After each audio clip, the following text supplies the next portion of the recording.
Flashman and the Angel of the Lord. From the Flashman Papers by George MacDonald Fraser. Read by Timothy West. Explanatory note. Of all the roles played by Sir Harry Flashman, V.C., in the course of his distinguished and deplorable career, that of Crusader must seem the least likely. The 9 volumes of his papers which have been presented to the public since their discovery in a Midlands sale room in 1966 make a scandalous catalogue in which there is little trace of decent feeling, let alone altruism. From the day of his expulsion from Rugby School in the late 1830s, memorably described in Tom Brown's School Days, Flashman the man fulfilled the disgraceful promise of Flashman the boy. So it is with initial disbelief that one finds him in this 10th volume of his memoirs, not only involved, but taking a lead in an enterprise which, if hopeless and misguided, still shines with the lustre of heroic self-sacrifice and occupies an honoured niche in the pantheon of freedom. It is an amazing story, even for Flashman, but my confidence in that honesty which he brought to his writing, if to nothing else, seems to be justified by the exactness with which his account fits the known facts. As I sat by the lake at Gandermack t'other day, sipping my late afternoon brandy in the sun, damning the great-grandchildren for pestering the ducks, and reflecting on the wigging I'd get from Elspeth when I took them into tea covered in dirt and toffee, there was a brass band playing on a gramophone up at the house. A distant, drowsy thumping that drifted down the lawn and under the trees. I guess I must have hummed along or waved my flask to the old familiar march, for presently the villain Augustus, a frightful handle to fix on a decent enough urchin, but no work of mine, detached himself from the waterweed and came to stand snottering before me with his head on one side, thoughtful-like. "I say, great-grandpapa," says he, "that's gory hallelujah." "So it is, young gallows," says I, "and gory hallelujah is what you'll catch when great-grandmamma sees the state of you. Where the devil's your other shoe?" "Sunk," says he, and gave tongue. "John Brown's body lies a-mouldering in the grave. John Brown's body lies—" "Oh, great-grandpapa said a wicked word," squeals virtuous Jemima, a true Flashman, as beautiful as she is obnoxious. "I heard him. He said, to Great-grandmamma says people who say such things go to the bad fire." Bad fire, indeed. My genteel Elspeth has never forgotten the more nauseating euphemisms of her native Paisley. "You shan't, so there," cries my loyal little Alice, another twig off the old tree, being both flirt and toady. She jumped on the bench and clung to my arm. "'Cause I shan't let him go to the bad fires, shall I, great-grandpapa?" Yearning at me with those great forget-me-not eyes, 4 years old and innocent as Cleopatra. "'Afraid you won't have a vote on the matter, my dear." "Devil ain't a bad word anyway," says John, rising 7 and leader of the pack. "The Dean said it in his sermon last Sunday. Devil. He said it twice. Devil," he repeated with satisfaction. "So bad scran to you, Jemima." "Hear, hear. Stout lad, John." "That was in church," retorts Jemima, who has the makings of a fine sea lawyer, bar her habit of sticking out her tongue. "It's all right in church, but if you set outside, it's very dreadful, and God will punish you." Little Baptist. "What's mouldering mean, great-grandpapa?" asks Augustus. "All rotten and stinking," says John. "It's what happens when you get buried. You go all squelchy and the worms eat you." "Eesh!" Words cannot describe the ecstasy of Alice's exclamation. "Was John Brown like that, great-grandpapa? All rottish?" "Not as I recall, no. His toes stuck out of the ends of his boots sometimes, though." This produced hysterics of mirth, as I'd known it would, except in John, who was a serious infant, given to searching cross-examination. "I say, did you know him, great-grandpapa? John Brown in the song?" "Why, yes, John, I knew him. Long time ago, though." "Who told you about him?" "Miss Prentice in Sunday school," says he, idly striking his cousin, who was trying to detach Alice from me by biting her leg. "She says he was the angel of the Lord who got hung for freeing all the niggers in America." "You oughtn't to say niggers." Jemima again, absolutely, removing her teeth from Alice and climbing across to possess my other arm. "It's not nice. You should say Negroes, shouldn't you, great-grandpapa? I always say Negroes," she added, oozing piety. "What should you call them, great-grandpapa?" asked John. "Call them what you like, my son. It's nothing to what they'll call you." I always say Negroes. Great-grandpapa says niggers, observes confounded Augustus. Lots and lots of times. He pointed a filthy, accusing finger. You said that damn nigger Jonkins, the boxer man. Johnson, child, Jack Johnson. You said he wanted taking down a peg or two. Did I, though? Yes, Jemima, dearest, I know Gus has said another wicked word, but ladies shouldn't notice, you know. What's a peg or two? Asked Alice, twining my whiskers. A measure of diminution of self-esteem, precious. Yes, Jemima, I've no doubt you're going to peach to Grandmama about Gus saying damn, but if you do, you'll be saying it yourself, mind. What, Gus? Yes, very well, if I said that about the boxer man, you may be sure I meant it. But, you know, old fellow, when you call people names, it depends who you're talking about. It does, too. Flash coons like Johnson and the riff-raff of the levies and most of our Aryan brethren are one thing, but if you've seen Ketchawu's Nokenki regiment stamping up the dust and the assegais drumming on the ox-hide shields, Zuthu, Suthu, Zji, Zji, as they sweep up the slope to Little Hand, well, that's a black of a different colour, and you find another word for those fellows. And God forbid I should offend Miss Prentice, so I think it best you should say Negroes, children. That's the polite word, you see. What about nigger minstrels? Asks Alice, excavating my collar. That's all right, because they're white underneath, says John impatiently. Shut your potato trap, Alice. I want to hear about John Brown and how he freed all the Negro slaves in America, didn't he, great-grandpapa? Well, now, John, no, not exactly. And then I stopped and took a pull at my flask and thought about it. After all, who am I to say he didn't? It was coming, anyway. But if it hadn't been for old J.B. and his crack-brained dreams, who can tell how things might have panned out? Little nails hold the hinge of history, as Bismarck remarked. He would. The night we set out for Tarlenheim. And didn't Lincoln himself say that Mrs. Stowe was the little lady who started the Great War with Uncle Tom's cabin? Well, Osawatomie Brown, mad and murderous old horse thief that he was, played just as big a part in setting the darkies free as she did. I, or Lincoln, or Garrison, or any of them, I reckon. I did my bit myself, not willingly, you may be sure, and cursing Seward and Pinkerton every step of the way that ghastly night. And as I pondered it, staring across the lake to the big oak, casting its first evening shadow, the shrill voices of the Grandlings seemed to fade away, and in their place came the harsh yells and crash of gunshots in the dark. And instead of the scent of roses, there was the reek of black powder smoke filling the engine-house, the malicious shots shattering timber and whining about our ears, young Oliver bleeding his life out on the straw, the gaunt scarecrow with his grizzled beard and burning eyes, thumbing back the hammer of his carbine. Stand firm, men, sell your lives dearly, don't give in now. And Jeb Stuart's eyes on mine, willing me, I'll swear, to pull the trigger. Wake up, Grandpapa, do! Tell us about John Brown. Yes, with his toes sticking out all stinky. Tell us, tell us. I came back from the dark storm of Harper's Ferry to the peaceful sunshine of Leicestershire, and the four small faces regarding me with that affectionate impatience that is the crowning reward of great-grandfatherhood. John, handsome and grave and listening. Jemima, a year younger, prim ivory perfection with her long raven hair and lashes designed for sweeping hearts, Selina's inevitable daughter. Little golden Alice, Elspeth all over again, and the babe Augustus bursting with sin beneath the mud, a border ruffian in a sodden sailor suit. And the only pang is that at 91 you can't hope to see him grown. John Brown, eh? Well, it's a long story, you know, and great-grandmama will be calling us for tea presently.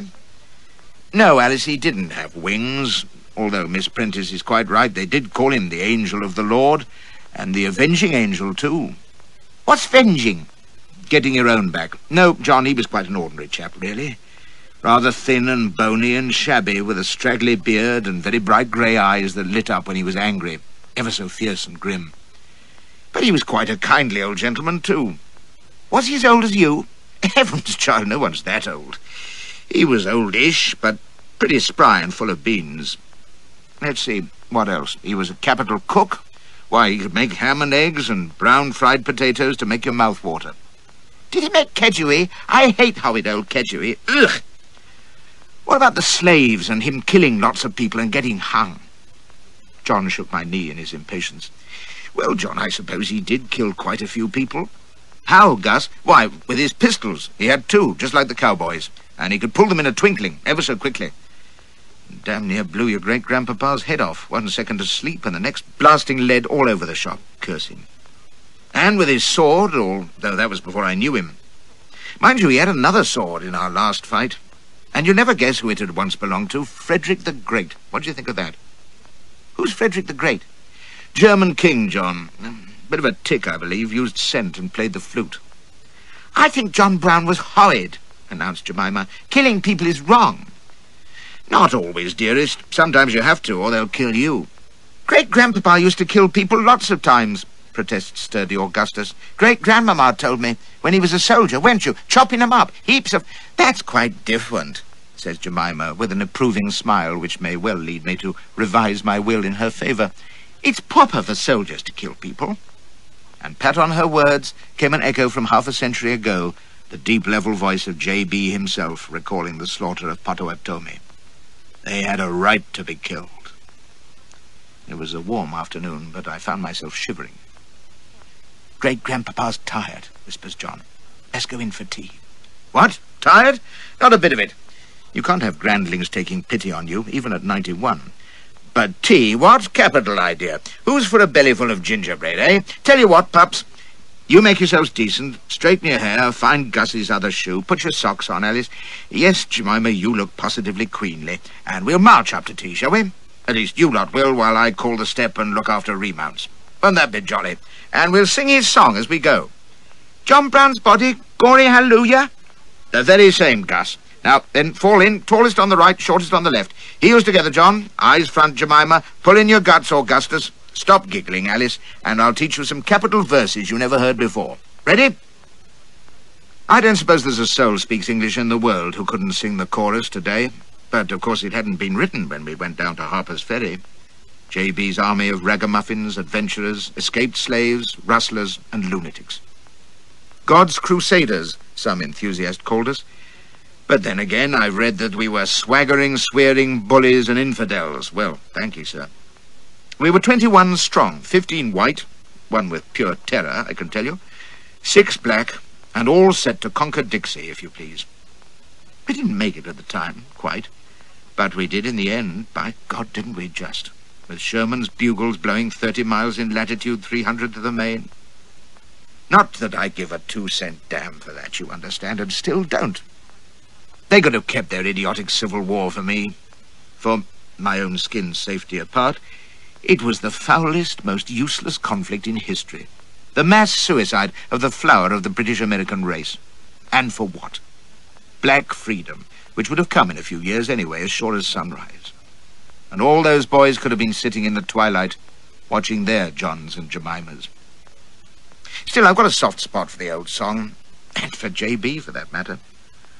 Aye, that song which the historian says was sung by every Union regiment because it dealt not with John Brown's feeble sword, but with his soul.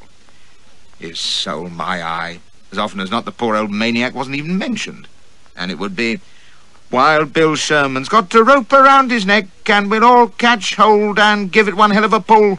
Glory, glory, hallelujah, etc. Or it might be Our Sergeant Major, or Jeff Davis hanging from the sour apple tree, or any of the unprintable choruses that inspired the pious Mrs. Howe to write, Mine eyes have seen the glory. But all that's another story, for another day. In the meantime, I taught my small descendants some versions which were entirely to their liking, and we trooped up to the house, the infants in columns of twos, and the venerable patriarch hobbling painfully behind, flask at the high port, and all waking the echoes with John Brown's donkey's got an India rubber tail, and he rubbed it with camphorated oil, followed by Our great-grandpa saved the Viceroy in the good old Khyber Pass, and concluding with Fleshy had an army of 100 Bashi bazooks, and the whole damn lot got shot. Glory, glory, hallelujah. Spirited stuff, and it was just sheer bad luck that the bishop and other visiting Pecksniffs should already be taking tea with Elspeth and Miss Prentice when we rolled in through the French windows, the damp and dirty grandlings in full voice, and myself measuring my ancient length across the threshold, flask and all. Very well, the Grandlings were raucous and dishevelled, and I ain't at my best, sprawled supine on the carpet, leaking brandy, but to judge from his lordship's disgusted aspect and Miss Prentice's frozen pince-nez, you'd have thought I'd been teaching them to smoke opium and sing One-Eyed Riley. The upshot was that the infants were packed off in disgrace to a defaulter's tea of dry bread and milk. Gus was sent to bed early.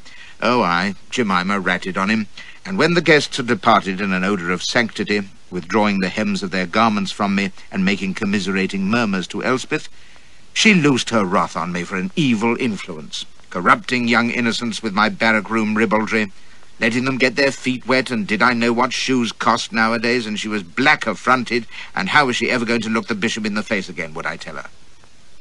Contrition not being my style, and useless anyway, I let the storm blow itself out, and later, having ensured that La Prentice was snug in her lair, polishing her knout and supping gin on the sly, I dare say, I raided the pantry and smuggled gingerbread and lemonade to the Grandlings' bedroom, where at their insistence I regaled them with the story of John Brown, suitably edited for tender ears. They fell asleep in the middle of it, and so did I, among the broken meats on John's coverlet, and woke at last to the touch of soft lips on my aged brow to find Elspeth shaking her head in fond despair. Well, the old girl knows I'm past reforming now, and that Jemima's right. I'll certainly go to the bad fire. I know one who won't, though, and that's old Osawatomie John Brown, that new saint than whom nothing purer or more brave was ever led by love of men into conflict and death, and who made the gallows glorious like the cross. That's Ralph Waldo Emerson on J.B. A saint, noble, brave, trusting in God, honest, truthful, conscientious, comparable with William Wallace, Washington, and William Tell. Those are the words of Parker and Garrison, who knew him, and they ain't the half of his worshippers. Talk about a mixture of Jesus, Apollo, Goliath, and Julius Caesar.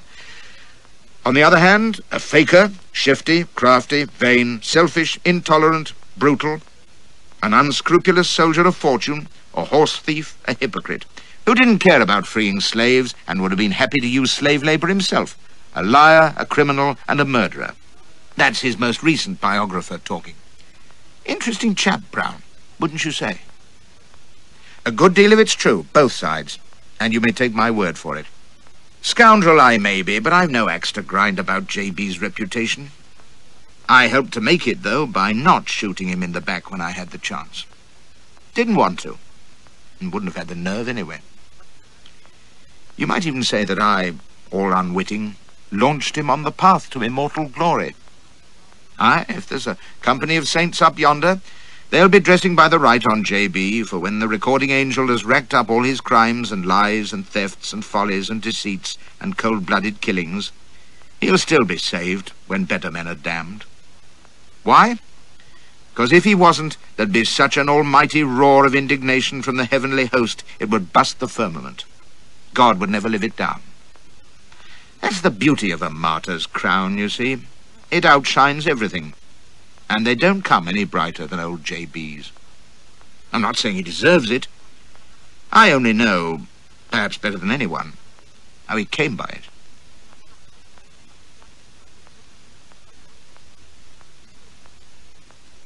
You will wonder, if you're familiar with my inglorious record, how I came to take part with John Brown at all. Old Flashy, the bully and poltroon, cad and turncoat, lecher and toady, bearing freedom's banner aloft in the noblest cause of all, the liberation of the enslaved and downtrodden, striking off the shackles at the risk of death and dishonour. Gad, I wish Arnold could have seen me. That's the irony of it. If I'd bitten the dust at the ferry, I'd have had a martyr's crown, too, on top of all the honours and glory I'd already won in Her Majesty's service by turning tail and lying and posturing and pinching other chaps' credit, but nobody knew that, not even wily old Colin Campbell, who'd pinned the V.C. on my coat only a few months before. Oh, the ferry fiasco could have been my finest hour, with the Queen in mourning, Yankee politicos declaiming 3-hour tributes full of $10 words and Latin misquotations. And not Lincoln, though. He knew me too well. A memorial service in the Rugby Chapel, the Haymarket brothels closed in respect. Old comrades looking stern and noble. Can't believe he's gone, dear old Flash. Height of his fame. glorious career before him. Goes off to free the niggers, not for gold or guerdon. I so like him, quixotic, chivalrous, helping lame dogs. 1 in 10,000. I say, seen his widow, have you? Gad, look at 'em bounce. Rich as Croesus, too, they tell me. There'd have been no talk of roasted fags or expulsion for sottish behaviour either. Die in a good cause, and they'll forgive you anything. But I didn't, thank God. And as any of you who've read my other memoirs will have guessed, I'd not have been within 3,000 miles of Harper's Ferry or blasted Brown, but for the ghastliest series of mischances. 3 hellish coincidences, 3, mark you, that even Dickens wouldn't have used for fear of being hooted at in the street. But they happened, with that damned nemesis logic that has haunted me all my life and landed me in more horrors than I can count. Mustn't complain, though. I'm still here, cash in hand, the Grandlings upstairs asleep, and Elspeth in her boudoir reading the Countess of Cardigan's Recollections, in which, little does my dear one suspect, I appear under the name of Baldwin. And a wild night that was, but no mention, thank heaven, of the time I was locked in the frenzied embrace of Fanny Paget. Cardigan himself knocked at the door. I dived trouserless beneath the sofa, found a private detective already in situ, and had to lie beside the brute while Cardigan and Fanny galloped the night away 2 feet above our heads. Damn it, we were still there when her husband came home and blacked her eye. Serve her right, Cardigan, I ask you. Some women have no taste. However, that's a far cry from the Shenandoah. But before I tell you about J.B., I must make one thing clear for my own credit and good name's sake. And it's this. I care not one tuppenny hoot about slavery, and never did. I can't say it's none of my business, because it was once. In my time, I've raided blacks from the Dahomey coast, shipped them across the Middle Passage, driven them on a plantation, and run them to freedom on the Underground Railroad and across the Ohio ice floes with a bullet in my rump. To say nothing of abetting J.B.'s lunatic scheme of establishing a black republic in Virginia, of all places. Set up an Orange Lodge in the Vatican, why don't you? The point is that I was forced into all these things against my will. By gad, you could say I was enslaved into them. For that matter, I've been a slave in earnest. At least they put me up for sale in Madagascar, and 'twasn't my fault nobody bid. Queen Ranavalona got me without paying a penny, and piling into that lust-maddened monster was slavery, if you like, with the prospect of being flayed alive if I failed to give satisfaction. I've been a fag at rugby, too. So when I say I don't mind about slavery, I mean I'm easy about the institution so long as it don't affect me. Whenever it did, I was agin it. Selfish, callous, and immoral, says you. And I agree. Unprincipled, too. Unlike the Holy Joe abolitionist who used to beat his breast about his black brother while drawing his dividend from the mill that was killing his white sister. Aye, and in such squalor as no Dixie planter would have tolerated for his slaves. Don't mistake me, I hold no rank in the Salvation Army, and I've never lifted a finger for our working poor except to flip 'em a tip and employ them as necessary. I just know there's more than one kind of slavery. Anyway, if life has taught me anything, it's that the wealth and comfort of the fortunate few, who include our contented middle classes as well as the nobility, will always depend upon the sweat and poverty of the unfortunate many, whether they're toiling on plantations or licking labels in sweatshops at a penny a thousand. It's the way of the world, and until utopia comes, which it shows no sign of doing, thank God, I'll just rub along with the few, minding my own business. So you understand, I hope, that they could have kept every nigger in Dixie in bondage for all I cared. Or freed them. I was indifferent, spiritually, and only wish I could have been so corporally. And before you start thundering at me from your pulpit, just remember the chap who said that if the Union of the United States could only be preserved by maintaining slavery, that was all right with him. What's his name again? Oh, yes, Abraham Lincoln. And now, for old John Brown and the path to glory. Not the worst of my many adventures, but just about the unlikeliest. It had no right to happen, truly. Or so it strikes me when I look back. God knows I haven't led a tranquil life, but in review, there seems to have been some form and order to it. Afghanistan, Borneo, Madagascar, Punjab, Germany, Slave Coast and Mississippi, Russia and the back of beyond, India in the mutiny, China, American War, Mexico.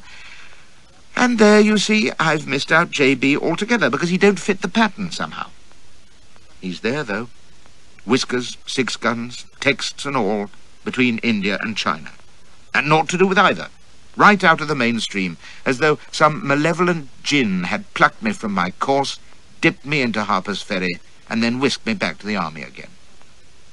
It began, it usually does, with a wanton nymph in Calcutta at the back end of '58. But for her, it would never have happened. Plunkett, her name was, the sporty young wife of an elderly pantaloon who was a High Court judge or something of that order. I was homeward bound from the mutiny, into which I'd been thrust by the evil offices of my Lord Palmerston, who dispatched me to India on secret work 2 years before. Thanks to dear old Pam, I'd been through the thick of that hellish rebellion, from the Meerut massacre to the Battle of Gwalior, fleeing from my life from thugs and pandies, spending months as a sower of native cavalry, blazing away at the Cawnpore barricade, sneaking disguised out of Lucknow with a demented Irishman in tow, and coming within an ace of being eaten by crocodiles, torn asunder on the rack, and blown from a gun as a condemned mutineer. Oh, aye, the diplomatic's the life for a lad of metal, I can tell you. True, there had been compensations in the delectable shape of Lakshmi Bai, Rani of Jhansi, and a Victoria Cross and knighthood at the end of the day, and the only fly in the ointment as I rolled down to Calcutta had been the discovery that during my absence from England some scribbling swine had published his reminiscences of Rugby School, with me as the villain of the piece, a vile volume entitled Tom Brown's School Days, on every page of which the disgusting Flashy was to be found, torturing fags, shirking, toadying, lying, whining for mercy, and boozing himself to disgraceful expulsion. Every word of it true, and all the worse for that.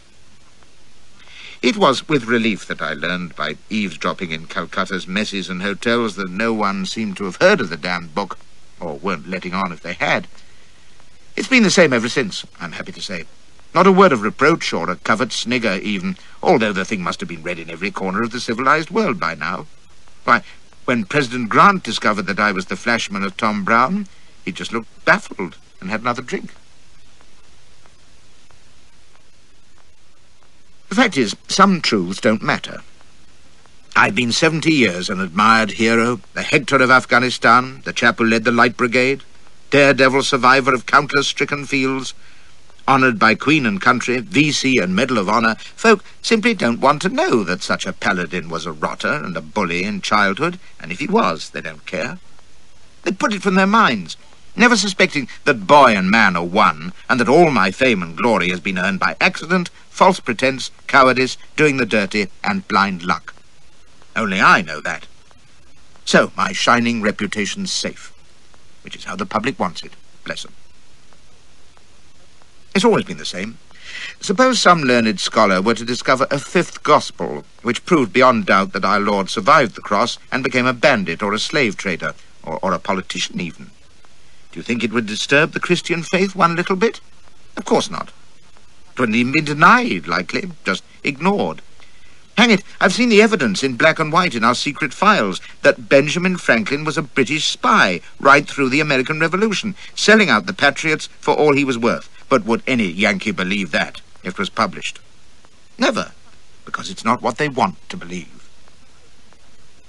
I reached Calcutta then to find myself fated on all sides, and there was no shortage of heroes to be worshipped after the mutiny, you may be sure. But no other had the VC and a knighthood, for word of the latter had leaked out, thanks to Billy Russell, I dare say, or stood 6'2" with black whiskers and handsome Harry's style. I'd had my fill of fame in the past, of course, and was all for it, but I knew how to carry it off, modest and manly, not too bluff, and with a pinch of salt. I'd supposed it would be straight aboard and hey for merry England, but I was wrong. P&O hadn't a berth for months, for the furloughs had started, and every civilian in India seemed to be leaving for home, to say nothing of 10,000 troops to be shipped out. John Company was hauling down his flag at last, India was passing under the rule of the Crown, everything was topsy-turvy, and even heroes had to wait their turn for a passage to Suez and the overland route. At a pinch you could get a ship to the Cape, but that was a deuce of a long haul. So I made myself pleasant around the P&O office, squeezed the buttocks of a Bengali charmer who wrote letters for the head clerk and had her dainty hands on his booking lists, tempted her with costly trinkets, and sealed the bargain by rattling her across his desk while he was out at tiffin. "Oh, sir, you are a naughty man." And lo, Ben Flash's name led all the rest on a vessel sailing 2 weeks hence. I was dripping with blunt, having disposed of my Lucknow loot and banked the proceeds, but there wasn't a bed to be had at the Auckland. Outram pressed me to stay with him. Nothing too good for the man who'd smuggled his message through the Pandy lines to Campbell, but I shied. Only the fast set stayed up after 10 in Cal in those days, and I guessed that chez Outram it would be prayers at 9 and gunfire in a cold tub at 6. And I didn't fancy above half scrambling out in the dark to seek vicious diversion. I played it modest, saying I knew his place would be full of army and wives, and I'd rather keep out of the way, don't you know, sir? And he looked noble and patted my shoulder, saying he understood, my boy, but I'd dine at least.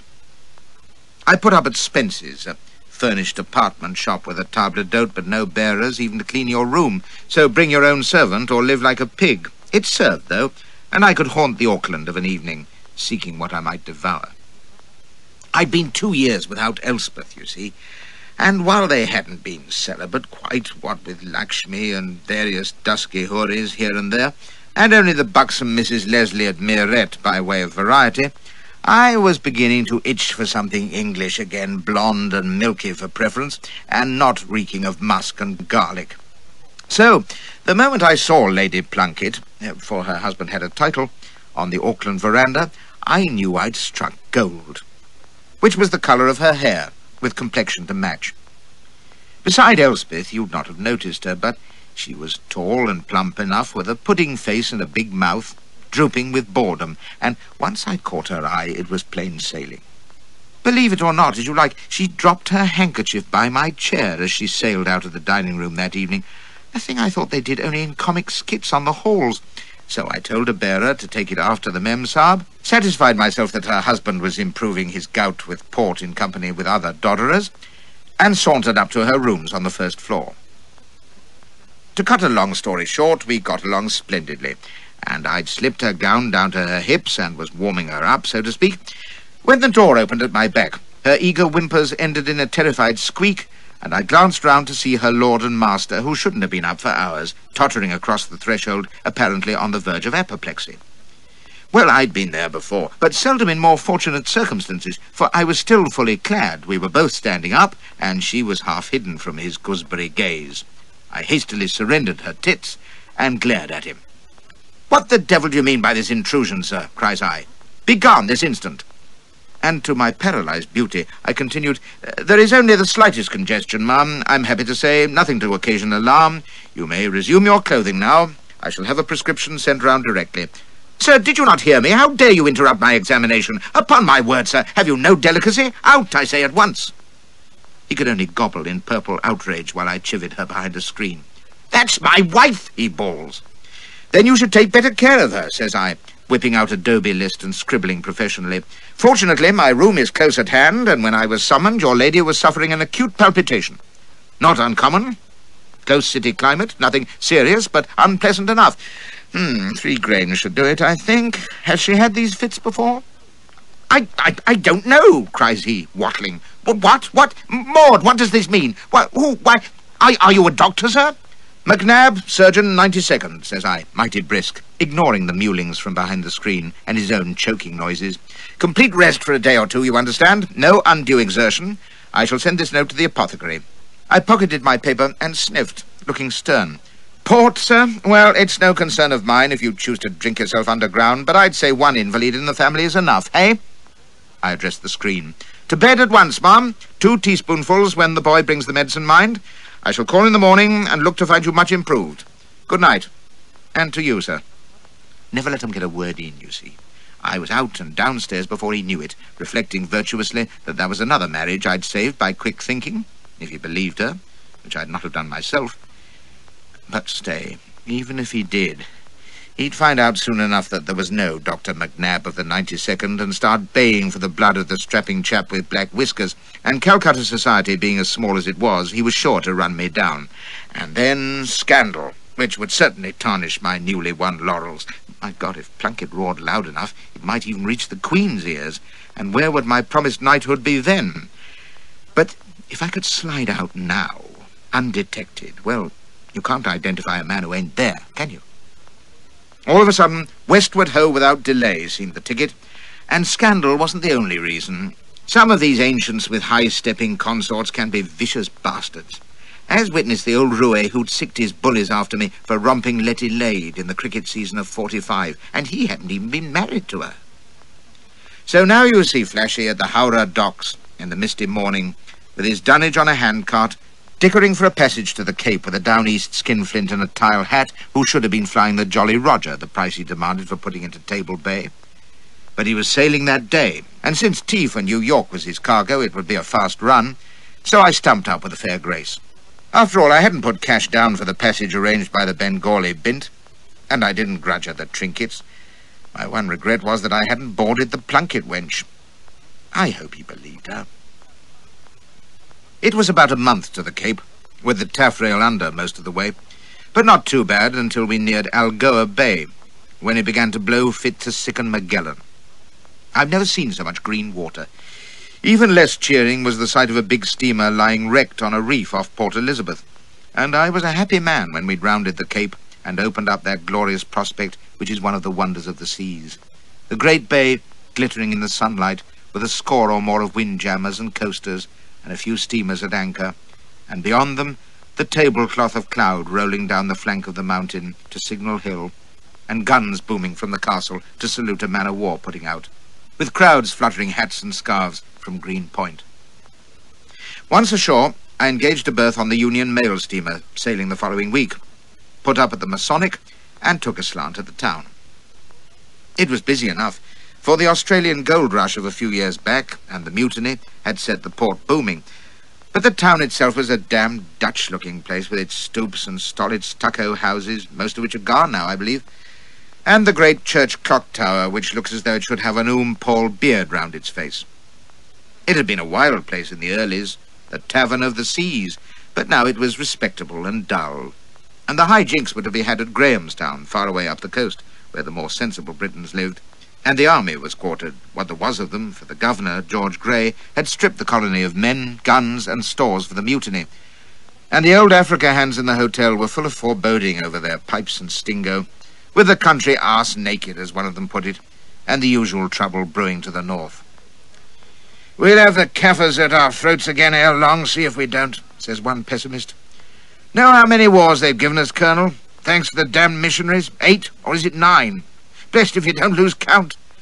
Say nothing of the Dutch. Not that they haven't got their hands full by all accounts, and serve the miserable beggars right. They'll be howling for you redcoats presently, mark my words."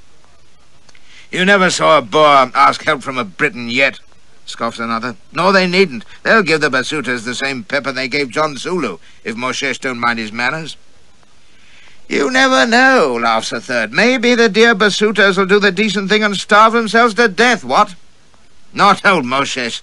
That's a Bantu who's too smart by half, as we'll find out to our cost one of these days." "Oh, Grey'll see to him, never fear. And the Boers, if only London will let him alone. Any more word of his going?" "You may bet on it. If the Colonial Office don't ship him home, the doctor will. I don't like his colour. The man's played out."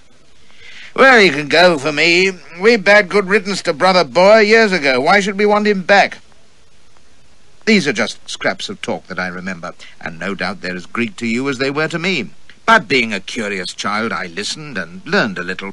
For these fellows, English civilians and merchants mostly, a Cape rifleman or two and a couple of trader hunters down from the frontiers, knew their country, which was a closed book to me then, bar my brief visit to the slave coast, and that was years ago and a world away from the Cape.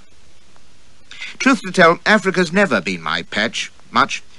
I've soldiered on veldt and desert, and seen more of its jungle than I cared for. But like our statesmen, I've always thought it a damn nuisance. Perhaps Dahomey inoculated me against the African bug which has bitten so many to their cost, for it breeds grand dreams which often as not turn into nightmares. It was biting hard at this time, not least on Grey, the governor, and since he was to play a small but crucial part in my present story, I must tell you something of him. But I can't do that without first telling you about South Africa, as briefly as may be. It won't explain the place to you, God himself couldn't do that. But it may lead you to wonder if two damned dirty and costly wars mightn't have been avoided. And who knows what hellish work in the future, if only those Reform Club buffoons hadn't thought they knew better than the man on the spot. You have to understand that in '59, Africa was the last great prize and mystery, an unmapped hinterland twice the size of Europe where anything was possible. Lost civilizations, hidden cities, strange white tribes. They were no joke then. Real exploration of the dark heart of the continent had just begun. Livingstone had blazed his trails up and down it and across. Farther north, Dick Burton was making an ass of himself by not finding the source of the Nile. But the broad, steady inroad was from the south, where we'd established ourselves. The Dutch settlers, not caring for us much, had trekked north to find their own Boer republics in lands where they met hordes of persevering black gentlemen coming t'other way. They fought the Zulus and Basutos and each other, while we fought the Kaffirs to the east, and everything was damn confused, chiefly because our rulers at home couldn't make up their minds, annexing territories and then letting them go, interfering with the Boers one minute and recognizing their independence the next, trying to hold the ring between black and white and whining at the expense, and then sending out Grey, who brought the first touch of common sense. And if you ask me, the last. His great gift, I was told, was that he got on splendidly with savages, even the Boers. He'd been a soldier, explored in Australia, governed there and in New Zealand, and saw at once that the only hope for southern Africa was to reunite Briton and Boer and civilize the blacks within our borders, which he'd begun to do with schools and hospitals and teaching them trades. In this he'd been helped by one of those lunatic starts which happen among primitive folk. In '57, a troublesome warrior tribe, the Xhosas, had got the notion that if they destroyed all their crops and cattle, the gods would send them bumper harvests and even fatter herds, and all the white men in Africa would obligingly drown themselves.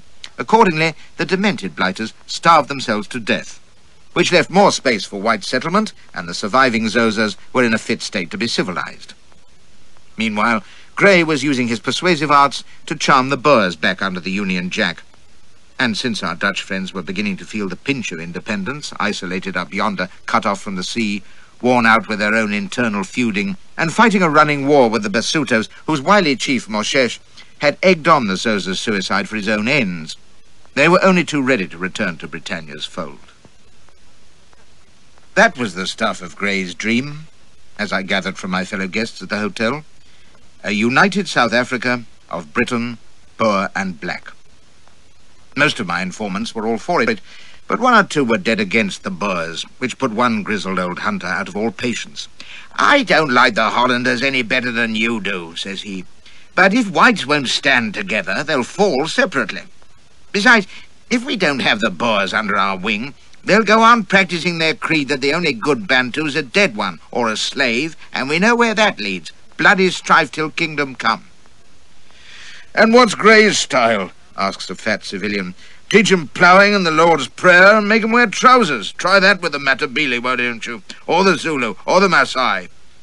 "You've never seen the Maasai," snaps the old chap. "Anyway, sufficient unto the day. I'm talking about settling the Bantu inside our own borders." "We should never have given 'em the vote," says a Cape rifleman. "What happens when they outnumber us? Tell me that." This was an eye-opener to me, I can tell you. But it's true, every man Jack born on Cape soil had the vote then, whatever his colour. More than could be said for old England. "Oh, by then all the Zulu and Mashona will be in tight collars talking political economy," sneers the fat chap. He jabbed his pipe at the hunter. "You know it's humbug. They ain't like us. They don't like us, and they'll pay us out when they can. Hang it all, you were at Blood River, weren't you? Well then." "Aye, and I back Grey because I don't want Blood River or again," cries the hunter. "And that's what you'll get, my boy, if the Boers ain't reined up tight inside our lager. As for the tribes, look here, I don't say you can civilize a Maasai Elmoran now, but they're a long way off.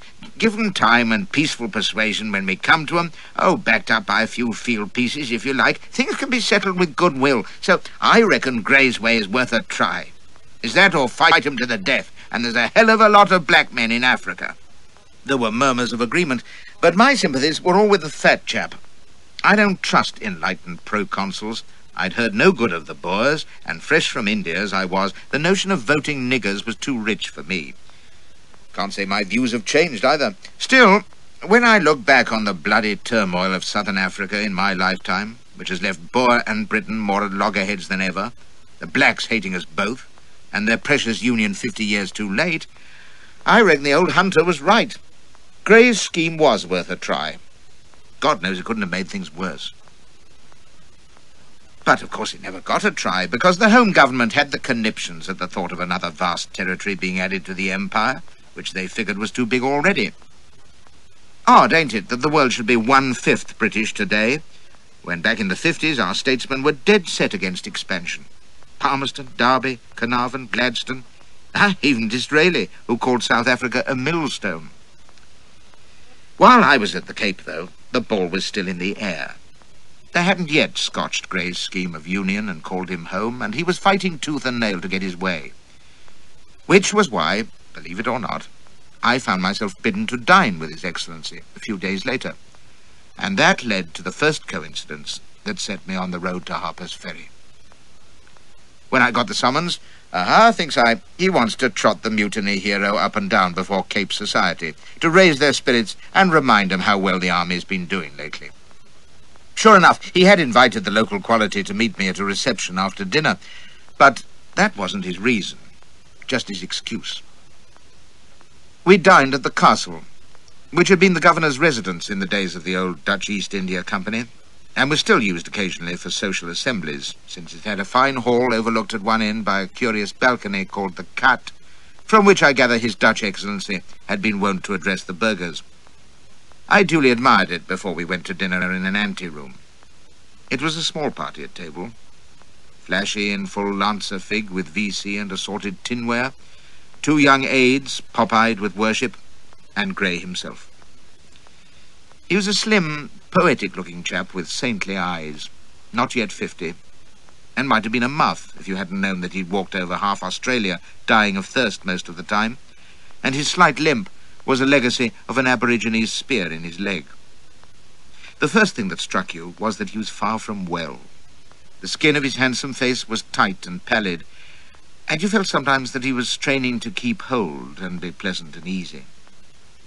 The second thing, which came out later, was his cocksure confidence in G. Grey.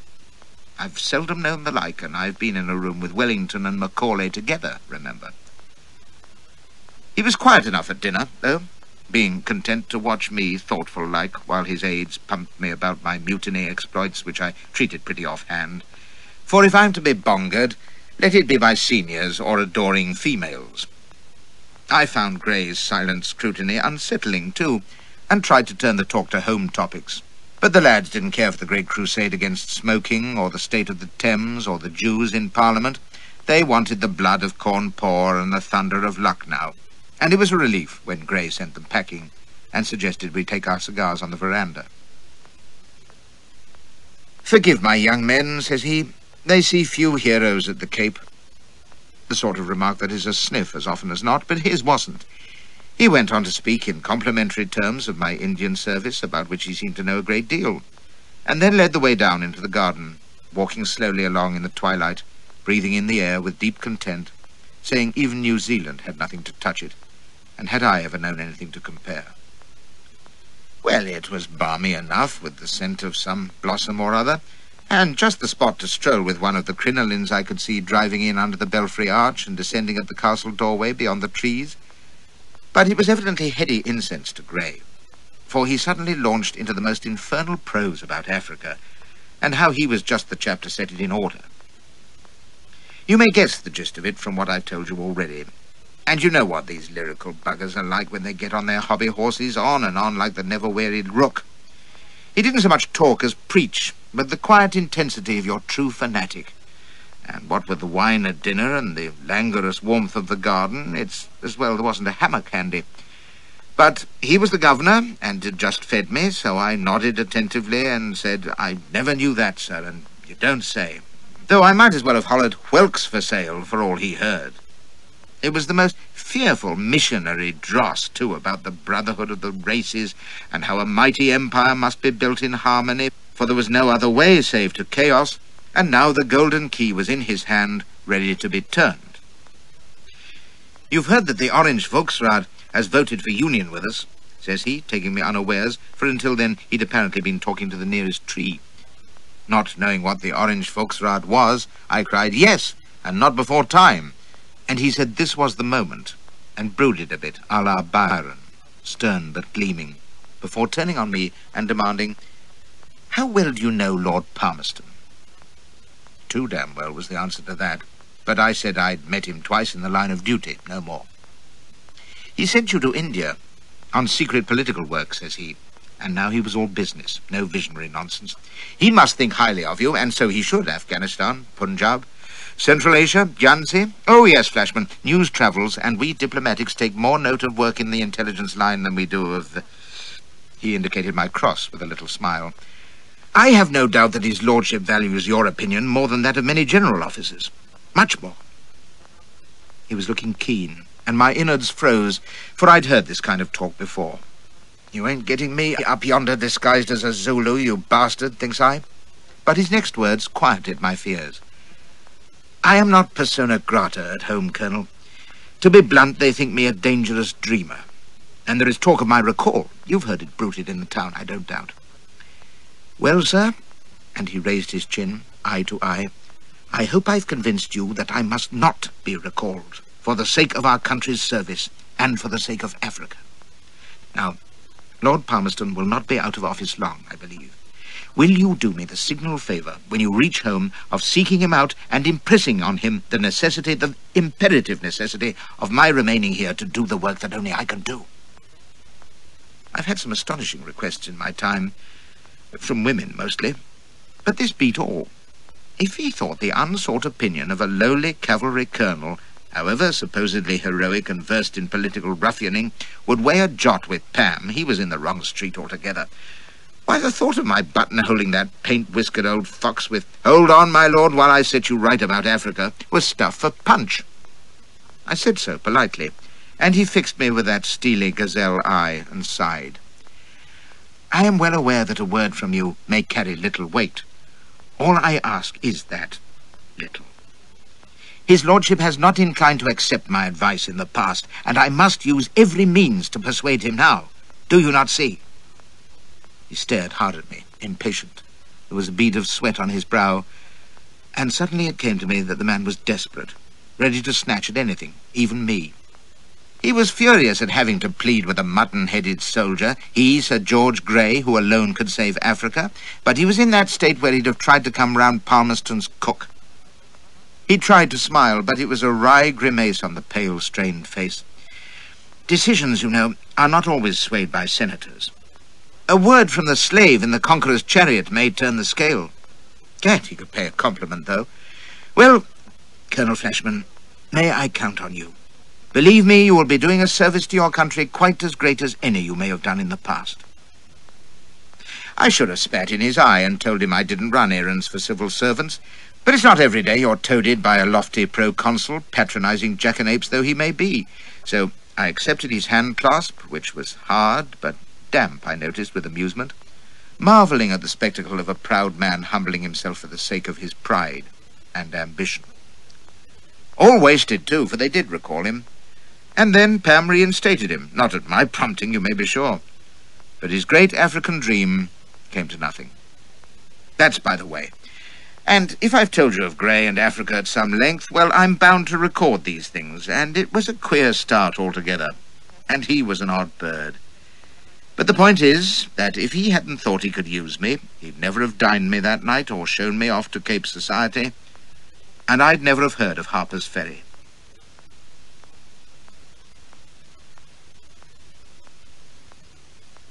End of side 2.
The last carriages had arrived while we talked, so now it was flashy on parade in the hall before society assembled.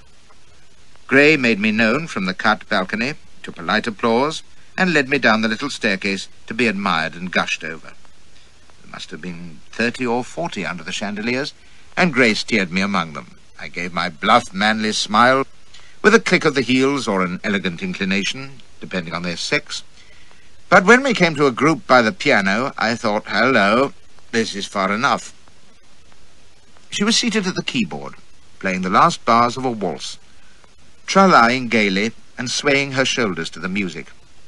They were the colour of old ivory, flaunting themselves from a silvery white dress which clung to her top hamper in desperation. She laughed as she struck the final flourish, and as those nearest patted their palms, she bowed and turned swiftly on the stool, smiling boldly up at me and extending a slim gloved hand as though she'd timed the action precisely to Gray's introduction. I didn't hear the name, being intent on taking stock.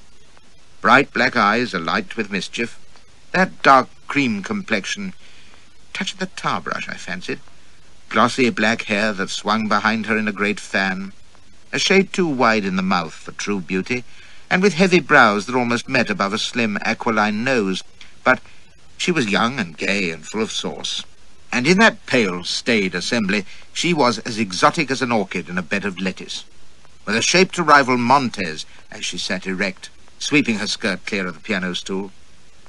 "Oh, I should have played a march in your honour, Sir Harry, not a waltz," cries she.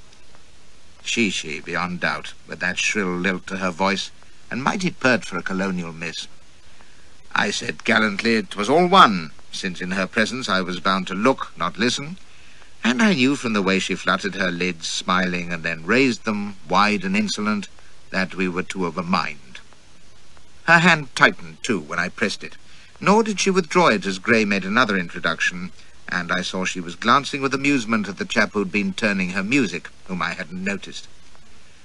"My father," says she, and as I faced him, I realized with an icy shock where I'd seen her dark brows and arched nose before, for I was staring into the pale, terrible eyes of John Charity Spring.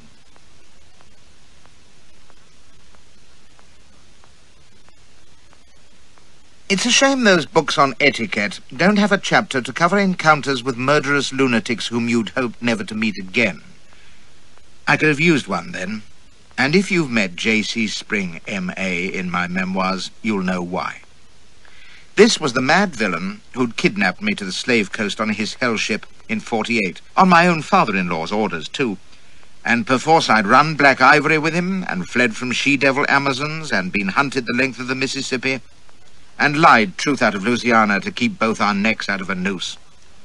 The last time I'd seen him, he'd been face down in a bowl of trifle in a New Orleans brothel, drugged senseless so that he could be hauled away and shanghaied to Cape Town, by God. Had he been here ever since, how long was it?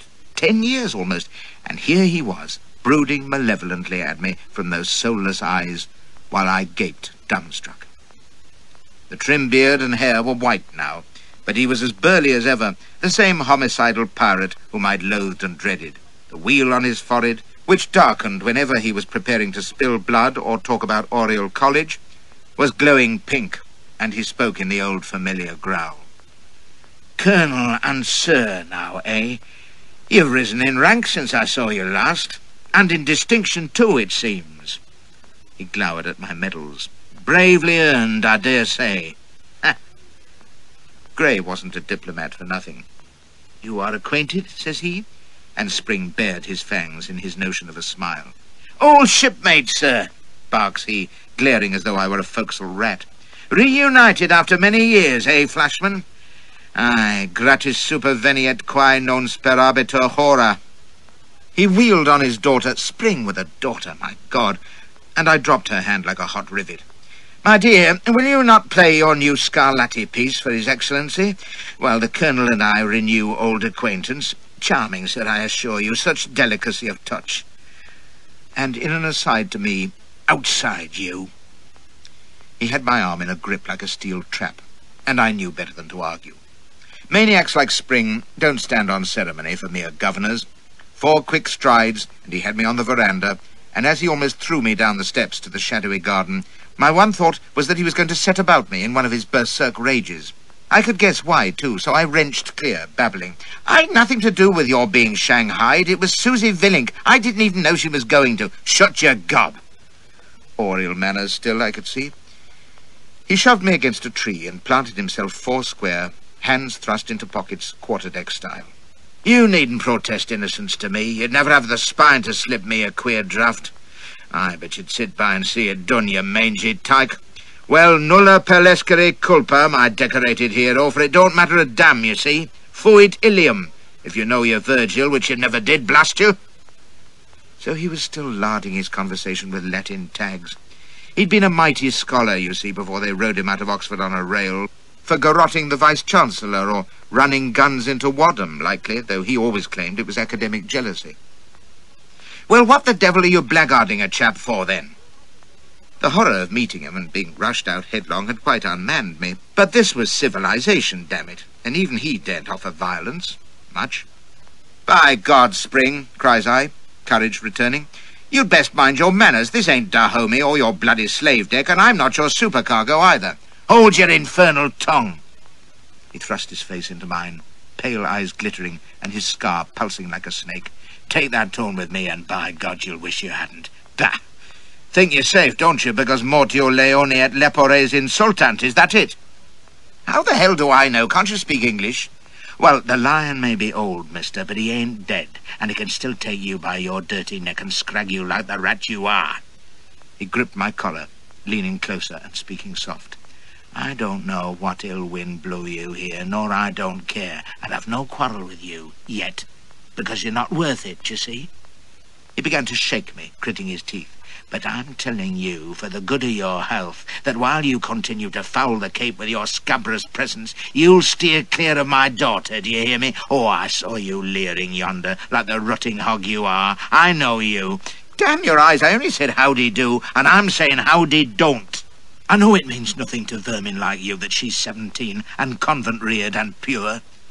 That was what he thought. I'd seen the look in her eye. "So you can spare me your indignant vapourings, you hear? I fronti nulla fides might have been coined for you, you lecherous offal. Didn't I see you tup your way from wide out of the Gulf?" His scar was warming up again, and his voice rising to its customary bawl. "And that fat slut in Orleans, did you have the gall to marry her?" "Hush, can't you? Certainly not." In fact, I had, my second bigamy, but he'd opposed the match, being a Bible thumper like so many blackguards, and I knew if I admitted it, I'd have his teeth in my throat. "I'll wager. Bah, who's to believe you? Lie by nature, don't you?" He stepped back, snarling. "So, you're warned. Steer clear of my girl, because if you don't, by the holy, I'll kill you." I believed him. I remembered Omo Hundro with 2 feet of steel through his innards, and Spring had only just met him. Now my carnal thoughts had vanished like the morning dew before the warmth of the fond father's admonition, and it was with relief and true sincerity that I drew myself up, straightened my tunic, and spoke with quiet dignity. "Captain Spring, I assure you that my regard for your daughter is merely that of a gentleman for a charming lady." Hearing his jaws grate at what he took for sarcasm, I added hastily, "By the way, how is Mrs. Spring? In excellent health, I trust?" "Mrs. Spring is dead," snaps he. And, you know, I was quite put out, for she'd been a harmless old biddy, played the harmonium at sea burials, used to chivvy her diabolic spouse, to wear his muffler when he went a-slaving, mad as a hatter. "And that is not her daughter. Miranda's mother was a coast Arab." His glare dared me to so much as blink. I'd been right, though, half-caste. "Miranda, a delightful name, from a play, ain't it?" "Jesus wept," says he softly. "Arnold must have been proud of you." He considered me, cocking his white head. "Aye, perhaps he would have been at that. You've done well, by appearances anyway." His voice was almost mild, but he was like that. Raging storm and then flat calm, and both terrifying. I'd seen him lash a man almost to death, and then go down to afternoon tea and a prose about Ovid, with the victim's blood on his sleeve. The hairy heel was never absent long, though. "Aye," says he sourly, looking me up and down. "I wish I'd a guinea for every poor bastard whose bones must have gone to the making of your glorious pedestal. Gaudetque viam fecisse ruina alle. Seeing he was out to charm, I said that he seemed to have done pretty well himself, for he was looking mighty prosperous. Suitings of the finest, and diamonds on his daughter, and I was curious. He scratched his beard, sneering. Well enough. That fat strumpet of yours did me a good turn, trepanning me to profit and position, though she didn't know it. Yes, me bucko, I'm warm, and I draw enough water in this colony as you'll find out if you cross me. Felicitas habet multas amicos, you know. I didn't, but couldn't resist a jibe of my own. Not in black ivory these days, though, I'll bet. For a second the wild spark flickered in the empty eyes, and I prepared to dodge. You'll open that trap of yours once too often, growls he. You're sailing on the next mail, I take it. You'd better, and until then, keep your distance, do you hear? Good night, and be damned to you. Shipmate of mine, thinks I, as he stamped back to the house. I was wet with sweat, and it was with profound relief that I saw his carriage leave a few moments later, my half-caste charmer trilling with laughter, and the scourge of the seas with his hat jammed down and snarling at the coachee. I ventured in again, but it was a half-hearted hero who acknowledged the compliments of the assembly, I can tell you. The coming of spring is something you don't get over quickly, and Gray eyed me curiously when I took my leave. Interesting man. I had no notion you knew him in his trading days. Oh, he farms now, owns great acres about Grahamstown, and is quite the nabob. Must be one of the wealthiest men in the colony, I dare say. Has his own yacht to bring him down from Port Elizabeth. His daughter is charming, is she not? An instant's hesitation, then... Captain Spring is a considerable classic, too. His lectures on the latifundia were widely attended last year. He's on the board of public examiners, you know, and is forever pressing us to found a university here. I decided to do J.C. a bit of good in return for the scare he'd given me. Ah, he misses the cloisters, I suppose. Do you know they unfrocked him, or whatever they do at Oxford? Never got over it, poor chap. Named his ship the Balliol College. Slaver she was, and a pirate, they say. He's wanted for murder in Louisiana, too. He didn't even stir a patrician brow. Indeed. Ah, well. A very good night to you, Colonel, and my warmest regards to Lord Palmerston. That was how much I shocked him. The fact was, you see, that so many chaps who'd been little better than brigands in the earlies, fellows like Brooke and the Taipans and the South Sea crowd, had become upstanding pillars of society in their mellow years, that no one would care a fig if Spring had founded his fortune shipping niggers. Not if he was going to apply it to good works like a new university and went to morning service regular. As old Peacock says, respectable means rich. Look at that slippery diamond slinger, Rhodes. What price the Spring Chair of Practical Philosophy? I'd give the inaugural lecture myself on how he'd tried to drop blacks overboard before the patrollers boarded him. That he was filthy rich was confirmed by gossip in the town. He could write a draft for $1 million, I was told. And I'd hate to be the man that built him of a fiver, though, says another, from which I gather that my beloved old commander's belaying pin reputation still stuck to him, however loud he hollered in church. So it was a relief when I heard he'd gone back to Grahamstown, out of harm's way, leaving the lovely Miranda to queen it at his fine house by the sea, where she was wont to entertain the younger set, of whom I was not going to be one, I may tell you. Delectable she might be, but even Helen of Troy would lose her allure if the price of her favours was liable to be a dip in the bay with a bag of coal on your feet. No, I was not tempted. Until the day before I was due to sail, when a note was delivered at the hotel. It read, My dear Sir Harry, although I believe I should not style you so just yet, still everyone knows, and I have not so many gallant knights of my acquaintance that I can forego the pleasure of addressing you again as Dear Sir Harry. Our meeting was cut so short by Papa that I shall feel myself altogether neglected if you do not call before you leave for home, which I believe you do on tomorrow's mail. We intend a sea picnic today, and will not be complete without the handsomest colonel in the army. There, I have no shame at all, you see. Do come and gratify your admirer, and soon to be, I hope, your friend, Miranda Spring. P.S. Papa continues at Grahamstown, but we have the Ariel for our picnic. I shall send a carriage at noon. Please let it not return empty. Well, this was a free and easy mess, if you like. For no mamma of Simla or Belgravia would have permitted a BA as warm as this one. She might as well have added PPS, bed at 10 sharp. But then she had no mamma, and Papa was 700 miles away, bless his black heart. He'd warned her off, that was plain, but this was a filly who'd delight in defiance from what I'd seen of her. And she wanted the handsomest colonel in the army to gratify her, the saucy little spanker, and who could blame her? I tingled at the thought of those soft shoulders and the wanton glint in the black eyes. Aye, but what about the balefire glint in dear Papa's? For a second I quailed. But no, I couldn't let this one slip by. Don't mistake me. I'm not one of those who count danger an added spice. Least of all in Hockmagandy, as Elspeth used to call it whenever I got her tipsy.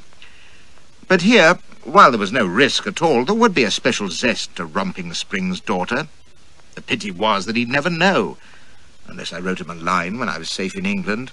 Dear Prospero, have Rogered Miranda. Oh, brave new world. The weather continues fine. Yours ever, Caliban. He'd absolutely die of rage.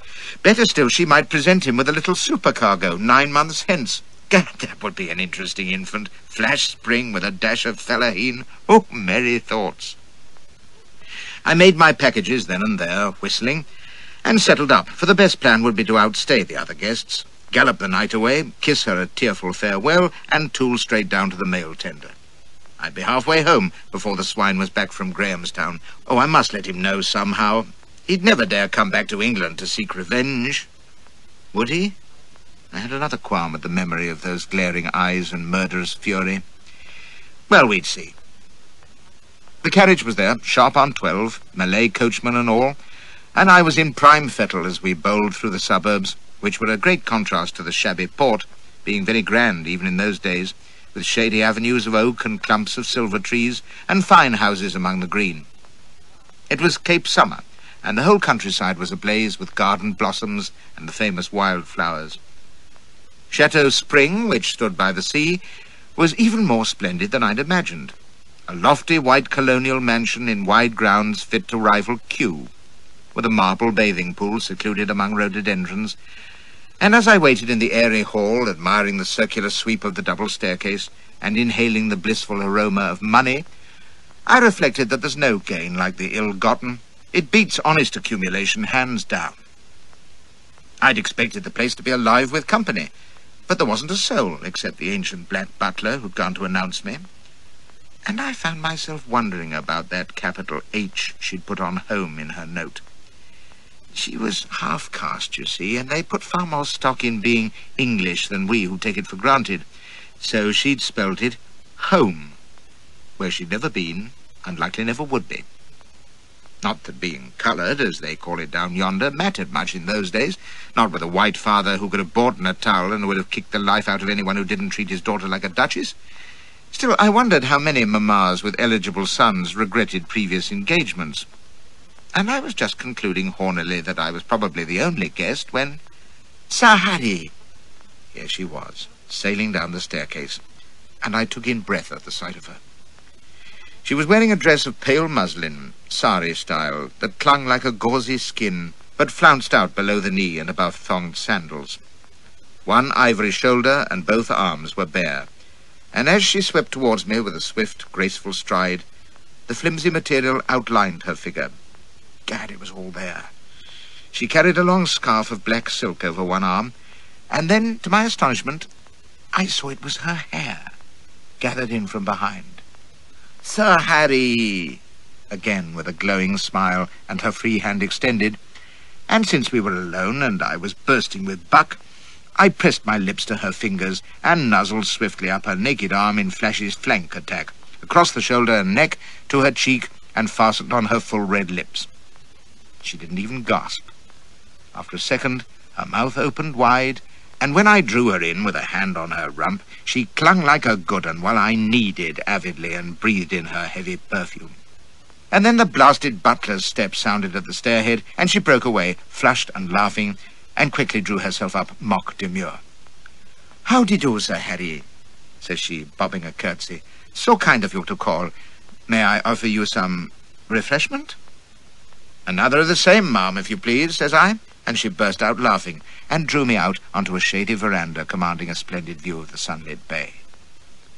There was a low table with liquor and tidbits, for two, I noticed, and cushioned rattan swing chairs, and when the butler had poured us iced slings and tottered away, she made pretty work of seating herself, shrugging this way and that to display her shape, and sweeping that wondrously long hair over the back of her seat. I'd known at first sight that she was a great show-off, and now she raised her glass with a flourish in smiling salute. "That is iced brandy and orange, Sir Harry. Your favorite in New Orleans, so Papa told me. Among other things, oh yes." "Did he now? Observant chap, Papa." How the blazes did he come to tell her that? "But you mustn't believe all he tells you, you know." "Oh, but I want to," cries she, quite the rogue. "Such a shocking character he gave you, you cannot imagine." She sat erect, counting on slim fingers. "Let me see. All your naughty ways, drinking and smoking, and that you are a very shameless rake. But he would give no particulars. Was that not mean of him? Oh, and that you were a scoundrel and told stretchers. And he said that you were most cowardly, which I did not believe. You are so famous." "But you believed the rest, eh?" "But of course, Sir Harry." Her voice had the native sing-song that can be delightful in a woman. But in her excitement, the she vowel slipped out, hot and strong, and for an instant the ivory skin seemed a shade darker, and the sharp nose and heavy brows more pronounced as she gestured and prattled. And I admired the stirring curves of breast and hip under the flimsy muslin. Never mind the pasture it comes from, it's the meat that matters. Papa said of all the bad men he had known, you were quite the worst. She shook her head wide-eyed. "So, of course, I must see for myself, you know." "Are you so very wicked, Harry?" "Here, I'll show you," says I, and lunged at her, but she drew back with a pretty little comical flutter towards the hall, where I supposed the butler was lurking, and pressed me to try the tidbits, especially a great sticky bowl of creamed chocolate in summer, which she spooned into herself with gluttonous delicacy between sips at her sling, teasing me with sidelong smiles and assuring me that the mixture was quite heavenly. Well, women flirt always to bed. There are the kittens who like to be tickled, and the cats who must be coaxed while they pretend to claw, and the tigresses who have only one end in mind, so to speak. I'd marked Miranda Spring as a novice tigress at our first meeting, and our grapple in the hall had shown her a willing one. If it amused her to play the wanton puss, well, she was 17 and a she, and they're a theatrical breed, so I didn't mind, so long as she didn't prove a mouse, as some of these brazen chits do at the first pop of a button. She seemed nervous and randy together, yet was there a gleam of triumph in the eager smile? Probably she couldn't believe her luck. "So Papa warned you off, did he? And did he tell you he'd sworn to kill me if I came near you?" "Oh, yes. Jolly exciting. He is so jealous, you know. It is a great bore, for he has kept away all sorts of boys. Men, I mean. Always the ones I like best, too. Not saying he would kill them, you understand," she giggled. "But you know how he can be." Just an inkling. "Cramptious style, does he?" She tossed her head and dabbed cream from her lips with a fold of her dress. "Not when he is in Grahamstown." "When the cat's away, eh? Finished your pudding, have you? Very good, let's play."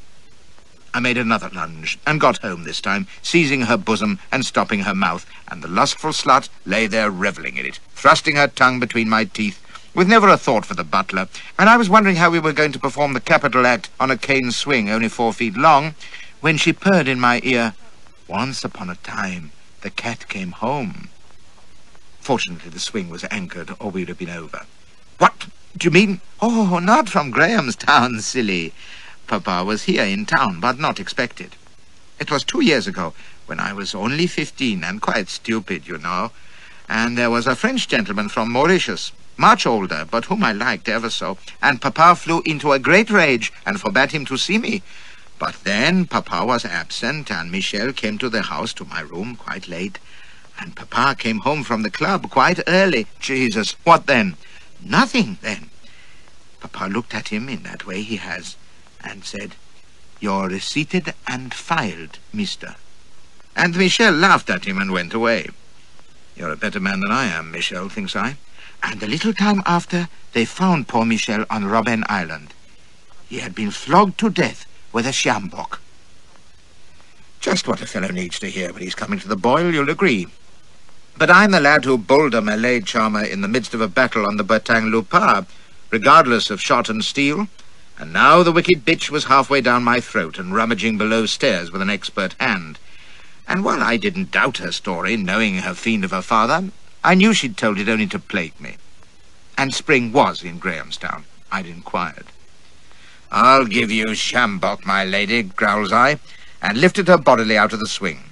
But even as I cast about for galloping room, she left off gnawing at me and panted, "Wait, let me show you." I set her down, and she seized my hand, hurrying me down to the garden and through a screen of shrubs to a small stone jetty beyond.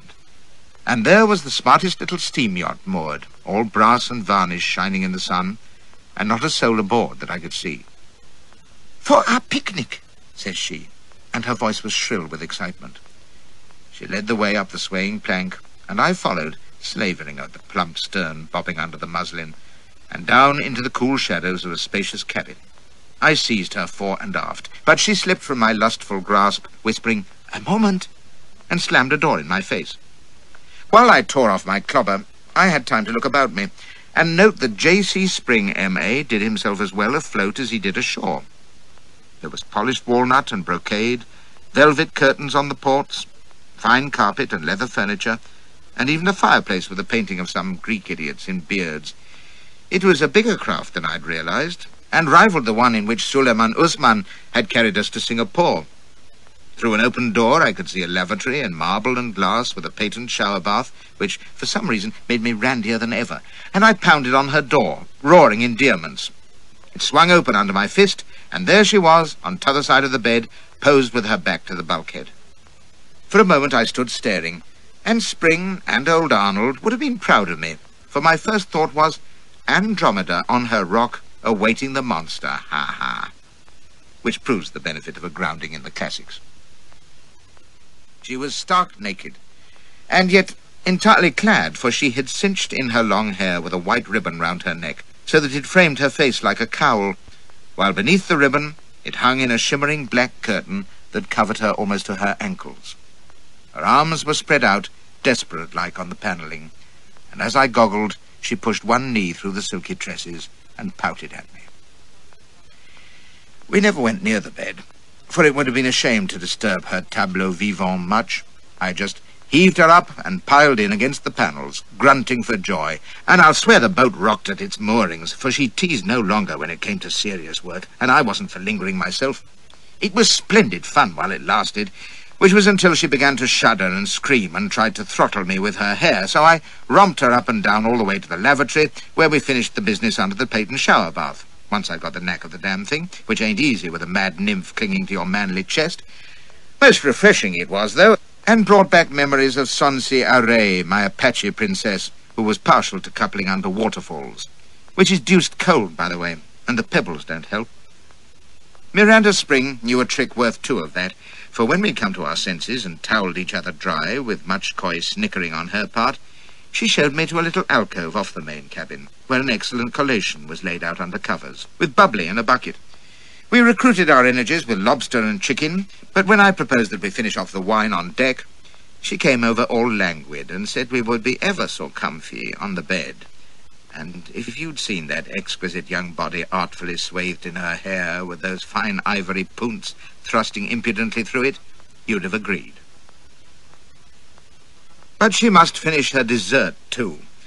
Like all shishis, she had a passion for sugary confections, so she brought it to bed, if you please, and gorged herself on eclairs and cream slices, while I fondled her, well content to play restfully for a change. Not so, madam. Being a greedy little animal, she must satisfy both her appetites at once. And call me conservative if you will, I hold that a woman who gallops you while consuming a bowl of blancmange is wanting in respect. I left off nibbling her tits to rebuke her bad form, but the saucy little gannet stuck out her tongue and went on eating and cantering in a most leisurely fashion. Right, my lass, thinks I, and waited until she downed the last cherry and licked the spoon, settled herself for a rousing finish, and was beginning to moan and squeal in ecstatic frenzy, at which point I gave an elaborate yawn, hoisted her gently from the saddle, and announced that I was going on deck for a swim.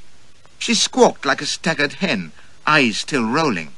"Swim? What, now? But, oh, no, not yet." "Why not? Better than all this boring frowsting in bed, what? Come along, a dip will do you no end of good." I gave them a playful flip. "Keep you in trim, you know." "Boring?" If you can imagine Anderson's mermaid moved from dazed bewilderment to screaming passion in an instant, you have Miranda. "Boring? Me? You..." But even as I prepared to parry a clawing attack, to my amazement, her rage gave way to sudden consternation, and then her arms were around my neck and she was pleading frantically with me to stay, kissing and fondling and exerting her small strength to pull me down. "Oh, no, please, Harry, please don't go. Please, I'm ever so sorry. Oh, I was wicked to tease. You mustn't go up, not yet. Please stay. Love me, Harry. Oh, please, don't go." Changeable chit, ain't you? No, miss, I'm going topsides for a swim and some sunshine. No! It was a squeal of real alarm. Please, you must stay here." She fairly writhed onto me, gasping. Well, I've known him eager, but this was flattery of the most persuasive kind. Please, Harry, love me now. Oh, do." "Well, no, later, if you're a good little girl, after my swim." "No, now. Oh, I shall be a bad, big girl." She gave a whimper of entreaty. "Stay with me, and I will be very bad. Don't go, and I will..." She put her lips to my ear, giggling, and whispered. I was so taken aback I may well have blushed. "Good God, I never heard the like. Why, you abandoned brat. Where on earth did you hear of such... At school? I don't believe it." She nodded gleefully, eyes shining, and I was speechless. Depraved women I've known, thank heaven, but this one was barely out of dancing class, and here she was proposing debauchery that would have scandalized a Cairo pimp. Heavens, it was new to me even, and I told her so. She smiled and bared her teeth. "Oh, then you will certainly not go on deck just yet," whispered she. "You will stay with wicked Miranda, yes?" Well, a gentleman should always indulge the whims of the frail sex, even if it does mean foregoing a refreshing swim. But I confess that if I hadn't been a degenerate swine myself, her behaviour thereafter would have shocked me. I'd have thought at 36, and having enjoyed the attentions of Lola Montes, Susie Willink, my darling Elspeth, and other inventive amorists too numerous to mention, that I'd nothing to learn about dalliance, but by the time young Miranda, 17, I mean to say, had had her girlish will of me, and I was lying more dead than alive in the shower bath, I could barely gasp one of Spring's Latin tags, "Ex Africa semper aliquid novi," by gum. I must have managed to crawl back to the bed, for when I woke it was growing dusk, and Miranda was dressed and wearing an apron, humming merrily as she cooked omelettes in the galley for our supper, while I lay reflecting on the lack of supervision in colonial finishing schools, and wondering if I'd be fit for more jollity before the mail tender left in the morning. I ate my omelette with a trembling hand, but when she teased me into sharing asparagus with her, nibbling towards each other along the spear until our mouths met, I began to revive, and was all for it when she said we should spend the night aboard, and her butler would see my traps taken down to the wharf in good time. "But I shall be quite desolate at parting, for I've never known anyone as jolly as you are, Harry," cries she, stroking my whiskers. "You are so excessively wicked, far worse than Papa said." "Then we're a pair. Tell you what, let's take a turn on deck, and then we'll play piquet, and if you cheat, I'll tie you up in that Rapunzel hair of yours and show you what wickedness is." "But I am the greatest cheat," laughed she. So we went on deck, and I had to tell her the story of Rapunzel, which she'd never heard, while she nestled against me by the rail in the warm darkness, with the water chuckling against the hull, and the last amber glow dying above the western rim. It was the place to linger with a girl, but presently it grew chilly, so we went down to our hand of piquet.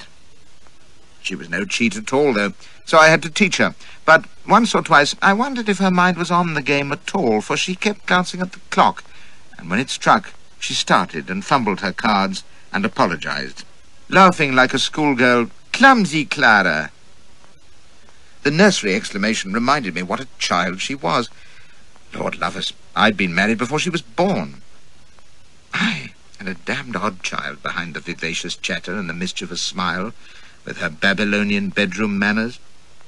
Peculiar lusts are supposed to be a male prerogative. Well, look at me. But the truth is we ain't in it with the likes of the Empress Tzusi, or Lola of the hairbrush, or that Russian aunt I knew who went in for flogging in steam baths, or Miranda Spring, not yet of age, smiling brightly to cover a little yawn. Jaded from her mattress exertions, no doubt. We'll brisk you up presently, thinks I, with a few of those Hindu gymnastics that Mrs. Leslie of Meerut was so partial to. There was a vague sound from somewhere outside, and then a heavy footfall on the deck over our heads. The butler from the house was my first thought, and Miranda dropped a card in shuffling, retrieved it, and offered me the pack to cut. "Who is it?" says I, and she glanced at the clock. Suddenly I realized she was trembling, but it was excitement, not fear, and the smile in the black eyes was one of pure triumph. "That will be Papa at last," says she.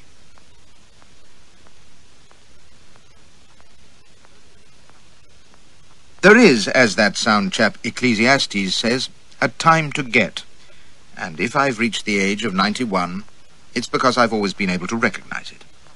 I was afoot on the word Papa, and streaking for the bed cabin, where I knew there was a window. I wrenched the door open and raced through it into the bloody lavatory, and by the time I was out again it was too late. The biggest Malay I've ever seen, a huge yellow villain clad only in duck trousers and with arms like hawsers, was at the foot of the companion, making way for John Charity Spring in full war paint. Reefer jacket, pirate cap, and a face like an Old Testament prophet. He took in the scene, hands thrust into pockets, and growled to the Malay, "On deck, Jumbo, and if he sticks his neck out, break it." He turned his glare on Miranda, who was still seated, the pack in her hands, and barked at her, "Did this thing molest you?" She riffled the cards, cool as you like, while my bowels dissolved. "No, Papa, he did not." "He tried, though, I'll lay. I know the villain." His voice rose to its accustomed roar. "Did he lay his vile hands on you? Answer me." Oh, Christ, I thought it's the finish. But she simply glanced at me with infinite scorn, shrugged her slim shoulders, and made an inelegant spitting noise. Spring stood breathing like a bellows, his wild eyes moving from one to other of us. I knew better than to utter a denial. And I didn't laugh either, like rash Michel. "I'll swear he did, though. Didn't you, you lousy ledger?" He strode to confront me, jerking his fist from his pockets, his jaw working in fury. "Didn't you, by God?" "Oh, Papa, of course he tried to kiss me. Do you think he is the first? I'm nearly 18, you know." If ever a voice stamped its foot, hers did. She sounded like an impatient governess. "I am not a child. What were you expecting, after all?" She tossed her head. "But he is just a great bully, and a great coward, as you said." His breath was rasping on my face, and his eyes were like a mad dog's. But suddenly he wheeled about, stared at her, and then strode to a cupboard on the bulkhead and dragged out a large volume which I recognized in amazement as a Bible. He slammed it down on the table beside her. "Miranda," says he, and his voice was hoarse, either with rage or fatherly concern. "My child, it grieves me to do this, but I must. Swear to me on this book that no unworthiness, no impropriety passed between you and this creature." "Oh, Papa, what a fuss. All about nothing. This is so silly." "Silly be damned," bawls paterfamilias. "Put your hand on the blasted book, girl." He seized her wrist and slapped her palm on the Bible. "Now, make your oath, and take care. I quid de quoque viro, et cui dicas saepe caveto, mind, even with a rat like him. Swear." I braced myself to leap for the ladder, resolved to kick the appalling Jumbo in the crotch, God willing, for while the dear child had lied splendidly thus far, I knew she was convent-reared on all that hellfire and mortal sin bilge, and she wouldn't dare perjure. And I stopped in the nick of time, for she was giving an angry little shrug, looking Papa sulkily in the eye, and swearing by Almighty God that she had repelled my clumsy advances with ease, and it would take a better man than Flashy to drag her into the long grass, or words to that effect. Spring ground his teeth in relief, and then spoke 2 words I wager he'd never uttered in his life before. "Forgive me, my child. I never doubted you, but I know this scoundrel, you see." He turned his dreadful face to me, and if hair and claws had sprouted from his hands, I'd not have wondered. "It would break my heart," snarls he, "if I thought... But there, God bless you, child." He bussed her resoundingly on the forehead, and the little trollop gave him a smile of radiant purity. "You are the bravest of girls and the dearest of daughters, quem te deus esse jussit. Now go along to bed, and give thanks to him who has guarded you this day." "Good night, dear papa," says she, and kissed the brute. She walked to the companion, and God help us, as she passed me, she pursed her lips in a silent kiss and winked. Then she was gone, and Spring hurled the Bible into its cupboard and glared at me. "And you, if you ever pray, which I'm damned sure you don't, can give thanks for the innocence of a good woman. A novelty in your filthy experience, is she not?" Well, novelty was the word for Miranda, no error, if not innocence. "Aye, she's as pure as you are vile, and straight as you are warped, as brave as you are... And she don't lie, either." He gave his barking laugh. "So you needn't stand quaking, my hero. Sit down." Now, I'd stood mum and paralysed through the astonishing scene I'd just described, because that's what you do when J.C. Spring is on the rampage. Why the devil he wasn't in Grahamstown hadn't crossed my mind. I'd been too busy thanking God that his daughter was a complete hand, and that the old monster had swallowed her tail whole. But since he had, why, all was well, surely, and I could depart without a stain on my character. I recalled my wits and met his eye. 2 damned difficult things to do, I can tell you. "Thank you, but I think I'll take my leave if..." "You'll do no such thing," bawls he. "Now that you're here, you'll stay a while and give me the pleasure of your blasted company. Sit, damn you." I sat, believe me, and he gave a great white-whiskered grin, chuckling, and poured 2 stiff tots from the decanter on the buffet. "No orange this time, I think," sneers he. "You'll want it straight, if I'm a judge. Cigar? Or cheroot? You Far Easters like 'em black, I believe. Go on, man. Utrum horum mavis accipe, and take your ease. Your health, while you've got it." I downed the brandy as if it was water, for I'd seen Spring jovial before, and knew what could come of it. He seated himself opposite me at the table, sipped and wiped his whiskers, and eyed me with genial malevolence. I'd as soon be smiled at by a cobra. "So you didn't heed me," says he. "Well, you've more bottom than ever I gave you credit for. And if you were half the man you look instead of the toad I know you to be, I'd not blame you. Miranda is a maid to bewitch any man. I'm proud of that girl, Flashman, with good cause. And if I thought you'd laid a finger on her..." Suddenly the hellish glare was back in his eyes, and his scar was pulsing. "I'd serve you as I served another reptile that tried to defile her. By God, I would!" He smashed his fist on the table. "I found her fighting for her chastity. Aye, in her own chamber, by heaven, with a foul, seducing, frog-eating son of a bitch who sought to have his vile way with her when my back was turned. My daughter, the bastard!" There was spittle on his beard. "What do you say to that, eh?" When a maniac inquires, answer. "Damnable. French, was he? Well, there you are. Do you know what I did to him?" His voice was soft now, but the empty eyes weren't. "I stripped him stark and cut the life out of him. 61 strokes, and you wouldn't have known he was human." "Murder, you'll say?" No, not at all. Quite the... "But the fact is, Flashman, I was beside myself," cries this raving ogre. "Aye, homo extra est corpus suum cum irascitur, you remember?" "Absolutely. May I trouble you for the brandy, Captain?" "There were those suspected me. Do you think I gave a damn? It was just, I tell you. Condign punishment, as the articles say. And that lass of mine, that young heroine, I'll never forget it, never. Fighting like a tigress against that beast's base passion, but not a tear or a tremor. Thank God I came in time." You should have seen her base passion a few hours ago, thinks I, and quailed at the memory. God, if ever he found out. He sipped brandy, growling, came out of his reverie of Miranda worship, and realized he'd been confiding in the scum of the earth. "But you were no threat to her." He curled his lip. "No, not you. You see, Flashman, I could trust her virtue to be stronger even than your depravity. Else I'd never have let you within a mile of her, let alone permit her to beguile you here. Aye, that jars you. Oh, you've been had, my son. For an instant, the pale eyes were alight with triumph. Then he was scowling again. But I've been through hell this day.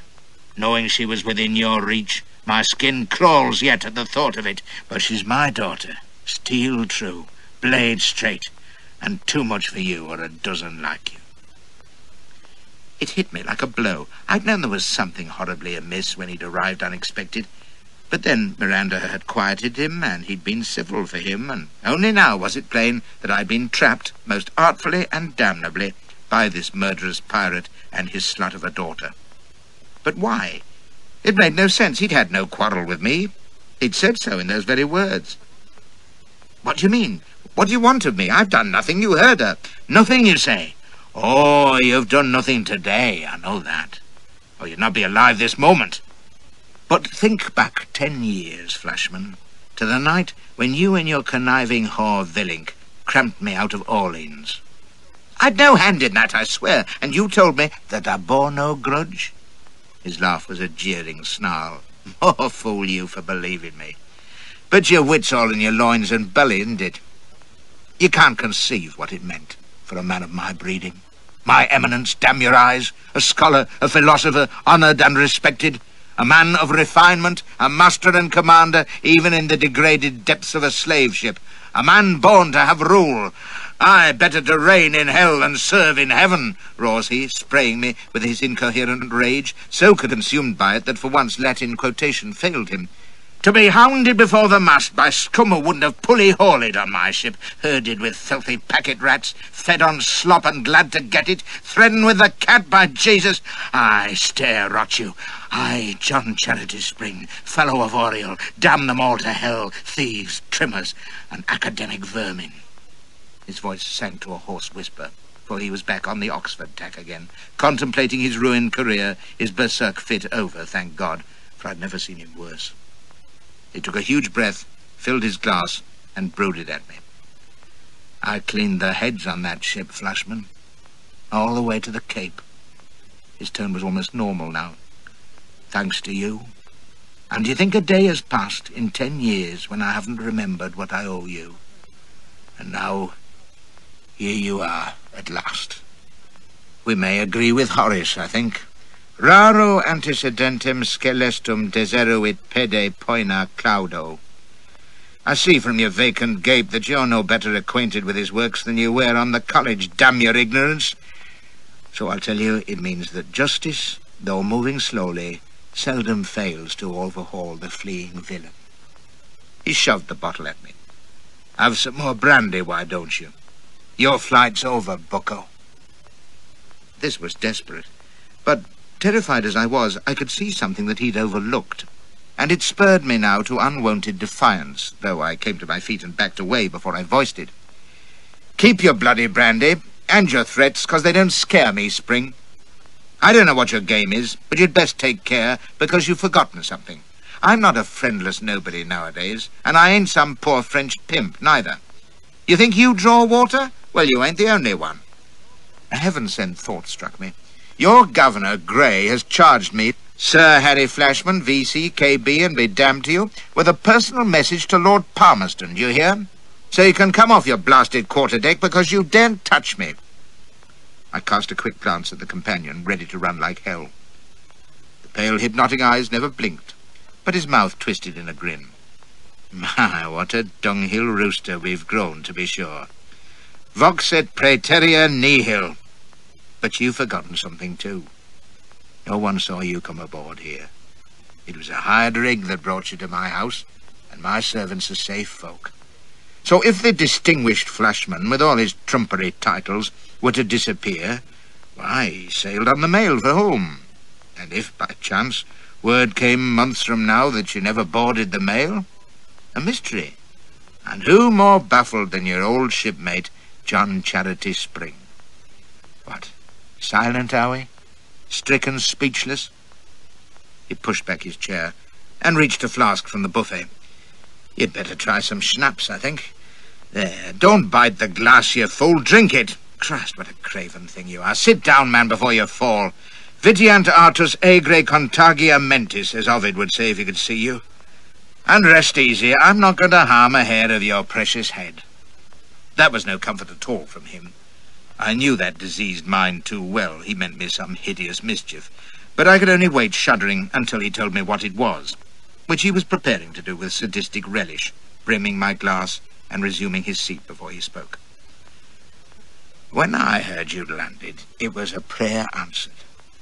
But I couldn't see how to come at you until Miranda showed the way. Oh, she has all my confidence, the only creature on earth in whom I put trust. Let me beckon him, says she, and didn't she just, on that first night at Government House? It was gall to my soul to see it. My girl, and you dirty satyr. A dozen times I'd have cried it off, for fear what harm might come to her, but she laughed away my doubts. Trust me, Papa. My girl. Do you wonder I worship the earth she treads on? Would you believe, he leaned forward gloating, 'twas she advised I should warn you off. He'll come all the faster to spite you, if he thinks it's safe, says she. She knew you, do you hear? Oh, yes, Flashman. She knows all my story from Oxford to the Middle Passage, and she's as bent on settling her father's scores as he is himself. We have no secrets, you see, my girl and I. I could think of one. Oh, she'd tricked me into his clutches right enough, but she'd humbugged him too, awing away like a demented succubus, while he was biting his nails over her supposed virtue, and the doting old lunatic believed her. God knew how many she'd been in the bushes with, his stainless virgin. If only I dared to tell him. Suddenly I felt sick, and not only with fear, something was wrong with my innards. And you came to the bait like the lustful swine you are, says Spring. And it's time to cast our accounts and pay. Flashman. You know me, with any other of the monsters I'd known, I'd have pleaded and whined and tried to buy off. But he was mad. And my mind seemed to be growing numb. Another wave of nausea came over me. My head swam, and I took a stiff gulp of schnapps to steady myself. Belay that, growled Spring, and snatched the glass from me. I don't want you dead to the world before I've done. He seized my wrist. Sit still, damn you. Ha! Pulse sluggish. Very good. He dropped my hand and sat back, and as the sick fit shook me again, I saw that he was smiling. Now you know what a crimped sailor man feels like, says he. Yes, the schnapps is loaded. Just like the mixture that fat tart slipped to me in Orleans. I believe in eye for eye, you see, no more, no less. You shipped me out, drugged and helpless, and now you're going the same way. You can live on skilly and hardtack. You can try your VC and KB on a bucko mate. You can have your arse kicked from here to Baltimore and see how you like it, damn your blood. His voice was rising again, but he checked himself and leaned forward to thumb up my eyelid, and I couldn't raise a hand to stop him. That's right, says he. Baltimore, with a skipper of my acquaintance. If I were a vindictive man, it would have been Orleans. But I'm giving you an even chance, you see. Baltimore's about right, I reckon. You've been there before, so you know what's waiting for you, eh? He stood up, and I tried to follow, but my legs wouldn't answer. I heaved and couldn't move a muscle, but the horror of it was that I could see and hear and feel the sweat pouring over my skin. God knows what poison he'd fed me, but it had gripped me all in an instant. I tried to speak, but only a croak came out. Spring laughed aloud and stooped to me, the demonic pale eyes gleaming, and began to shout at me. Hear this, damn you! You'll go ashore derelict and penniless as I did, and word will go ahead of you to the police and the federal people, not only in Baltimore, but in Washington and Orleans. You'll find they have fine long memories, Flashman. They'll remember Beecham, Millward, Coomer. The U.S. Navy have their file on him, I dare say. Perjury, impersonation, and slave trading. But that's nothing, is it? You're wanted for slave stealing, too, as I recall, which is a capital offence. And they're a damn sight hotter on it now than they were 10 years ago, even. And then there's the small matter of complicity in the murder of one Peter Omohundro. Oh, it's quite a score, and I don't doubt there's more that I don't know about. He stood straight, And now he seemed to have swollen into a ghastly giant, white-bearded and hideous, who struck at me, but I couldn't feel the slaps, although they were jarring my head right and left. See how much good your medals and honours and the brave name of Sir Harry Flashman does you when the Yankee law has you by the neck. I, olim meminisse you varbit, rot you. His bellowings were growing fainter. Crawl or run or worm your way out of that. If you can, good luck to you. Bon voyage, you son of a bitch. The pounding in my ears blotted out all other sounds, and my sight was going, for I could no longer make out his form, and the cabin lights were dwindling to pinpoints. The nausea had passed, my senses were going. But I remember, clear as day, my last thought before I went under. And 'twasn't about Spring, or Miranda, or the hellish pickle awaiting me. No, for once I'd recognized his quotation. It had been framed on the wall of the hospital at Rugby, where I'd sobered up on that distant day when Arnold kicked me out. Olim meminisse juvabit. It will be pleasant to remember former troubles. And deuced appropriate, too. Seneca, if memory serves.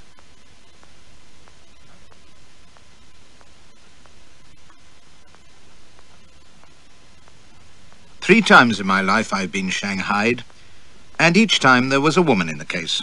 Miranda Spring, Phoebe Carpenter, and Fanny Duberly. Although I quit pretty little fan of any ill intent, and the occasion in which she was concerned saw me trepanned with my eyes open. On the two others, it was flashy, outward bound with a belly full of puggle from which I didn't awake until we were well out at sea. And there's no worse place to come to than below deck on a windjammer when the skipper's in a hurry. This one was an American with a broken nose and a beard like a scarf beneath his rock of a chin. My heart sank at the sight of him, for he had Downeaster written all over him. I'd hoped when I crawled out of the stuffy hole in which I found myself and puked my heart out on a deck that seemed to be near perpendicular, that I'd find a good corruptible frog or dago on the poop. But Spring had chosen his man well, damn him. This one had eyes like flint and wine through his nose. "Spew over the side, can't you?" was his greeting, as I staggered up out of the scuppers and held on for my life. He stood braced without support in a gale that was bringing green sea over the rail in icy showers, soaking me in an instant, but at least it washed my tiffin and supper away. "Do that, McCarm, and you'll swab it up yourself, mister. Now get back below till you can stand straight, and keep out of the way, you hear?" It's not easy to conduct negotiations on a spray-lashed deck during a howling tempest, but I was wasting no time. £100 if you'll take me to Port Nolloth or Walfish Bay. I'd no notion where we were in the South Atlantic, but I doubted if we were far out as yet, and any port would do so long as it wasn't Baltimore or the Cape, with Spring infesting the place. 500 if you'll carry me to England. "Got it on you?" shouts he. I hadn't. I'd been stripped clean of cash, papers, even my cheroot case. "You'll have it the moment we drop anchor. Look, 1,000 if you set me down anywhere between Brest and London. It don't have to be English waters, even." That was when he knocked me down, grabbed me by the belt, and heaved me aft. I'm over 13 stone, but I might have been his gunny sack. He threw me into his cabin, kicked the door to, and watched me crawl to my feet. "That's a short way of telling you I ain't for sale," says he. "Least of all to a lousy, limey slave stealer." Even in my distempered state, that sounded damned odd. "You ain't a southerner, you're a Yankee, damn it." "That I am," says he, "and I make my living between Benin and Brazil mostly. That satisfy you?" A slaver, in other words, if not this voyage. Trust Spring. So I tried another tack. "You'll hang for this, do you know that? You're a kidnapper, and I'm Sir Harry Flashman, colonel in the British Army, and—" "Spring told me that's what you'd say, but you're a liar, and he ain't. Your name's Coomer, and in the States they got warrants out for you for everything except pissing in the street. Spring told me that, too. So any hanging there is, you'll do it." "You're wrong, you fool. I'm telling the truth, you Yankee idiot. Don't hit me." He stood over me, rubbing his knuckles. "Now you listen, mister, 'cause I'm running out of patience. John C. Spring is my friend, and when he pays and trusts me for a job, I do it.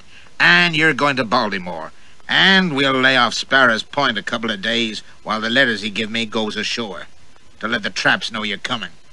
And then you go.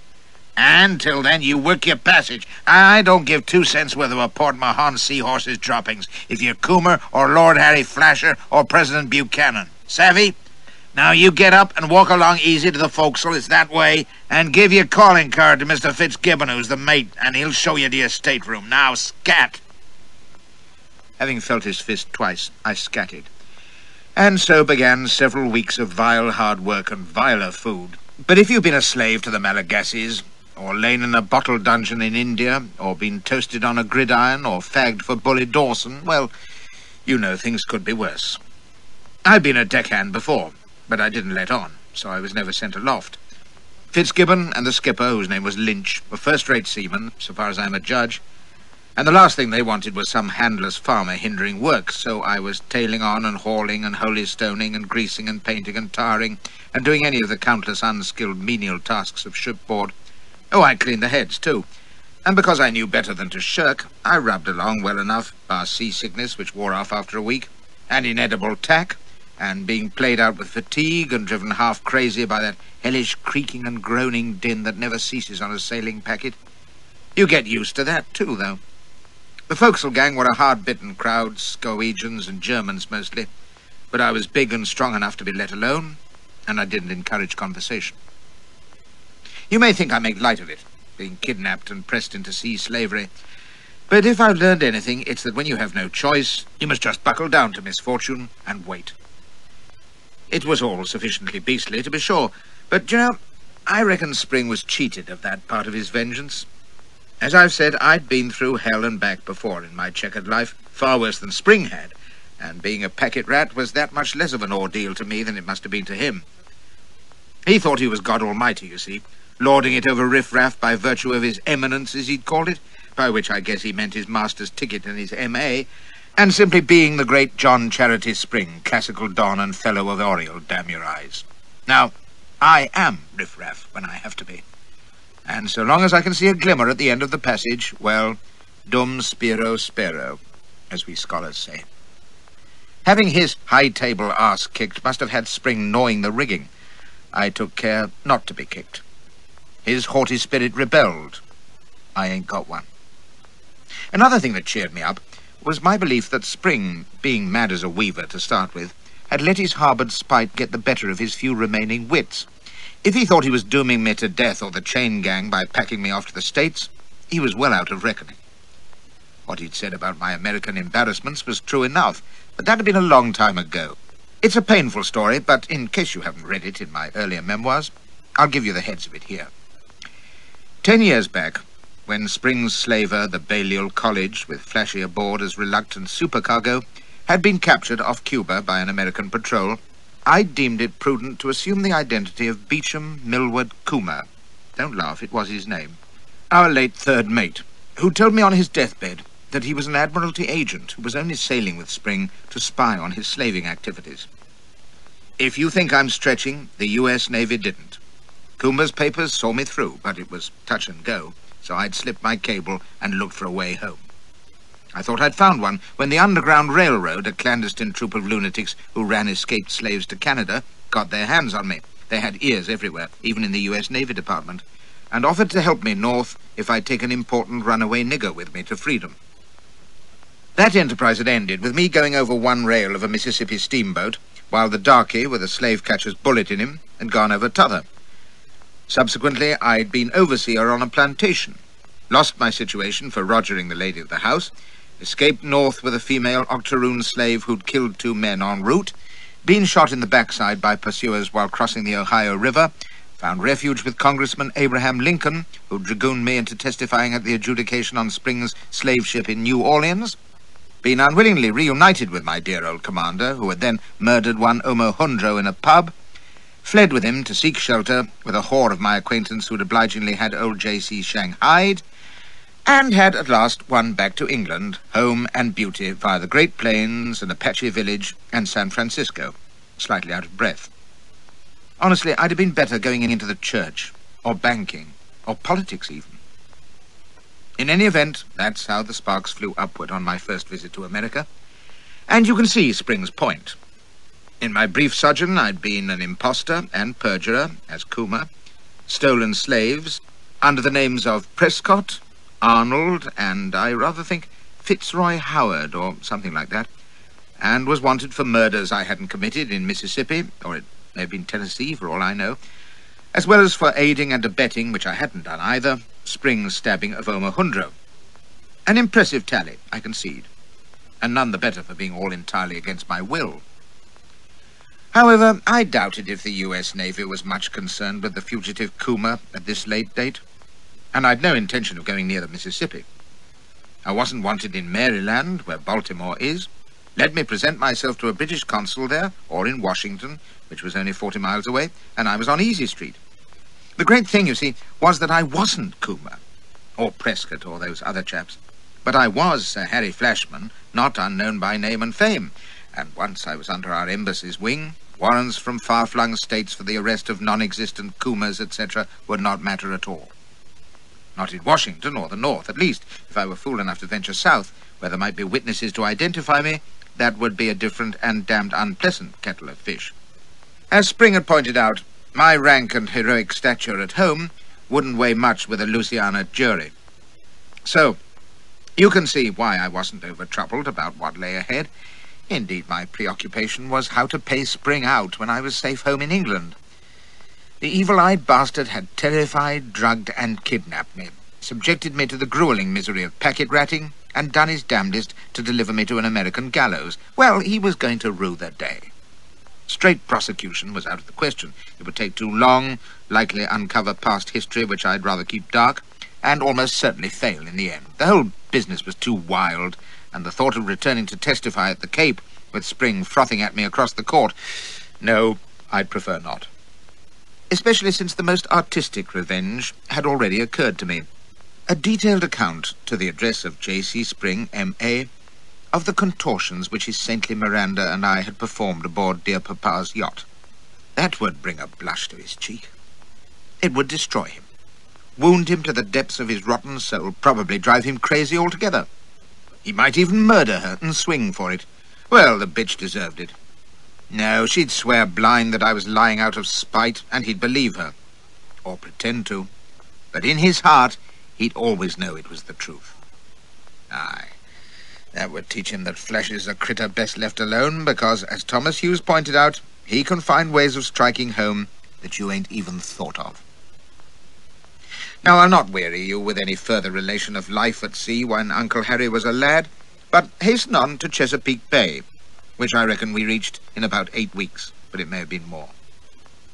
I made 2 further attempts to suborn Captain Lynch, promising him Golconda if he would put me down at New York or Boston, but I might as well have talked to the mast. I believe my speech and bearing and my conduct aboard had sown some doubt in his mind, for he didn't hit me on either occasion, but perhaps because he was a man of his word, as some of these half-wit shellbacks are, or more likely because Spring had a hold on him, he wasn't to be budged. "You go to Baltimore even if the Chesapeake's afire, so you can save your wind," says he. And that was that. We lay 2 days in the bay, and I didn't doubt that Spring's letters had gone ashore with the pilot. Now that the grip had come, all my assurance had melted like snow off a dike, and I was in a fine funk again, dreaming hideous nightmares in which I was swimming slowly towards a misty jetty on which stood Yankee peelers brandishing warrants made out for the handsomest man in the army and jangling their handcuffs. And all my American ill-willers were there, singing jubilee. Omohundro, and the squirt Mandeville who'd caught me galloping his wife, and Buck the slave-catcher and his gang, and the poker-faced Navy man whose name I'd forgotten, and blasted George Randolph, the runaway nigger I'd abandoned, and vague figures I couldn't make out, but I knew they were the Comanches of Bent's Fort, and Iron Eyes, who'd chased me clear across the Jornada. And then, somehow, I was in the adjudication court at Orleans. But instead of the wizened little adjudicator, it was Spring on the bench, in gown and mortarboard, waving a birch and shouting, "Aye, there he is, the great toad who ravishes daughters and can't construe Horace to save his soul. Flashmanum monstrum informe ingens et horrendum. Mark him well, ladies and harlots, for Juvenal never spoke a truer word. Omne in praecipiti vitium statit, by thunder." And when I looked at the jury, they were all the American women I'd betrayed or discarded. Fat Susie weeping, Sonzia Ray sulking, the French nigger Cleone, whom I'd sold to a priest at Santa Fe, willowy Cassie looking down her fine nose, coal-black Aphrodite, and the slave women at Greystones, but their faces were all turned to the bench. And now it wasn't Spring who sat there, but Arnold in a pilot cap glowering at me. And then Miranda was tripping up beside him, swirling her hair about her like a cloak, giggling as she stooped to whisper in his ear. But it wasn't his ear.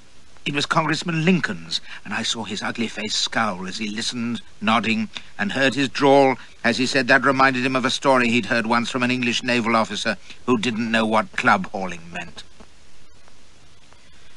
I came back to waking very slowly, with sense stealing over me like a sunrise, almost imperceptibly, growing gradually conscious of a throbbing ache in my temples and a dryness in my mouth and throat that was truly painful. There was someone beside me, for I could feel the warmth of a body, and I thought Elspeth, until I remembered that I was in a ship at sea, bound for Baltimore, and that awful nightmare, which thank God was only a dream after all, conjured up out of my fears. But there was no motion about the place on which I lay, no gentle rocking as there should have been as we lay at anchor in the Chesapeake. I opened eyelids that seemed to have been glued together, expecting to see the knothole in the floor of the bunk above me as I'd seen it with every awakening for the past many weeks. It wasn't there, and no bunk either. Instead, there was a dingy white ceiling, and when I turned my head, there was a bare wall with a grimy window. I was ashore then. But how, and for how long? I tried to conjure up my last memory of shipboard, but couldn't with the ache in my head, and to this day I don't know how I left the ship, drunk, drugged, or sandbagged. At the time, it didn't signify anyway, and even as I reached that conclusion, a woman's voice said, "Hello, dearie. Awake, are you? Say, didn't you have a skinful, though?" An American cackle piercing my ear, and I shuddered away by instinct, which was sound judgment, for if I felt dreadful, she looked worse. A raddled slattern, grinning her stinking breath into my face, reaching out a fat hand across my chest. I almost catted on the spot, one thought uppermost. Have we? It came out in a faint croak, and she leered and heaved herself half across me. The paint on her face looked about a week old, and her awful bulk was clothed only in a grubby shift. "You mean, did you and me?" She loosed another braying laugh, displaying bad teeth. "No, dearie, we didn't yet.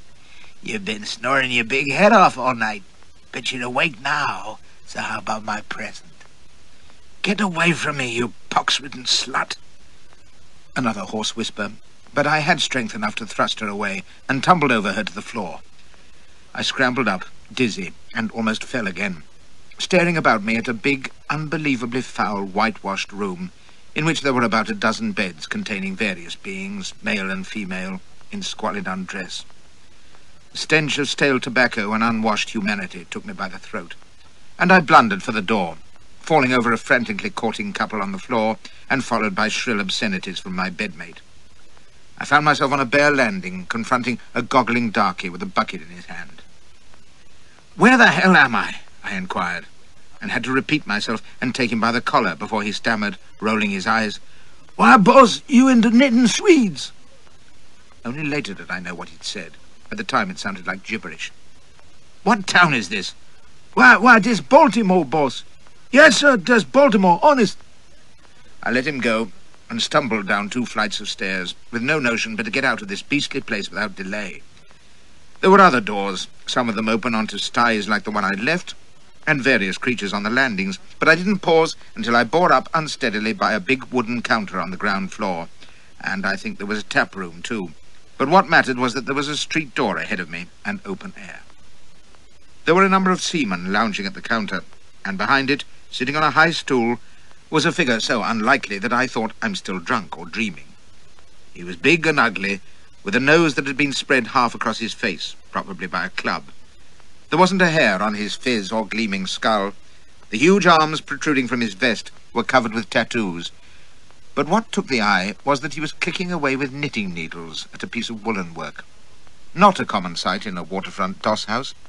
He purled or cast off, or whatever it is that knitters do when they want to take a breather, and nodded to a fellow in a striped shirt who was laying some coins on the counter. Then he looked at me, and I realized that the loungers were doing the same in a most disconcerting way. I'd got some sense back now, and saw that this was plainly the receipt of custom, where guests settled their accounts and ordered up their carriages. Equally plainly, I'd spent the night on the premises, but when I put a hand to my pocket, the bald head shook emphatically. "You paid for, Yoni," says the knitting Swede. "You want some grub just now?" I declined with thanks, and he nodded again. "You got the ship, maybe?" I was about to say no, but one look at the loungers stopped me. Too many ferret eyes and ugly mugs for my liking, and I'd no wish to be crimped a second time. I said I had a ship, and a greasy disease in a billycock hat and brass watch chain asked, "What ship would that be, sailor?" "The Sea Witch, and I'm bully waterman, so get the hell out of my way," says I. Being over 6 feet and heavy-set has its uses, and I was out in the street and round the corner before he'd had time to offer me a drink and a billy behind the ear. You didn't linger in establishments like the Knitting Swedes, not unless you fancied a free holiday in a whaler for the next couple of years. I walked on quickly, reflecting that it had been considerate of Lynch to pay my lodgings, but then it may have been a club rule that insensible members had to be settled for in advance. I walked for 2 minutes, and felt so groggy that I had to sit down on a barrel at the mouth of an alley, where I took stock. I knew I was in Sailor Town, Baltimore, but that was all. The growth on my chin told me I hadn't been ashore above 24 hours. Whatever information Spring had sent to the authorities must have been in their hands for 2 days by now, and no doubt it would contain an excellent description, even down to my clothes. These consisted of a shirt and trousers, boots, and a canvas jacket, the crease not improved by a night in that verminous hole I'd just escaped from. I've since learned, by the way, that it was quite celebrated among the less discriminating seafarers. If you'd stopped at the Knitting Swedes, you could dine out on it in every shebeen from Glasgow to Sydney.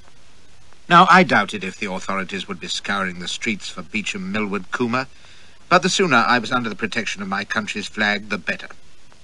A port the size of Baltimore must surely have a British consul, or some kind of commercial representative at least, who shouldn't be too difficult to find. He might look askance at my appearance, but it would have to do, since Captain Lynch's generosity hadn't run the length of leaving a single damned penny or anything else in my pockets. It wouldn't make my bona fides any easier to establish, but I'd meet that trouble when I came to it. Although I'd been in Baltimore before, with the U.S. Navy folk, I'd no notion of how the town lay, so I took a slant along the street, which was bustling with business round the chandlers' shops and warehouses, and approached a prosperous-looking old gent to inquire the way to the centre of town. I barely got a word out when he rounded on me. "You goddamn leeches, can't you work for a change?" cries he. "I declare you're stout enough." He slapped 10 cents into my hand and strode on, leaving me wondering if it would buy me a shave. And now that my head was clearing, I found that I was almighty hungry. Do you know, within an hour I was richer by $4, and a splendid new vocabulary. The first time I ever heard the word bum mean anything but backside was on that morning. The beauty of it was I didn't have to beg, even. My dishevelled clothing, unshaven chin, and most charming smile, with a courteous finger raised to the brow, marked me as a mendicant, apparently, and for every 9 who brushed past, a 10th would drop a few coppers in my palm. Damned interesting, I found it. Women were altogether more generous than men, especially as I moved uptown.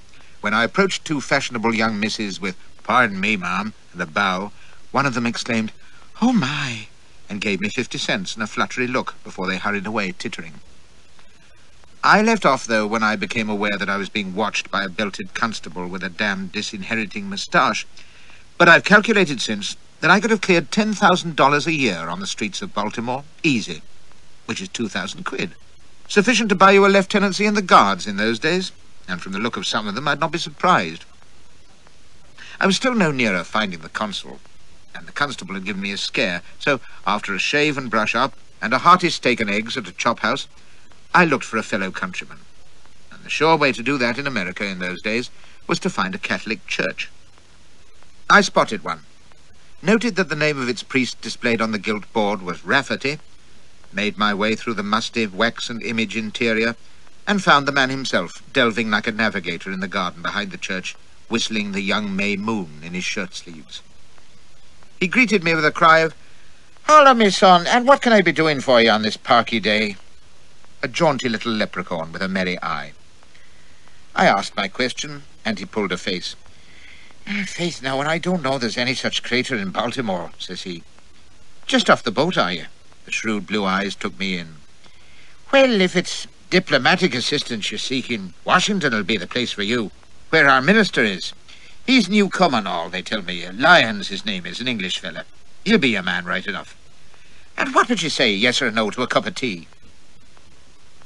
Seeing him so affable, and with only $2 in my pocket, it struck me that if I played smooth, I might touch him for the fare to Washington. So I affected the faintest of brogues and introduced myself as Grattan Nugent Hare, who was rotting safely in a cottonwood grove somewhere south of Socorro, of the Rathfarnham Trinity College, lately arrived to join my brother Frank, who held a minor position in the Washington Bank. Unfortunately, I had been set upon soon after landing the previous night and was without cash or effects. He opened his eyes and mouth wide. Do you tell me? Dear God, what's the world coming to? And you with your foot barely on the ground and from Dublin, too. Have you been to the police, man, dear? You have. And got little good of them. Aye, well, they've a hard row to hoe, with some queer ones in this town, I'll tell you. They wouldn't know of a British consul, neither. No, no. It's a wonder they didn't think to steer you to a fellow countryman at least. There's enough of Englishmen and ourselves hereabouts, God knows. But they didn't. Ah, well. But come away, and we'll have that dish of tea while we think what's best to be done. And how's the Liffey looking, eh? I sat in his kitchen while he prattled Irishly and made tea.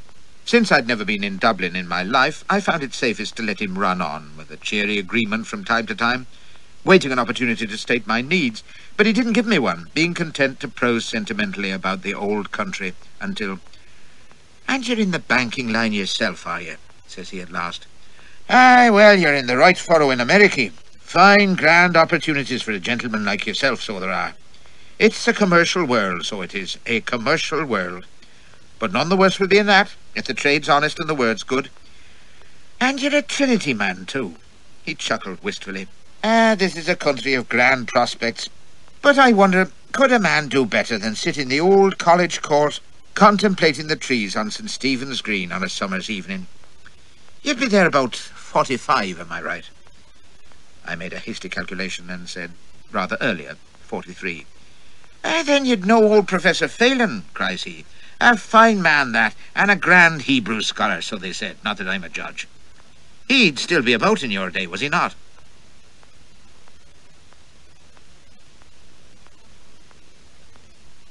End of side 5.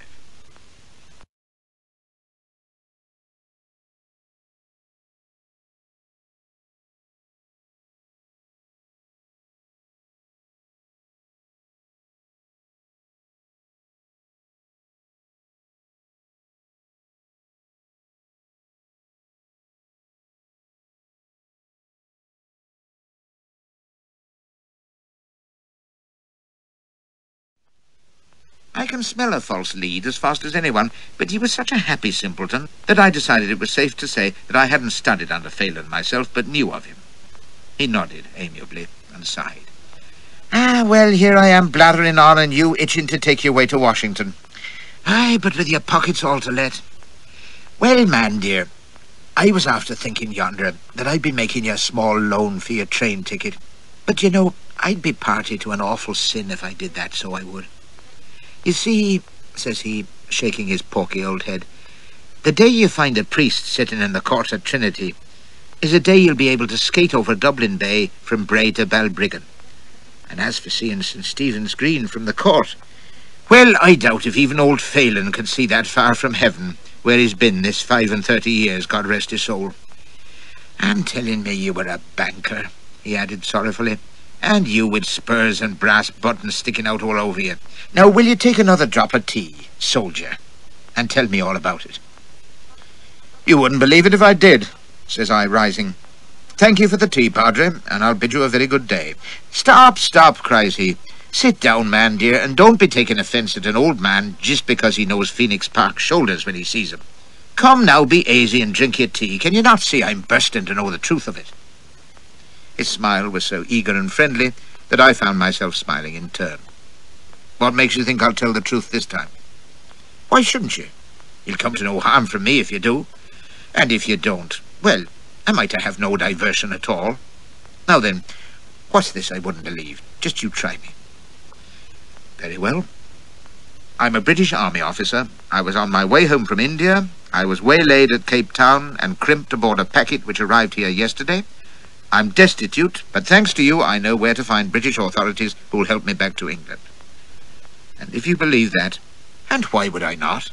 It fits you better than all that moonshine about banking and Trinity, I'll say that for it. What's your name, my son? There was no earthly reason why I shouldn't tell him, so I shook my head. Least said. And why didn't you ask direction from the first policeman you saw? I still said nothing, and he nodded, no longer smiling. I rose again to go, for the sooner I was out of this, the better, but he stayed me with a hand on my sleeve. You'll tell me no more? Well, now, just bide a minute while I think about... No, don't go. You want the fare to Washington, don't you? I waited while he cogitated, chin in hand, eyes bright as a bird's. Tell you what I think. You're an officer and a bit of a gentleman, I know the look. And you're a runner. Now, don't be adding to your sins by denying it, for I had a parish in lease in the great trouble, and I know that look too. Aye, twice as long in the leg as you would be if I put a foot rule on you. And man, dear, you're a desperate liar. But who's not, will you tell me? But you're civil, at least. And you're army. And didn't me own father and two uncles and that other good Irishman, Arthur Wellesley, follow the flag across Spain together? They did. He paused and sighed. Now, you're a Protestant, so I can't penance you for telling lies. But since I'm dreadful afflicted with the rheumatics, and can't abide digging at all, well, if you can sink your gentlemanly pride and finish them 2 rows for me, why, 'twill be for the good of your soul and my body. And it'll be $10 to take you to Washington, 9.5 in loan to be repaid at your convenience, and 50 cents for your labour. Well, what say you, my son? Well, I needed that $10, but who'd have thought when Campbell pinned my cross on me that 7 months later I'd be digging a bog trotter's garden in Maryland? Father Rafferty watched me as I turned the last sods, observing dryly that it was plain to see I was English from the way I handled a spade. And he gave me a mug of beer and counted $10 carefully into my palm. I'll walk you to the station, says he. No one will look twice at you when you keep in step with the church. And I can see you don't get on the wrong train or lose your money or go astray anyways, you know. He put me on the right train, sure enough. But the rest of his statement proved as wrong as could be. Someone did look at us, but I didn't notice at the time. Possibly because I was busy parrying Rafferty's artful questions about the army and India. At least I could satisfy him that I was telling the truth about those. Ask at the Washington station where the British minister's to be found, he advised me. And if they don't know, make your way to Willard's Hotel on 14th Street, and they'll set you right. It's the great place, and if they turn up their noses at your togs, just give 'em your Hyde Park swagger, eh? But mind how you go now, cries he, as I mounted the step to the coach. 'Twill be dark by the time you get in, and 'tis a desperate place for garrotters and scallywags and the like. We wouldn't want you waylaid a second time, would we? Gratitude ain't my long suit, as you know. But he'd seen me right, and he was a cheery wee soul, looking down at the smiling pixie face under the round hat. I couldn't help liking the little Murphy, and wondering why he'd been at such pains on my behalf. It's a priest's business, of course, to succour the distressed sinner, but I knew there was more in it than that. He was a lonely old man, far from home, and he was Irish, and had guessed I was on the run, and I was army like his father and uncles, and he'd taken to me, as folk do, even when they know I'm not straight. I wish you'd tell me your name, though, says he, when I thanked him. I said I'd send him my card when I repaid the $10. That you will, cries he heartily. In the meantime, though, your Christian name, eh? Harry. I believe you. You look like a Harry. God knows you didn't look like a... what was it? Grattan? Grattan the banker from the Rathfarnham? The impudence of it. He laughed and looked wistful. Ay, me. Sometimes I could wish I'd been a rascal myself. It's never too late, says I, and he spluttered in delight. Get away with your spalpeen, cries he, and stood waving as the train pulled out, a little black figure vanishing into the hissing steam. I reckon Father Rafferty was one of those good fools who are put into the world to grease the axles for people like me. They charm so easy if you play 'em right, and the bigger a scoundrel you are, the more they'll put themselves out for you, no doubt in the hope that if you do reform, they'll get that much more treasure in heaven for it. You may be astonished to know that I did repay the loan, later on, but in no spirit of gratitude or obligation, or because I'd quite liked the little ass. No, I paid because I could easily afford it. And there's one rule, as a practicing pagan, that I don't break if I can help it. Never offend the local tribal gods. It ain't lucky. It was dark when we pulled into Washington, and the conductor had never heard of the British ministry. Oh, sure, he knew Willard's Hotel, but plainly wondered what business this rumpled traveller without a hat could have at such a select establishment. He was starting to give me reluctant directions when a chap who'd alighted from the train directly behind me said if it was Willard's I wanted, why, he was going that way himself. He was a sober-looking young fellow, neatly dressed, so I thanked him and went out of the crowded station into a dark and dirty Washington evening. "It's close enough to walk if you don't mind the rain," says my companion, and since it seemed only prudent to save my cash, I agreed and we set off. It wasn't too damp, but Washington didn't seem to have improved much in 10 years. They were still building the place and making heavy weather of it, for the street we followed was ankle-deep in mud, and so poor was the lighting you couldn't see where you were putting your feet. We jostled along the sidewalk, blundering into people, and presently my guide pulled up with a mild oath, glanced about him, and said we'd be quicker taking a side street. It didn't look much better than an alley, but he led the way confidently, so I ploughed on behind, thinking no evil, and suddenly he lengthened his stride, wheeled round to face me, and whistled sharply.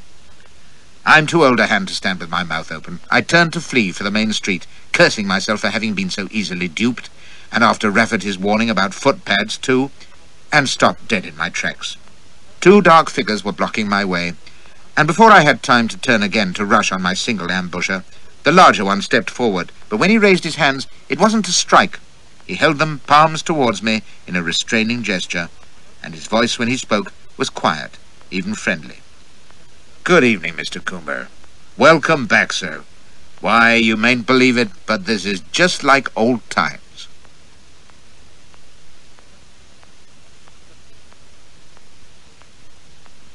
For a split second, I was paralyzed in mind and body, and then came the icy stab of terror as I thought, police.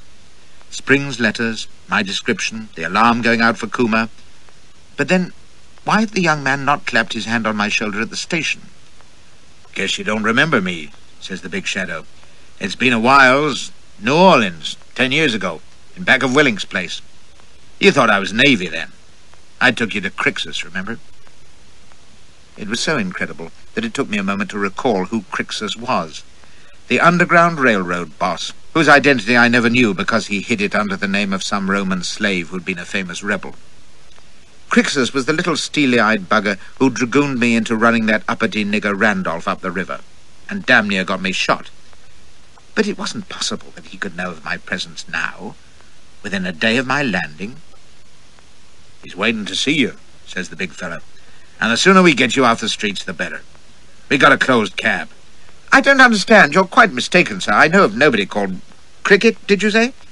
I was babbling with shock, and he absolutely laughed. "Say, I wish I could think as quick as you do. 10 years ago, Billy," says he to his companion, "when we jumped this fellow, he started talking Dutch. Now, come along, Mr. Cooper, 'cause I'd know you anywhere, and we're wasting time and safety."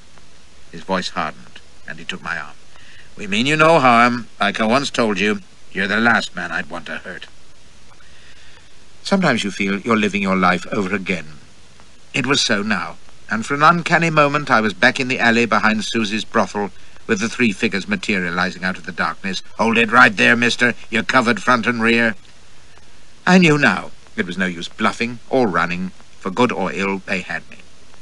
"It wasn't Dutch, it was German," says I. "Very well, I'm the man you call Coomer, and I'll be happy to take your cab, but not to Mr. Crixus, not until I've been to the British ministry." "No, sir," snaps he. "We got our orders. And believe me, you'll be a sight safer with us than in the British ministry, not if your whole Queen's Navy was guarding it. So come on, mister." God knew what that meant. But it settled it. Whatever Crixus wanted, and I still couldn't take in that he'd got word of me. Damn it, he should have been in Orleans anyway. Or that these fellows were real. He'd been a friend after his fashion, and was evidently still well disposed. And with the 3 pressing about me, and my arm in a strong hand, I had no choice. "Very good," says I, "but you don't put a sack over my head this time." He laughed and said I was a card, and then they were bustling me out of the alley and into a closed growler. mighty practiced, with one in front, one gripping me, the third behind. The big man shouted to the driver, and we were lurching along, back towards the station, as near as I could judge. And then we swung right across a broad quagmire of a street, and through the left-hand window I caught a glimpse in the distance of what I recognized as the Capitol without its dome. They still hadn't got its bloody lid on, would you believe, in 1859? And knew we must be crossing the avenue, going south. The big man saw me looking and whipped down the blinds, and we bowled along in the stuffy darkness in silence, while I strove to calm my quivering nerves and think out what it all meant. How they'd found me I couldn't fathom, and it mattered less than what lay ahead. What the devil could Crixus want with me? A horrid thought. Did he know I'd left Randolph to his fate on that steamboat? Well, I'd thought the bastard was dead. And he'd turned up later in Canada anyway, so I'd heard, so it wasn't likely to be that. He couldn't want me to run niggers again, surely. No, it defied all explanation. So I sat fretting in the cab with the big man at my side and his two mates opposite for what must have been a good half hour. And then the cab stopped, and we descended on what looked like a suburban street with big detached houses in gloomy gardens either side, and underfoot nothing but Washington macadam, 2 feet of gumbo.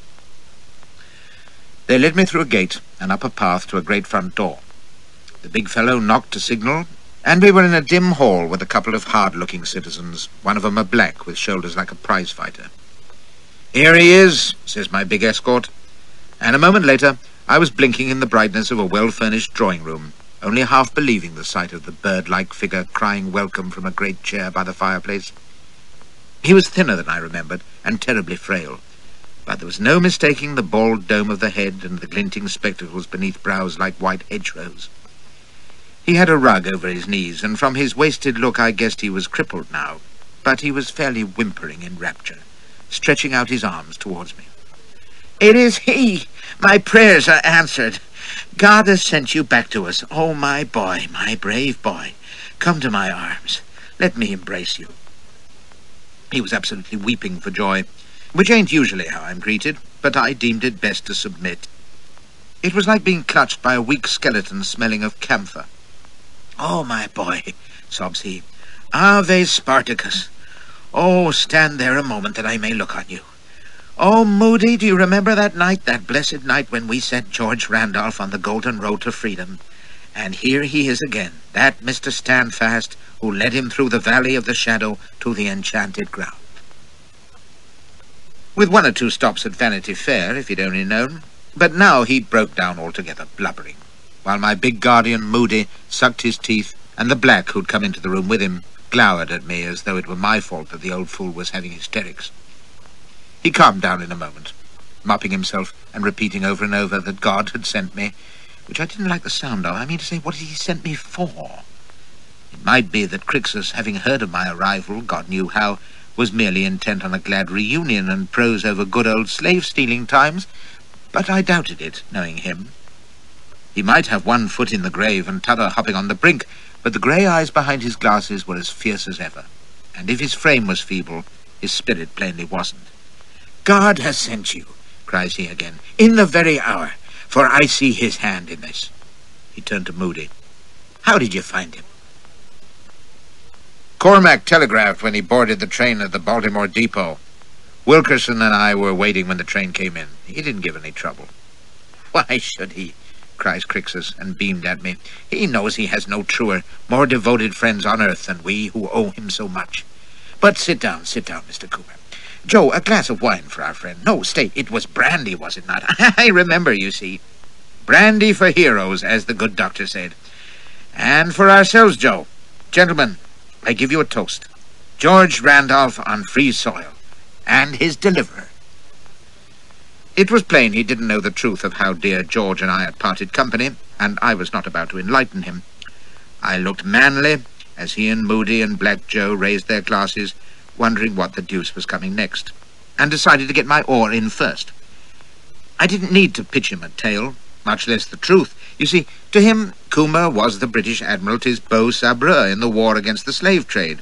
That was how he thought of me 10 years ago, as a man of intrigue and mystery, and he'd not expect explanation from me now.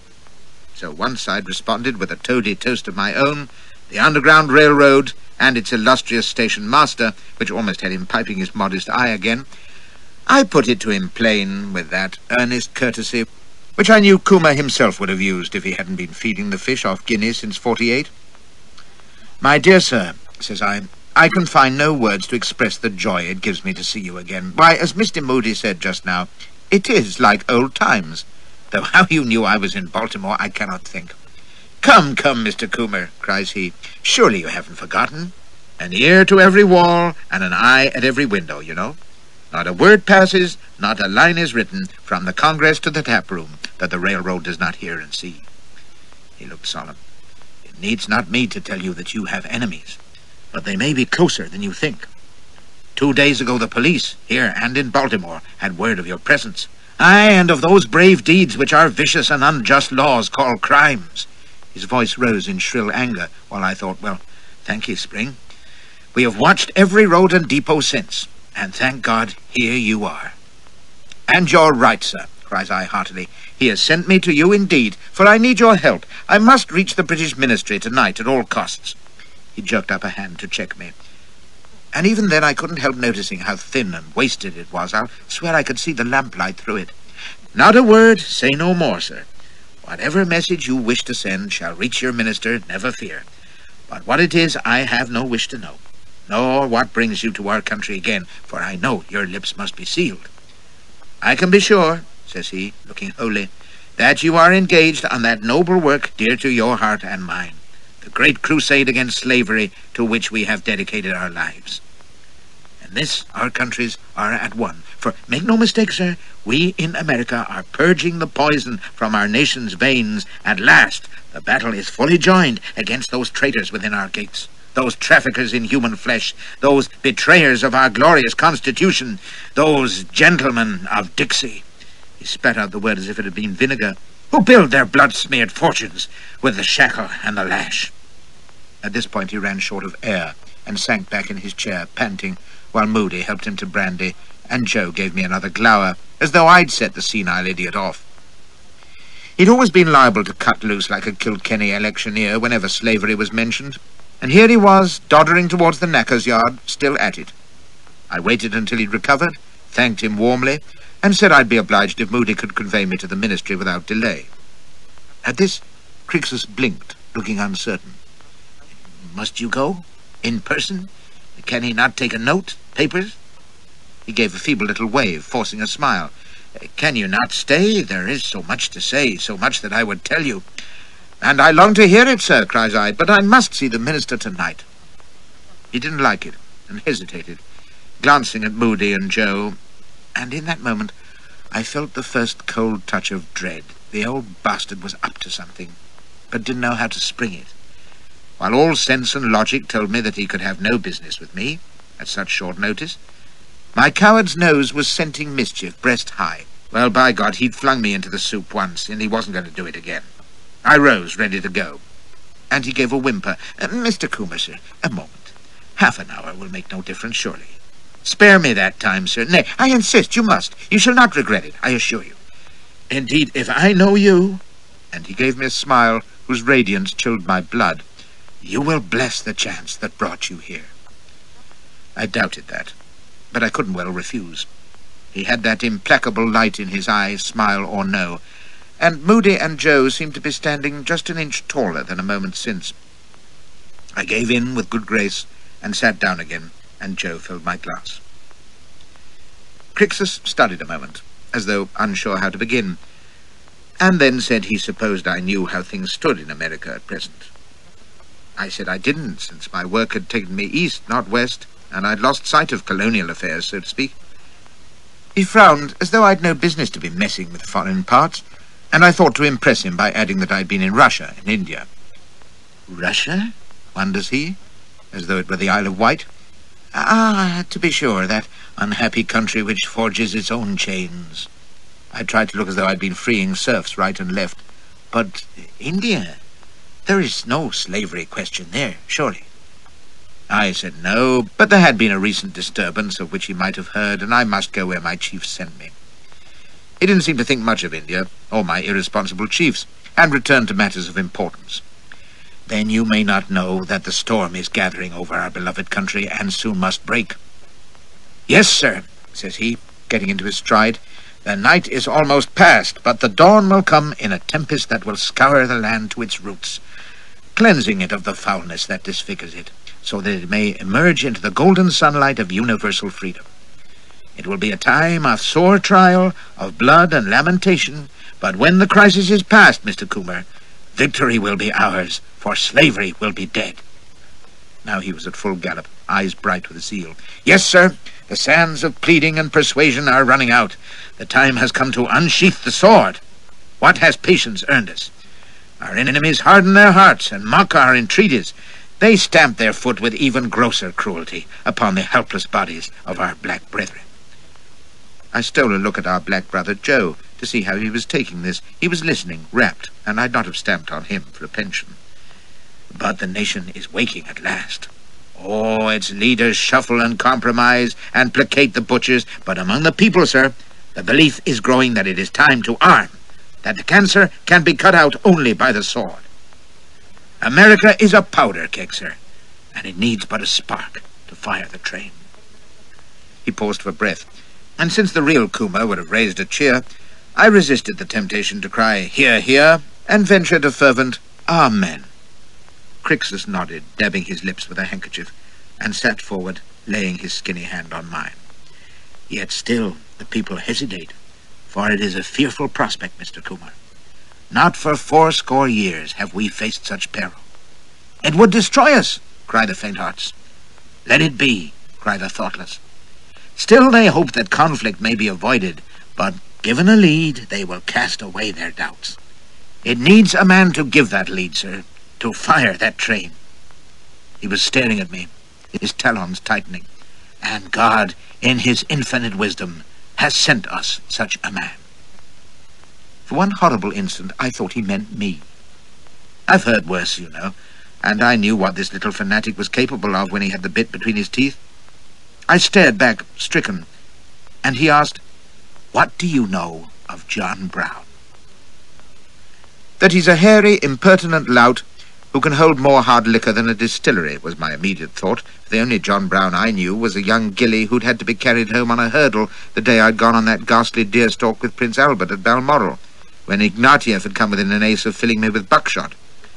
But Crixus could never have heard of him, for this, you see, was years before Balmoral Brown had become famous as our gracious Queen's attendant, and some said more than that, but that's all rot in my opinion, for little Vicky had excellent taste in men, bar Albert. She always fancied me. I confessed I'd never heard of an American called John Brown, and Crixus said, "Ah," with the satisfied gleam of one who is bursting with great news to tell, which he did, and that was the first I ever heard of old Osawatomie, the angel of the Lord, or the murderous rustler, whichever you like. To Crixus, he was God's own prophet, a kind of Christ with 6 guns. But if I give you his version, unvarnished, you'll start off with a lopsided view, so I'll interpolate what I learned later from Brown himself, and from friends and foes alike, all of it true, so far as I know, which ain't to say that Crixus wasn't truthful, too. Picture a Connecticut Yankee, a child of the Mayflower Pilgrims, as American as the soil from which he sprang, says he. Born of poor and humble folk, raised in honest poverty, with little schooling save from the Bible, accustomed as a lad to go barefoot alone 100 miles, driving his father's herd. See him growing to vigorous manhood, strong, independent, and devout, imbued with the love of liberty, not only for himself but for all men, hating slavery with a deep, burning detestation, yet in his nature kind, benevolent, and wise, though less shrewd in business, in which he had but indifferent success. Flashy. True for his childhood, but omits that when he was 4, he stole some brass pins from a little girl, was whipped by his mother, lost a yellow marble given him by an Indian boy, had a pet squirrel and a lamb which died. On his own admission, J.B. was a ready liar, rough but not quarrelsome, knew great swathes of the scriptures, and grew up expecting life to be tough. As a man, his business career could indeed be called indifferent, since he made a hash of farming, tanning, sheep-herding, and surveying, accumulated little except a heap of debts, lawsuits, and 20 children, and went bankrupt.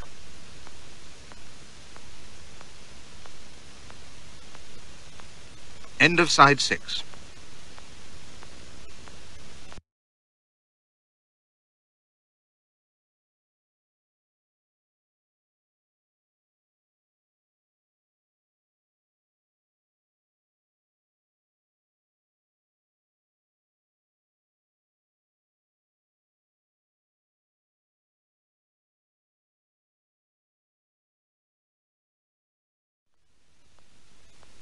Then, sir, about 20 years ago, he conceived a plan, nay, a wondrous vision, whereby slavery in the United States might be destroyed at a stroke.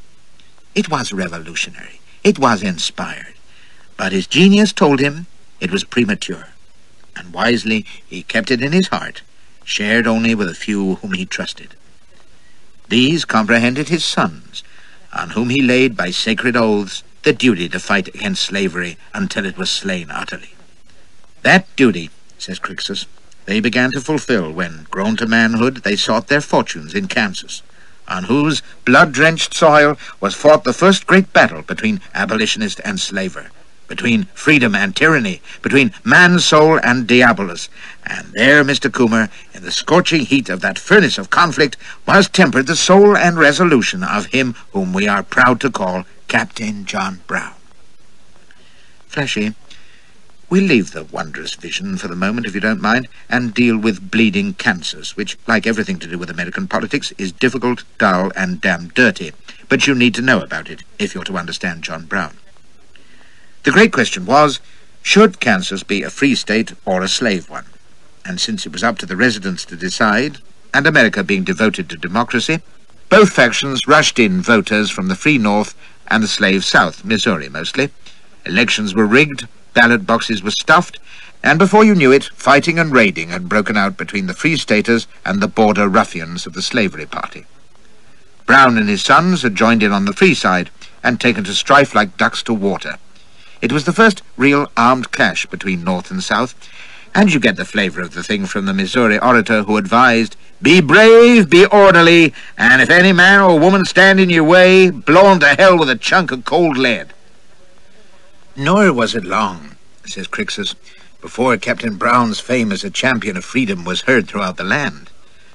Too late to prevent the wanton destruction of the town of Lawrence by border ruffians, he was moved to wrath by the news that the conflict had spread to the halls of Congress, where the brave Senator Sumner raised his voice against the despoilers of Lawrence and was clubbed almost to death in his very seat by a coward from South Carolina. In the very Senate, Mr. Coomer, conceive, if you can, sir, the emotions stirred in the honest bosom of John Brown. And ask yourself, is it matter for wonder that when, a few hours later, he came on Southern bullies threatening violence to a free state man, he should smite them with the sword? Yet there are those who would call this just chastisement murder, and clamour for the law to be invoked against him. Flashy, well, Crixus was only saying what he and most of the North believed, but the truth of the matter was that Brown and his boys had gone to the homes of 5 pro-slave men who weren't threatening anybody, ordered them outside, and sliced them up like so much beef with sabres. The men were unarmed, and it was done in cold blood. J.B. himself never denied the deed, though he claimed not to have killed anyone himself. That was the Potawatomi massacre, the first real reprisal by the Free Staters, and the most notorious act of J.B.'s life, bar Harper's Ferry 3 years later, and even his worshippers have never been able to explain it away. Most of them just ignore it. So now, says Crixus, he was a hunted outlaw, he and his brave band. They must live like beasts in the wild, while the full fury of the border ruffians was turned on the unhappy land. Men were slaughtered, homes and farms burned. 200 men, Mr. Coomer, died in the fighting of that terrible summer of '56. Property valued at thousands of dollars destroyed. But John Brown held the banner of freedom aloft, and his name was a terror to the tyrants. At last, the border ruffians descended in overwhelming force on his home at Osawatomie, put it to the torch, slew his son Frederick, and drove the heroic father from the territory. Too late. John Brown's work in Kansas was done. It is free soil today, and shall so remain. But more, far more than this, he had lighted liberty's beacon for all America to see, and shown that there can be but one end to this struggle: war to the bitter end against slavery. Flashy. On the whole, I agree. J.B. hadn't ensured Kansas's freedom. The will of the majority and the fact that its climate was no good for slave crops like cotton and sugar and baccy saw to that. But Crixus was right. He had lit the beacon. And while he and his boys were only one of many gangs of marauders and killers who fought in bleeding Kansas, his was the name that was remembered. He was the symbol of the fight against slavery. The legend of the Avenging Angel grew out of the Potawatomi massacre and the battle at Black Jack, where he licked the militia and took them prisoner. To the abolitionists back east, he was the embodiment of freedom, smiting the slavery men hip and thigh, and the tale lost nothing in the telling by the Yankee press. You may guess what the South thought of him: murderer, brigand, fiend in human shape, and arch-robber, and I'm bound to say, just from what he later told me himself, that he did his share of plundering, especially of horses, for which he had a good eye. But whatever else he did in Kansas, John Brown accomplished one thing. He turned the anti-slavery crusade into an armed struggle and made North and South weigh each other as enemies. He put gun smoke on the breeze, and the whole of America sniffed it in and didn't find the odor displeasing. Crixus had paused for breath and another sip of brandy, but now he leaned forward and gripped my hands in his excitement. Do you know what he said, Mr. Coomer, this good and great old man, as he gazed back at his burning home, his revolver smoking in his hands, his eyes brimmed with tears for his murdered child? Can you guess, sir, what were those words that have rung like a trumpet blast in the ears of his countrymen? I said I couldn't imagine, and he gulped and raised his eyes to the ceiling. He said, God sees it. I have only one death to die, and I will die fighting in this cause. There will be no peace in the land until slavery is done for. I will carry the war into Africa. I say, why Africa? I mean, it's deuce of a long way, and what about transport? And no, cries he impatiently. By Africa he meant the South, the land of darkness and savage oppression. For now he knew that the time was come to realize his dream, that vision of which I spoke. He was spraying slightly, and I could see that the great news was coming at last. The invasion of Virginia. That, sir, was his plan. And the hour is nigh for its fulfillment, after years of maturing and preparation. He purposes an armed raid to seize a federal arsenal, and with the captured munitions and supplies, to equip the slaves who will cast off their bonds and rush to join his standard. They will withdraw into the mountain fastnesses, and there wage guerrilla war against their former masters. Oh, he has studied the ancient wars, sir, and Lord Wellington's campaign in Spain. Formerly, it was his design to found an independent black republic, but now his vision has soared beyond, for can it be doubted that once his army is in the hills, every slave in the South will rise up in arms? There will be such a rebellion as was never seen, and whatever its outcome, the greater battle will be joined. Free men everywhere will rally to the standard that John Brown has raised, and slavery will be whelmed forever in the irresistible tide of liberty. He was almost falling out of his chair with enthusiasm, and Moody had to settle him while Joe refilled his glass and helped him to take a refreshing swig.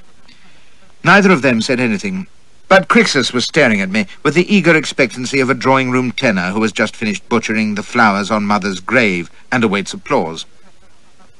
Plainly, this fellow Brown was a raving loose screw, and I knew Crixus was no better, but it behoved me to respond as Coomer would have responded, and then to take my leave for the British ministry. So, hallelujah, says I. What a splendid stroke. Why, it will give these slavers the right about altogether.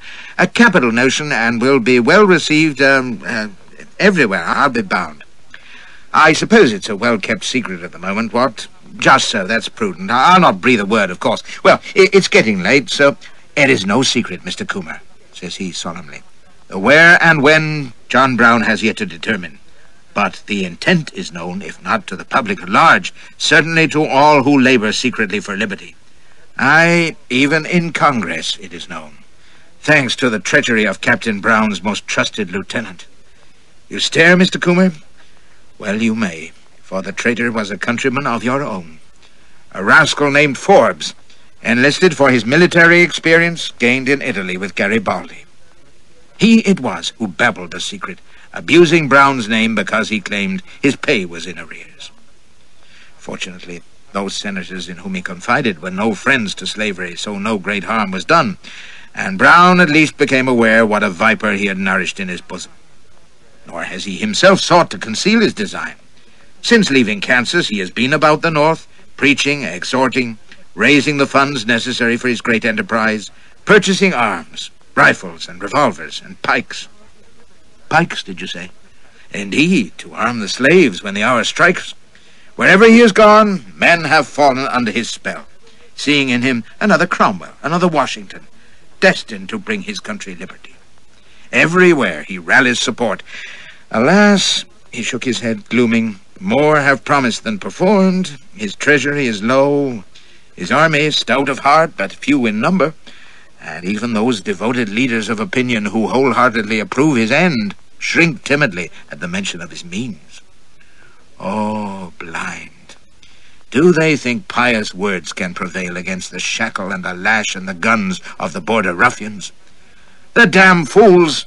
Cries he in unwonted passion. Oh, they are sincere, Parker and Garrett Smith, Sanborn and Higginson, members of the Secret Six who are heart and soul in the cause, yet fearful of the storm that John Brown's scheme would unloose.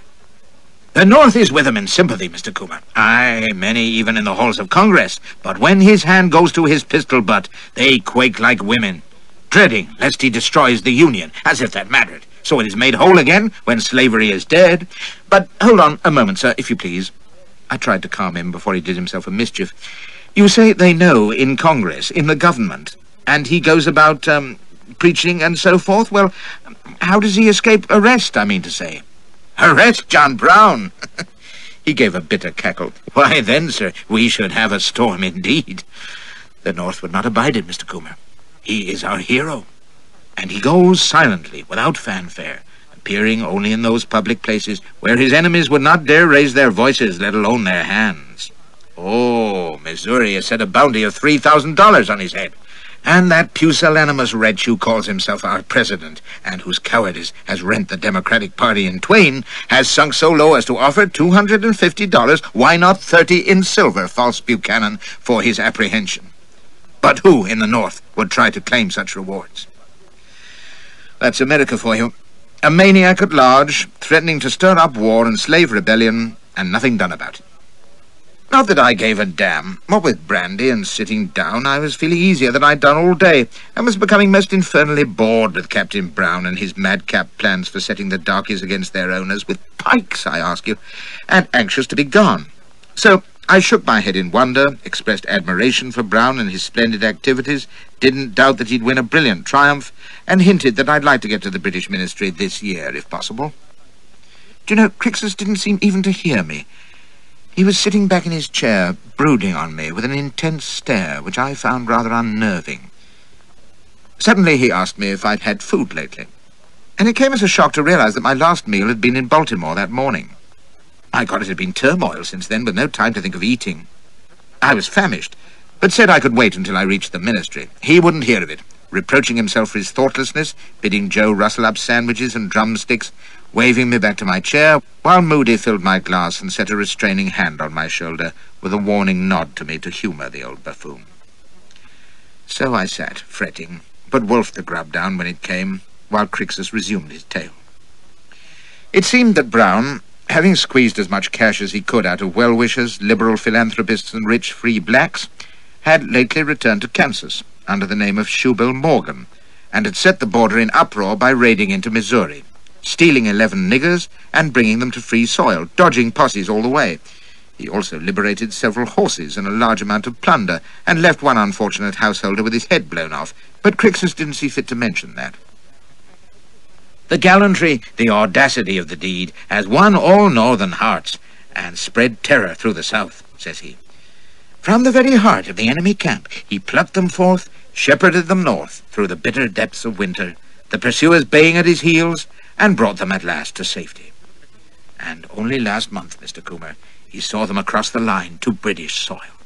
Oh, my boy, does not your heart swell with patriotic pride at the thought that those poor fugitives, lately bound in the hell of slavery, dwell now in freedom, beneath the benevolent folds of your country's flag.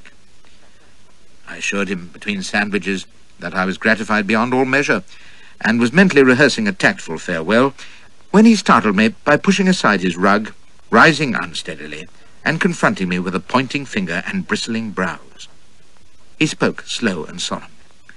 "But that raid, Mr. Coomer, was only grace before meat. For now, his little army, tried and tested, he is ready for the great attempt." In his last letter to me, for we are in weekly correspondence, he tells me that the hour is nigh. Only one thing, he flourished the finger, is lacking. And in that one thing, he seeks my help. The defection of the traitor Forbes has left him without a lieutenant, without a trusty deputy practiced in arms to train and marshal his band of adventurers, for though their hearts are high, they are not soldiers, sir.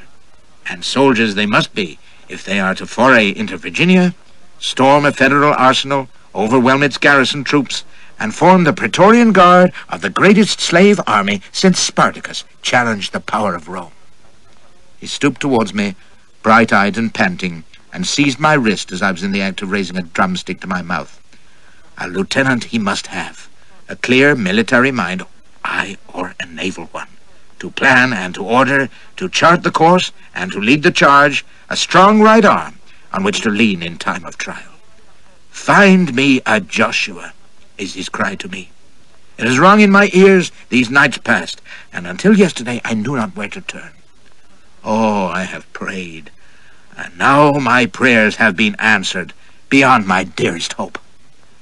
He was gazing at me like a dervish on hashish, clutching my wrist, his eyes burning with the flame of pure balminess, as I sat open-mouthed, the chicken leg poised at my ashen lips.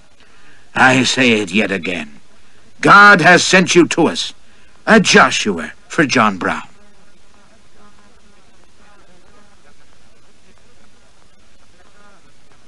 Looking back on life, I guess I can't complain on the whole. But if I have a grievance against fate, it's that I seem to have encountered more than my fair share of madmen with a mission. Perhaps I've been unlucky, or perhaps most of mankind is deranged. Maybe it was my stalwart bearing, or my daring-do reputation, but whatever it was, they came at me like wasps to a saucer of jam. At this time in '59, I was already an experienced loony fancier, having been exposed to the brainstorms of Bismarck, Georgie Broadfoot, the White Raja Sarawak, Yakub Beg the Kyrgyz, and sundry small fry, to say nothing of Crixus himself 10 years earlier. And I learned that when they unfold their idiocies to you, and flight is impossible, you must take time, decide what mask to assume, and rely on your native wit and acting ability to talk your way out.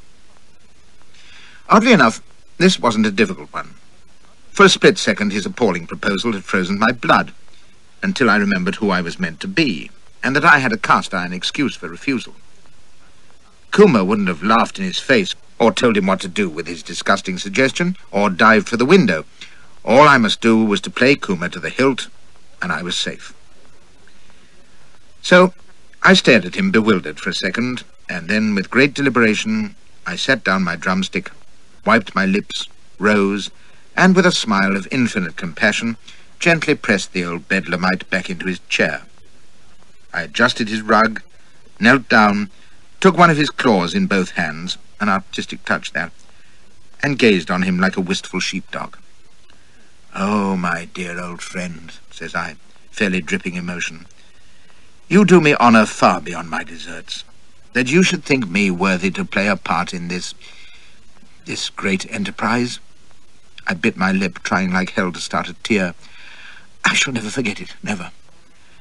But alas, it cannot be. I have my own country's service, my own mission, which I must fulfill before all others." I sighed, shaking my head, while his wrinkled features sagged in dismay. "It grieves me to say you nay, but you don't understand," cries he. "Whatever your mission, it cannot compare to this. That it is worthy and honourable, I am sure. But don't you see, this is the crux, the vital moment. At one stroke, the whole rotten edifice of slavery will be cast down in ruin. America is its last vile stronghold.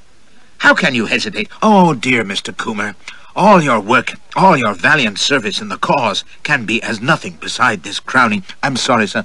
Believe me, it breaks my heart to deny you. But I'm bound by my duty, you see. That's what you said last time, cries he petulantly. I know that, sir, and it was true. But you prevailed on me then to turn from it for George Randolph's sake. Blackmailing old swine. But this time I cannot in honour turn aside. Why not? He bleated. What could be more honourable than John Brown's cause? He twitched fretfully, like a baby denied its rattle, his dismay turning to anger. You can't fail him. I shan't let you. He tried another tack, stretching out a hand to me, whimpering. Oh, my boy, I entreat you. Our need is desperate. Once before you served us nobly and well. Again, I implore you, for the sake of the great crusade which we both... don't make it harder for me, sir, groans I, in noble anguish. I stood up, and I'm not sure I didn't beat my fist against my brow. I cannot do it. I must go to the British minister. If I could postpone or delay, I would, but I dare not. You won't stay me, I know. You can't, was what I meant. Again, history was repeating itself, but with a difference this time. 10 years ago, he'd threatened to throw me to the U.S. Navy traps, and I'd had no hole to hide in. Now, I had the ministry, wherever the hell it was, and both Crixus and I were 10 years older. I wasn't as easy to bully now, and his cold steel had lost its edge with age. He sat now, plucking at his rug, fit to burst with vexation, looking in distress to Moody and Joe, both of whom were regarding me hard-eyed. No! He struck his bony hand on the chair. No, it can't be. I'll not have it. You have come to us by a miracle. I can't let you go unpersuaded. I can't. It sounded like a tantrum, and then he gave a sudden squeal. For a moment I thought he was having a seizure, but it was just inspiration from on high. I have it! He turned to me, bright with passion. You must see John Brown himself. That's it. Where I have failed, he shall prevail. Oh, my boy, once you have looked on his countenance and heard him, and felt the power of his spirit, believe me, you will hesitate no longer. No one can resist him. Let me see, he's in Upper New York at present, but I know he means to visit Sanborn at Boston. Yes, in a few days you can see him, and I can't go to Boston, sir. I must report to my chief at once. I said it as firmly as I dared, and he shot me such a glare that I thought it best to have an inspiration of my own.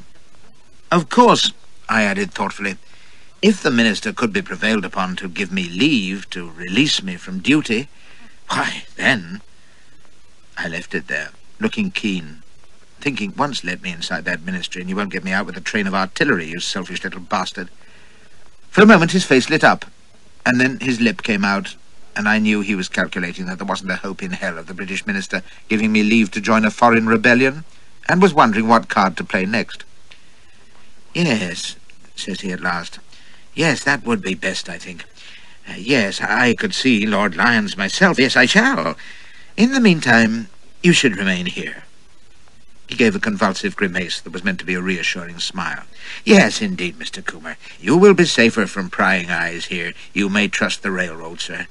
And you lose nothing, you see, for I shall wait upon his lordship in the morning. First thing, sir, I assure you.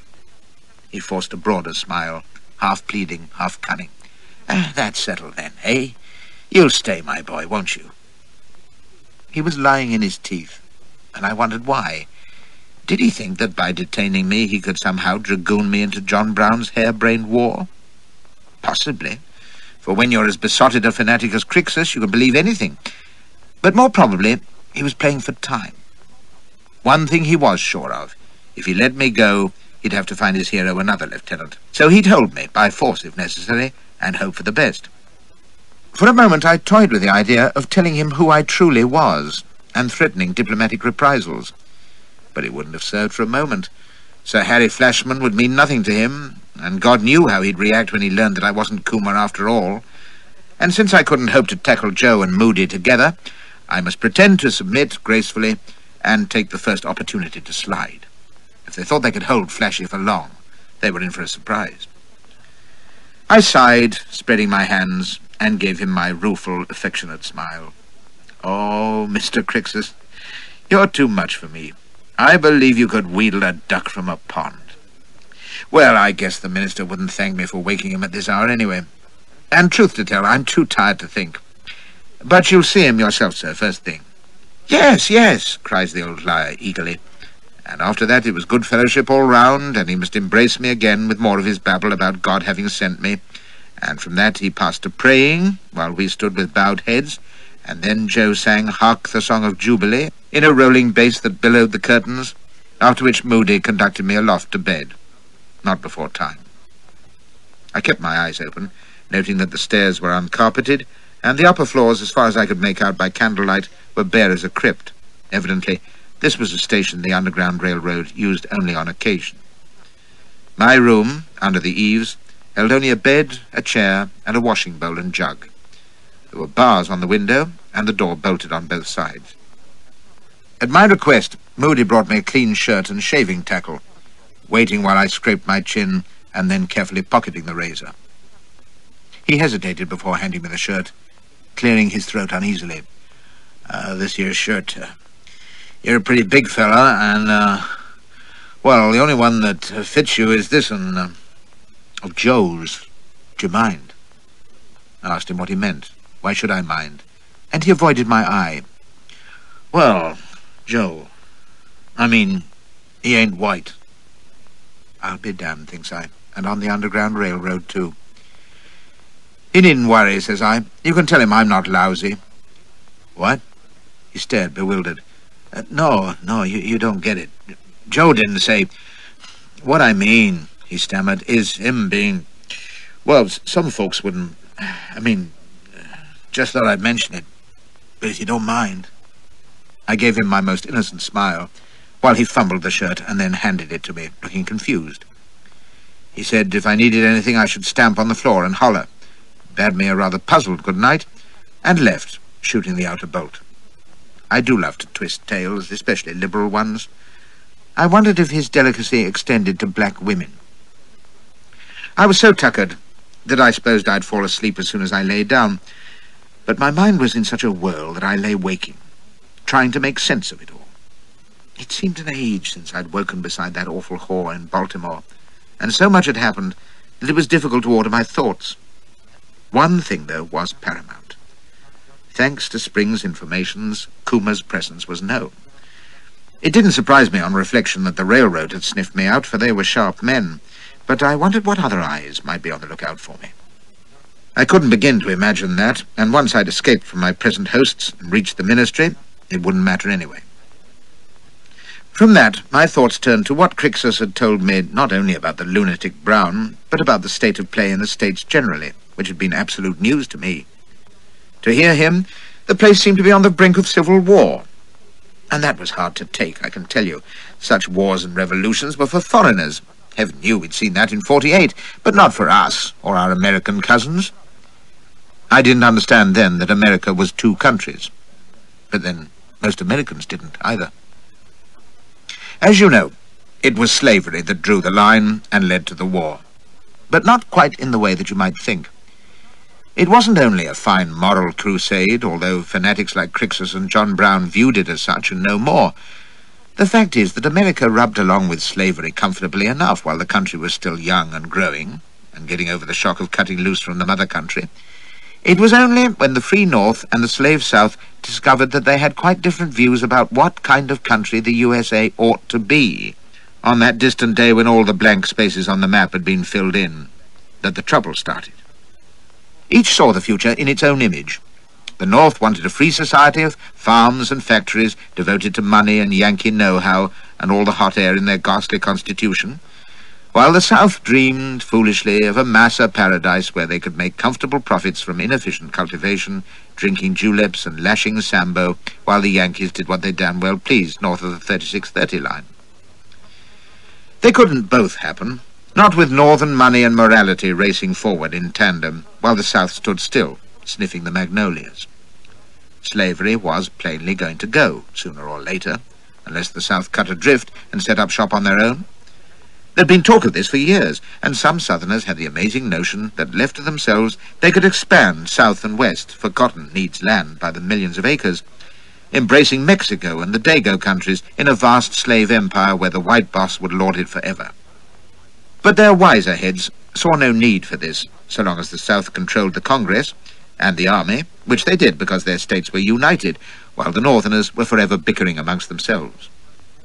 The situation was confused by 1,001 political and social factors, but believe me, you don't want to know about the Missouri Compromise, or the Doe Faces, or the Taney ruling, or the Western Railroad, or the Democratic split, or the Know-Nothings, or the Kansas-Nebraska bill, or the emergence of the Republican Party, or the Little Giant, or gradual emancipation. You really don't.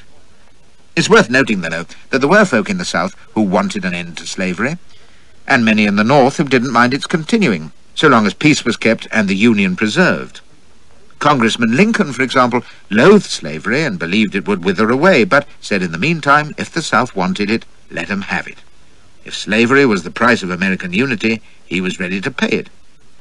Being a politician, of course, he had a fine forked tongue. On the one hand, he spouted a lot of fustian about all men being equal, which he didn't believe for a moment, while on t'other, he was against blacks having the vote, or holding office, or marrying whites, and said that if the two were to live together, whites must have the upper hand. But overall, the anti-slavery feeling grew ever stronger in the North, which naturally made the South dig its heels in harder than ever. The fugitive slave law for recovering runaways was passed in '50, to the rage of the abolitionists.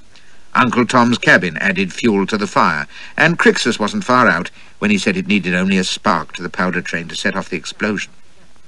I didn't pay him too much heed, though. What I've just been telling you was unknown to me then, and I figured Crixus's talk of gathering storms and trials by combat was just the kind of stuff that he, being a crazed abolitionist, wanted to believe.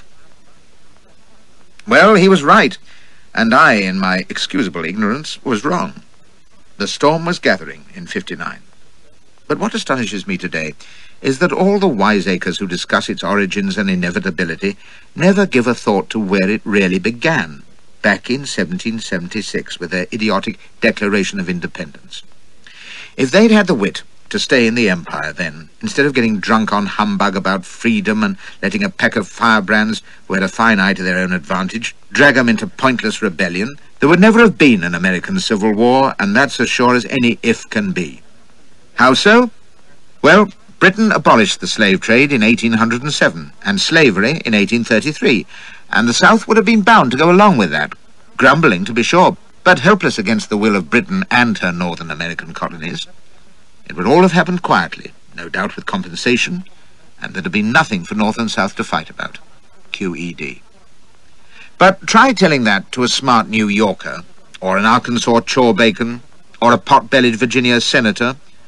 Point out that Canada and Australia managed their way to peaceful independence without any tomfool declarations, or Bunker Hills, or Shilohs, or Gettysburgs, and are every bit as much the land of the free as Kentucky or Oregon, and all you'll get is a great harangue about liberty and the pursuit of happiness, damn your limey impudence, from the first, a derisive haw-haw and a stream of tobacco juice across your boots from the second, and a deal of pious fustian about a new nation forged in blood emerging into the sunlight under freedom's flag from the third.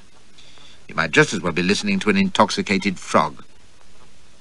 It's understandable, to be sure. They have to live with their ancestors' folly and pretend it was all for the best, and that the monstrous collection of platitudes which they call a constitution, which is worse than useless because it can be twisted to mean anything you please by crooked lawyers and grafting politicos, is the ultimate human wisdom. Well, it ain't, and it wasn't worth one life, American or British, in the War of Independence, let alone the vile slaughter of the Anglo-Saxon Norman Celtic race in the Civil War. But perhaps you had to stand on Cemetery Ridge after Pickett's charge to understand that. I put these thoughts to Lincoln, you know, after the war, and he sat back, cracking his knuckles and eyeing me slantindicular. "Flashman, the non-founding father, is a wondrous thought," says he. "Come now, do I detect a mite of imperial resentment? You know, paternal jealousy because the mutinous son didn't turn out prodigal, after all?" "You can't get much more prodigal than Gettysburg, Mr. President," says I, "and I ain't jealous one little bit. I just wish our ancestors had been wiser. I'd be happy to see the Queen reigning in Washington, with yourself as Prime Minister of the British American Empire. Toady, if you like, but true." "Lord Lincoln of Kentucky," laughs he. "It doesn't sound half bad. Do you suppose they'd make me a duke?" "No, better not. The boys would never let me in the store at New Salem again." He was the only American, by the way, who ever gave me a straight answer to a question I've asked occasionally out of pure mischief. Why was it right for the 13 colonies to secede from the British Empire, but wrong for the southern states to secede from the Union? Setting aside the Constitution, of which you think so poorly, and which I'd abandon gladly in order to preserve the Union, if you'll pardon the paradox, I am astonished that a man of your worldly experience can even ask such a question, says he. What has right got to do with it? The Revolution of '76 succeeded. The recent rebellion did not. And there, as the darky said when he'd had the melon, is the end of it. And a few hours after that, he was dead. The last, but not the least, casualty of that rotten war. It's fitting that my digression, which has some bearing on my present tale, though what it treats of was mostly hidden from me in '59, has brought me back to dear, devious old Abraham, because he was in my thoughts as I lay waking in Crixus's attic. I was remembering how he'd got me out of another tight spot, when the slave hunters came to Judge Payne's house, and if now my door had swung suddenly open to reveal his ugly, lanky figure, I'd not have minded a bit. He'd been a junior congressman when I'd last seen him, but I'd heard nothing of him since. The faint click of the bolt being slipped broke in on my thoughts, and as I sat up, the door opened noiselessly and someone slipped quickly in. It wasn't Congressman Lincoln, though. It was Joe, the Negro, the whites of his eyes glinting in the candle shine as he set his back to the door and raised a finger to his lips. To my astonishment, he was in stockinged feet. He listened for a moment and then sped silently to the window, raising it slowly to make no sound, before beckoning me to join him. Wondering and suddenly alive with hope, I watched as he stooped to examine the bars. He gave a little chuckle, motioned me to stand clear, and bracing his soul against one bar, he laid hold on its neighbour and pulled. He was a huge fellow, as tall as I and a foot broader, and I heard his muscles crack as he heaved to wake the dead. Twice, and then again, and the bar suddenly bent like a bow, snapping free with a sharp report at its lower end. We waited, ears pricked, but there wasn't a sound, and Joe swiftly unwound a slender rope from his waist and passed one end to me. "Catch hold, and I'll set tight while you slide down the roof," whispers he. "When you hit the gutter, it ain't but a little 10-foot drop to the ground. Go out the side gate, turn left up the alley, and you's on the street. Turn left again, and keep going till you meets a carriage coming by. There's always one round this time of night." His teeth glittered in a huge grin in the black face. "Then tell him where you wants to go. Get sliding, brother." You don't wait to ask questions. I shook his hand, whipped the cord round my waist, and squeezed out onto the sill, scuffing his fine borrowed shirt in the process and tearing my jacket. The roof sloped sharply down for about 15 feet from the window, but with Joe paying out the cord, I slithered gently across the tiles and eased myself over the gutter. It was black as sin beneath, but I lowered my feet into the void, tugged on the gutter to test its weight, hung for an instant by both hands, and let go, landing on the grass and measuring my length in what felt like a flower bed. In a second I was afoot, listening, but there was no sound save that of the window being closed overhead. I waited until my eyes became accustomed to the gloom, saw the gate, and a moment later was striding up the alley, and then left on the street to which the growler had brought me hours earlier. What it meant I couldn't fathom at all. Why the devil should Joe turn me loose? Was it some wild ploy of Crixus's? No, that made no sense. But then nothing did any longer. What mattered was that I was free, and once I'd found a hack to convey me to the ministry or Willard's Hotel, I was home and dry. I had no notion what time it was. Somewhere in the small hours, probably. But I hadn't even had time to start doubting Joe's assurance that cabs were to be found in Washington suburbs at this o'clock, when I heard the squeak of wheels ahead, and round the corner comes a one-horse buggy, its lamp shining dimly through the gloom. I took a quick glance back at Crixus's house, no more than 40 yards away, but it looked dead to the world, so I called softly and waved as I hurried towards the carriage. The driver reined in as I came up, and I was preparing to give him direction when I saw that he already had a fare. A vague figure barely visible in the faint glow of the side lamps. I was about to wave him on, when it struck me that the whole neighbourhood was about as lively as Herne Bay in November, with not a light in a house or a soul in the street, and no prospect of another conveyance. There was a warm drizzle improving the mud no end, so I approached the window in my best Hyde Park style. "Your pardon, but I'm looking for a cab, and there seems to be none about.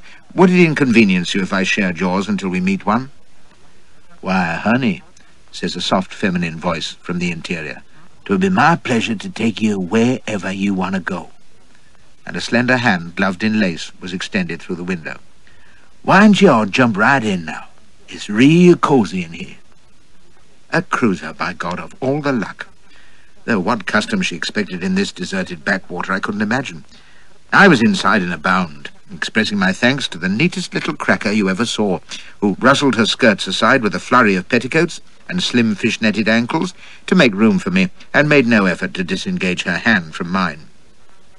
It was too dim to see much, but I could make out blonde curls and a small, rather childlike face behind the veil of her saucy bonnet. She was decidedly on the petite side, in a fashionably low-cut gown that felt like silk, and her scent was subtle enough to be expensive, but then she was one who could afford to ply her trade on wheels. "And what is your destination, sir?" cries she pertly, showing neat little teeth and bright eyes behind the veil. "Or would you all prefer to leave that to me?" She transferred her hand to my thigh. "I know the most elegant little place." I'd been about to say the British Ministry, but paused. She'd probably never heard of it anyway. Besides, I was in no mood to decline her invitation. I'd been 2 months at sea, remember, and celibacy's a double trial when your last rattle has been someone as delectable as Miranda. Her perfume was reviving all sorts of jolly memories. The touch of her fingers was distracting, and the Ministry would be fast asleep. I hadn't a dollar to my name, but we'd fret about that later. "I'm in your hands, my dear," says I. "Take me where you will." "I won't just take you, honey," purrs she. "I'll transport you. Home, Andy."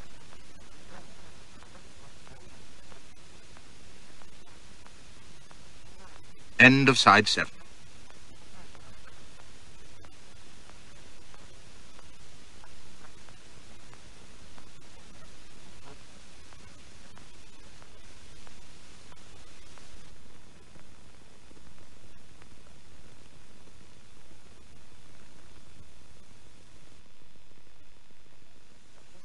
The cab lurched off, and I lurched on, so to speak, encircling her tiny waist with an arm and undoing her veil from the velvet neck ribbon which secured it.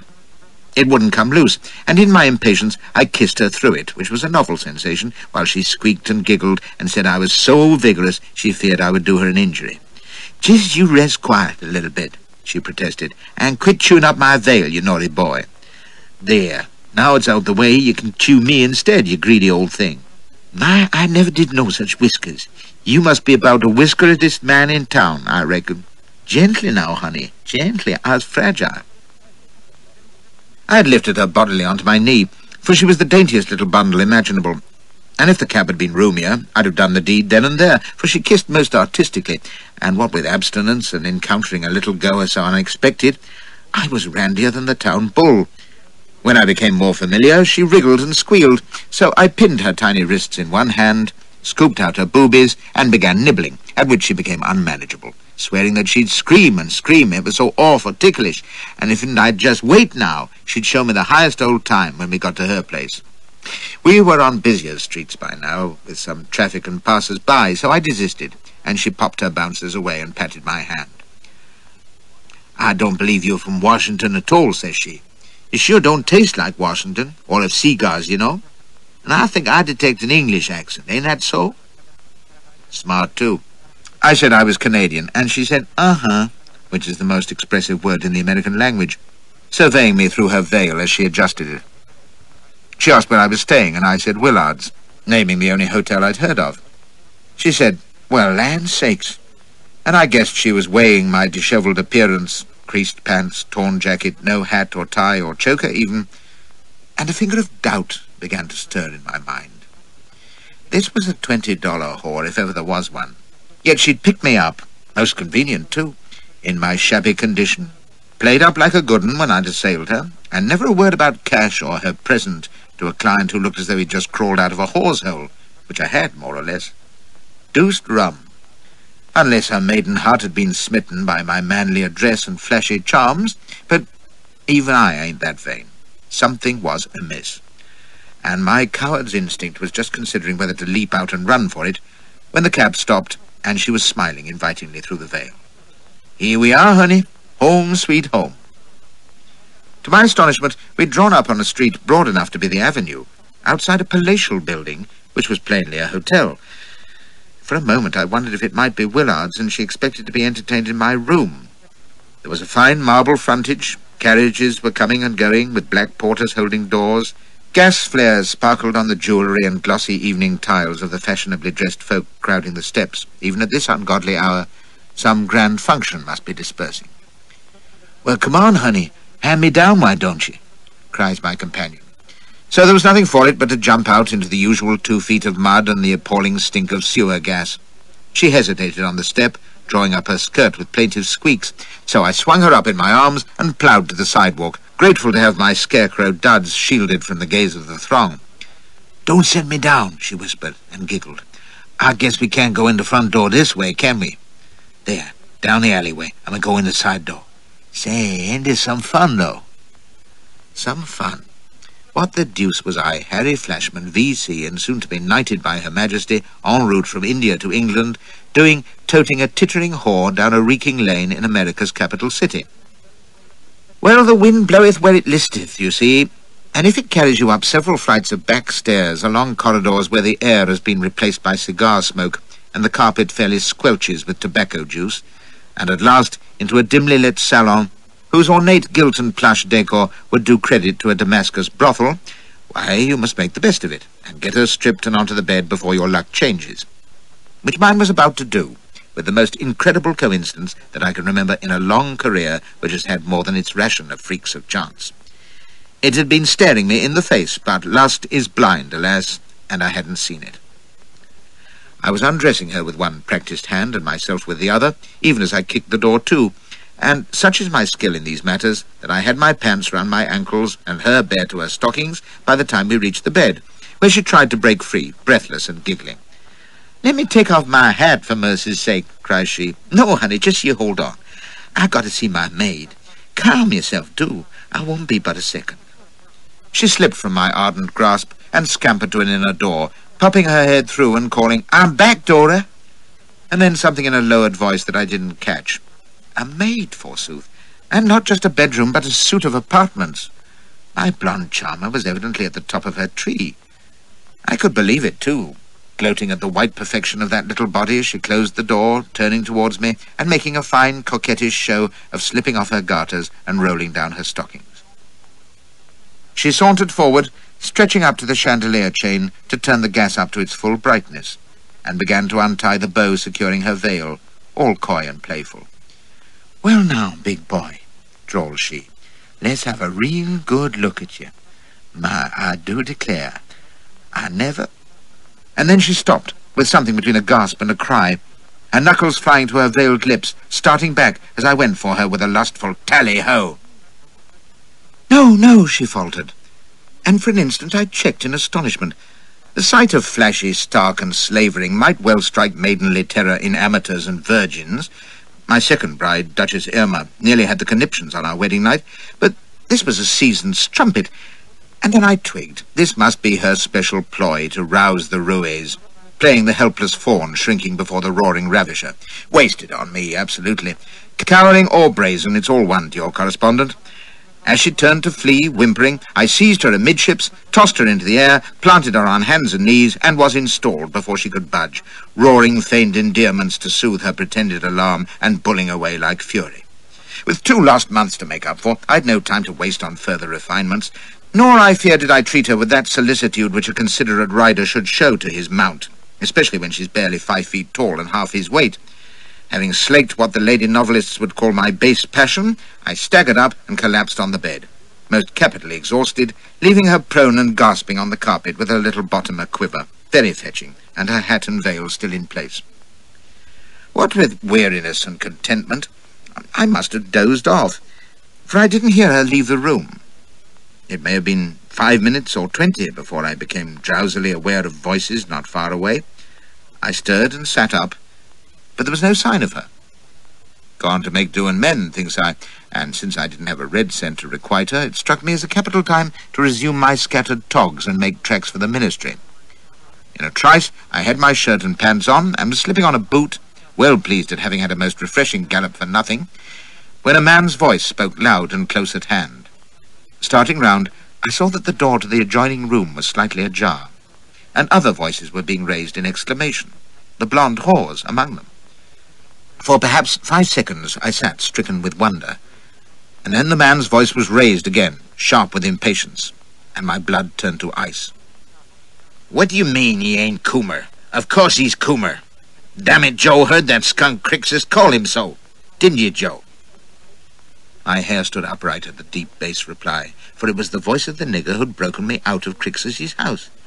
"Sure he did, Master Charles, over and over. Ain't no doubt about it." "Don't dare tell me, you black fool!" That was the whore, shrill with fury, but where was the Dixie drawl? Gone, and in its place the voice of a Creole lady, sharp and imperious. "He's the wrong man, I say. I know him. His name's Tom Arnold. He ran off a slave wench from my husband's plantation 10 years ago and killed 2 men. He's wanted for murder and false bills and slave stealing, I tell you. Damn you, Colonel, do you think I don't know a man who's been my lover?" I was off the bed like a startled hare, boots in hand, and was racing for the outer door when a huge black shape came storming in from the adjoining room, and old Brooke would have picked him first of the schoolhouse chargers, for he came at me in a flying lunge that would have had every cap in the air on Big Side. His shoulder took me flush on the thigh, and it was like being hit by the Penzance Express. I went headlong, smashing into the furniture and fetching up against the wall with a jar that shook every bone in my body. Joe was up like a cat, fists clenched as he stood over me, shouting, "It's him, sure enough. You bet it's him, Coomer. Ain't no doubt, Miss Annette." And there she stood, in the connecting doorway, a tiny body wrapped in a silk robe, and as I saw her face in the full light for the first time, I could only lie and stare in utter disbelief. The slim, childlike shape had filled out in 10 years. She'd put on an inch or 2 in height. The sharp elfin features were fuller, and all the prettier for it, I may say, and her hair that had been fair was dyed bright gold. But there was no mistaking the icy little vixen with whom I'd rogered away the clammy afternoons at Greystones in her abominable husband's absence. Annette Mandeville, fragile blossom of the Old South, half woman, half alligator, who wore spurred riding boots to bed, and whose diminutive charms I must have explored a dozen times. And now I'd just spent an hour in her company, conversing, kissing, caressing, carrying her bodily up 5 flights of stairs, rattling her 6 ways from Sunday, and never for a moment suspecting who she was. Impossible, says you. Even the coarsest voluptuary, guilty, my lad, couldn't have failed to recognize her, surely. Well, consider this. In your lifetime, you probably wear as many as 300 pairs of boots and shoes, perhaps more. I ask you, if when you were 40, your orderly laid out a pair of pumps which you'd worn for a week when you were 30, would you remember them? No, you admit. Likely not, unless there was something singular about them. You see my point. By 59, I'd known, in the scriptural sense, 480 women. I'd reckoned up 478 when I was confined in the Gwalior dungeon the previous year, and since then there'd been only the Calcutta Bint and Miranda. So was it wonderful that I shouldn't recognize Annette Mandeville after 10 years? I think not. Oh, you may point out that of all my prancing partners, she was by far the smallest, and that when I saw her in the buff, even with her face veiled, I should have recollected the tiny nymph of Mississippi. But against that I argue that the vulgar, cracker-voiced hoyden of Washington was as unlike as the high-bred, frigid midget of Greystones as could be. They were 2 different women, and I wasn't surprised to learn later that in the intervening years, after the demise of the disgusting Mandeville, little Annette had earned a fine living on the boards, her doll-like stature being admirably suited to juvenile roles, including Little Eva, which she'd played with great success in northern theatres. So I can't blame myself for being taken in. It's not the only case of female double jeopardy that I've experienced, by the way. Elsewhere in my memoirs, you'll find mention of a French mulatto trollop with whom I dallied in my salad days and who came to my carnal attention again 27 years later. And I'm damned if I recognized her, either. That's all by the way. What mattered as I wallowed amidst the shattered furniture was not that I'd failed to identify La Mandeville's dainty buttocks in extatio, but that she was here at all, and in company with yet another branch of the B.M. Coomer Admiration Society, to judge by the snatch of talk I'd heard from the adjoining room a moment since. To add to my confusion, Black Joe, who'd been a friend an hour ago, had just tried to hurl me through the wall, and was now standing over me, sporting his fives in a threatening manner. I didn't know what to make of him, or her, or any damn thing, and now men were surging into the room, and Mandeville was pointing and shrilling, "Coomer or not, that man is Tom Arnold. He was our slave driver. Let him deny it if he can." Black Joe took his eyes off me for an instant, possibly to contradict her, and I seized the opportunity to lash him across the knee with a broken chair leg. He staggered, cursing, and I was up and past him. Tripping in my blind flight, but recovering and snatching for the handle of the outer door, I wrenched it open and found myself face to face with a goggling darky in a white jacket, bearing a tray and beaming inquiry. "Pardon me, sir, but was you the gentleman what sent for bourbon and seltzer?" It checked me for a split second, which was long enough for Joe to seize my collar from behind, pluck me backwards, growl, "Wrong room, boy," and slam the door shut. I lost my balance and sprawled in the wreckage once more, and before I could stir, they were on me. Two burly ruffians with bullet heads and no necks, one at either arm. I heaved one aside and was wrestling with the other when I realized that three other men had emerged from the adjoining room and were advancing past Annette, and at the sight of them I vasted heaving and subsided, paralyzed with horror. To judge by their dress, they were thoroughly worthy citizens, bearing every mark of wealth and respectability. One wore U.S. Army uniform with the epaulets and double buttons of an infantry colonel. Another might have been a prosperous professional man, with his immaculate broadcloth coat and heavy watch chain across his bulky middle. And the third was an absolute Paris fashion plate, in silk tailcoat, embroidered waistcoat, ruffles, and a gold-topped cane, on which he limped slightly as he advanced. He'd have been the altogether dandy if he hadn't had the misfortune to be as fat as butter. They might have been three of Mandeville's richer clients, but for the mutual eccentricity in their appearance, which froze me where I lay. All three were wearing hoods over their heads, ghastly white conical things like gigantic candle snuffers, with eye holes and blank gaping mouths.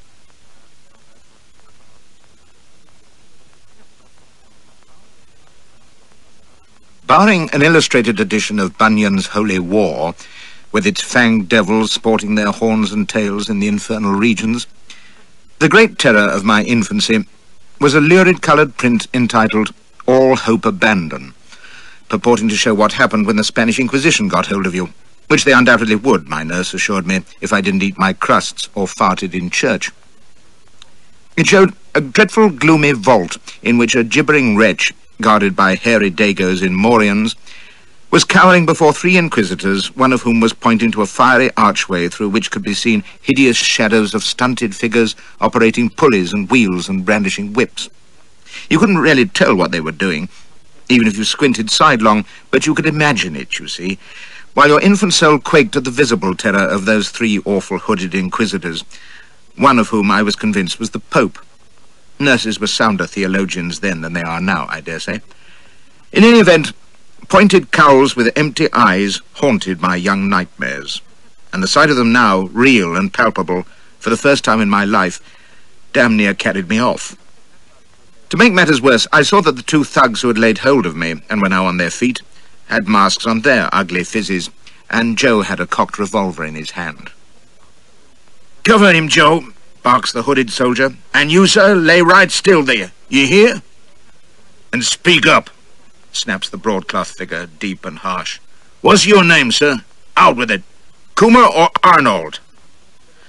The broad southern accents were the last thing that you'd have expected to hear out of those grotesque hoods, but my amazement redoubled when the fat dandy limped up and stooped his great bulk to inspect me through blank eye holes. "I'll lay 7-2 he answers to both," drawls he. Another southerner, but where the others were broad Dixie, he was your refined Magnolia, elaborately soft and courteous. "Good morning, sir. Pray pardon this intrusion and our outlandish attire. No cause for alarm, I assure you." It didn't assure me for a moment with those three horrid masks looming over me, but the politely mocking voice stirred me to fury in spite of my terror. "Damn your impudence! Who are you, and what do you mean by it, you and your infernal nigger? He's broke my bloody leg." "Hold your tongue," snarled the colonel's hood, and he snatched Joe's pistol and levelled it. "Stir a finger and I'll burn your brains." "Stow it, Clotho. says the fat hood quietly, and set the weapon aside with his cane. Pistols, upon my soul. We're in a Washington hotel, sir, not a Memphis boarding house. Besides, firearms ain't necessary. He lowered his cane, and a glittering blade shot out from its ferrule, stopping an inch above my palpitating breast. Are they? Have no fear, sir, just a precaution against any sudden outcry on your part, like hollering for help or showing fight. He gave a fleshy chuckle. But you wouldn't be so foolish, would you now? Before that wicked point and soft-spoken menace, I shrank back, gasping. In God's name, what do you want with me? I'm a British officer under the protection of my ministry, damn you. Now, that you ain't, says he, gently chiding. Oh, all right, dearly, you like to be. But folks keep getting in the way, don't they? First the worthy Crixus, then ourselves. The blade clicked out of sight, and he leaned comfortably on his cane, all patient amiability. And I've never seen anything more sinister than that hollow-eyed white visor with the smooth voice issuing from its shapeless mouth. Now, see here. If you're reasonable, no least harm will come to you, on my honour. All we seek is to talk with you. Civil and quiet, but we have to know who we all are talking to, you see. Joe here, on good authority, says your name is Coomber. Miss Mandeville, on t'other hand... Why waste time? Annette broke in, shrill and impatient. If you want the truth from this snake, you'll have to twist it out of him. She was at his elbow, eyeing me spitefully. Coupling apart, we detested each other heartily in the old days, and my innards shrank as I remembered those spurred boots and the cruel pleasure she'd taken in the whipping of her plantation wenches. That's not what we want him for, Annette dear, sighs the fat horror. You're letting outraged decency cloud your judgment. He chuckled again. Can't think why. I wager you relished every loving moment of him just now. You always do. He shifted his gammy leg, wincing audibly, and tapped his cane sharply on my chest. Now, sir, I'm getting right weary standing here when we could be sitting at our ease, so are you Arnold or Coomber or both? In my terror, it didn't even cross my mind to tell him I was neither, but flashy. When you're surrounded by Inquisition hoods with a sword stick at your throat, you tell them what they want to hear, believe me. And whoever this ghastly genteel apparition was, I know a killing gentleman when I meet one. Everything about this oily, fat flawn, his dandy clobber, his polite irony, the leer in his voice when he spoke to Annette, suggested a graduate of the Starnberg Ignatieff School, and probably all the more vicious for being a flabby cripple. Both, blast you. Yes, I called myself Arnold on her husband's plantation, whatever the hell it is to you, whoever you are. In Louisiana, you called yourself Prescott, cries the hood with the colonel's uniform, and damned if he didn't sound indignant. Fair me, you wins, if they've got more names than Lucifer. You're a damned rascal, sir. What else you been calling yourself, eh? It don't signify, Clotho, says the beau. He turned to the other hood. He's our man, Lechesis. Then let's get to business, snaps the broadcloth one. You see any profit in it? Grumbles the colonel. How are we going to put trust in such a scoundrel? Prescott, Arnold, Coomber? Lordy, what next? And I tell you, Atropos, he don't look to me like the kind you can bend to our purpose. He'll bend, never fear, sneers Annette. I know him. He'd sell his own mother for railroad fare. The dandy Atropos heaved a gusty sigh and turned his hooded head to survey them. I would remind you all, Miss Mandeville and gentlemen, that we are looking to Mr. Coomer as an ally, not as an enemy. I trust that is clear. There was an edge to the silky voice, and they stood silent. He gestured to the two masked ruffians who had been hovering hopefully above my prostrate form. You two boys be off and report to Hermes. Mr. Coomer will be discreet, I'm sure. Won't you, sir? Joe, assist the gentleman to rise. There, that's fine. My apologies for the rough handling. Mere necessity, sir, and much regretted. Bright eyes studied me through the holes of the hood. Yeah. Now then, since we have established your identities, and as we have a proposal to make to you, I think that as a token of confidence and courtesy, I should remove my disguise. Then we can converse at greater ease. He raised a hand to the white monstrosity on his head, and there were shocked exclamations from the other two hoods, which he silenced with a flutter of pudgy fingers. "Unlike you, gentlemen, I have no public position to protect," says he. "I'm sure Mr. Coomer will have no objection to your remaining covered." He pulled off his hood, and I'm bound to say he looked better with it on, for his face was as gross as his body, and all the worse because under the jelly jowls, swollen cheeks, and bulbous nose were features that might once have been handsome. He was about 40, and his fine head of blonde hair, which he'd taken care not to disturb in removing the hood, was artfully dressed in the style they used to call windswept. That and the elegance of his duds were in obscene contrast to the bloated face. But it was the eyes that told me that my first impression had been right in the bowl. They were bold, blue, smiling, and amiable as fishhooks. "Your servant, Mr. Coomer," says he, and gave me his arm. His hand was soft and manicured, but when I perforce laid mine on his sleeve, it was like touching a hawser in velvet. He didn't use scent or pomade, either. "Now, I believe we'll be more comfortable in the drawing-room. I'll wake up presently, pray God," thinks I, for I'm certainly dreaming this, whatever it is. I was past wondering who or what they were, or what proposal they could have for me, or the meaning of those nightmare hoods and mythical names. One thing only I was sure of: they weren't lunatics or practical jokers, but damned serious gentry who knew what they were about, and wouldn't hesitate to silence me if I didn't behave. I developed a wholesome terror of the obese shark, conducting me to the adjoining room, ushering me to an armchair, bidding Joe pour me a glass of the poison they misspelled Whiskey, and begging me, in that honeyed voice, to be at my ease, with Joe looming behind me with his pistol in his waistband, if you please. I didn't undervalue the choleric Colonel Clotho or the grim-voiced Lachesis either. There was authority and purpose in the way they sat themselves down at either end of a table, the hooded heads facing me. From what that fat monster had said, the hidden faces must be well known, to Americans at least. Annette lounged on a chaise longue at one side, watching me sullenly, and the elegant tub of lard rested his ponderous rump on the table before me.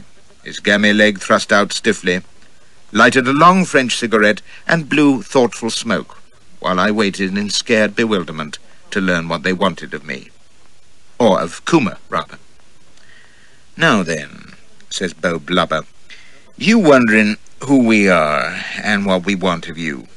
Well, you just take breath while I tell you. But first, does the word kuklos have any meaning for you?" I racked my memory. It's Greek, means circle, I think. "You think right, sir, and I dare say you are familiar with the classical names we three have adopted, being those of the Parcae, Lachesis, Clotho, and myself, Atropos, though I hope to convince you that those of the Eumenides would have been more fitting." His liver lips parted in a hideous grin at his learned joke. He and Spring would have made a pair.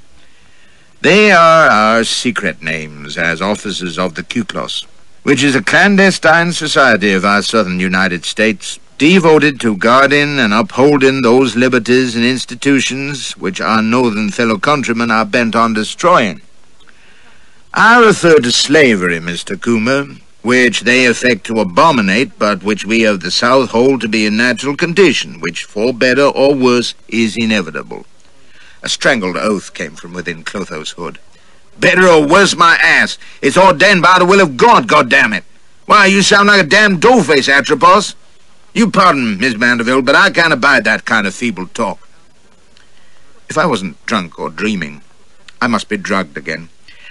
I couldn't be sitting in an American hotel listening to a well-set-up military man in an inquisitor's hood, calling himself after one of the fates and apologizing for coarse language to an aristocrat-turned-whore who used to be my mistress.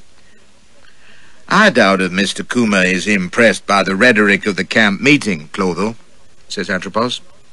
"To resume, sir, the Kuklos is strong, widespread, and capable. For every friend the abolitionists, Underground Railroad, and so-called freedom societies have in high places, we have two. They have many adherents among the lonely, the Negroes. So have we. Joe there was born a slave on my family estate. He was my childish playfellow, then my body servant, and is my best friend in all the world. Is it so, Joe?" You bet, Master Charles. It sounded like a volcano rumbling. Atropos, Joe, Atropos. Never mind.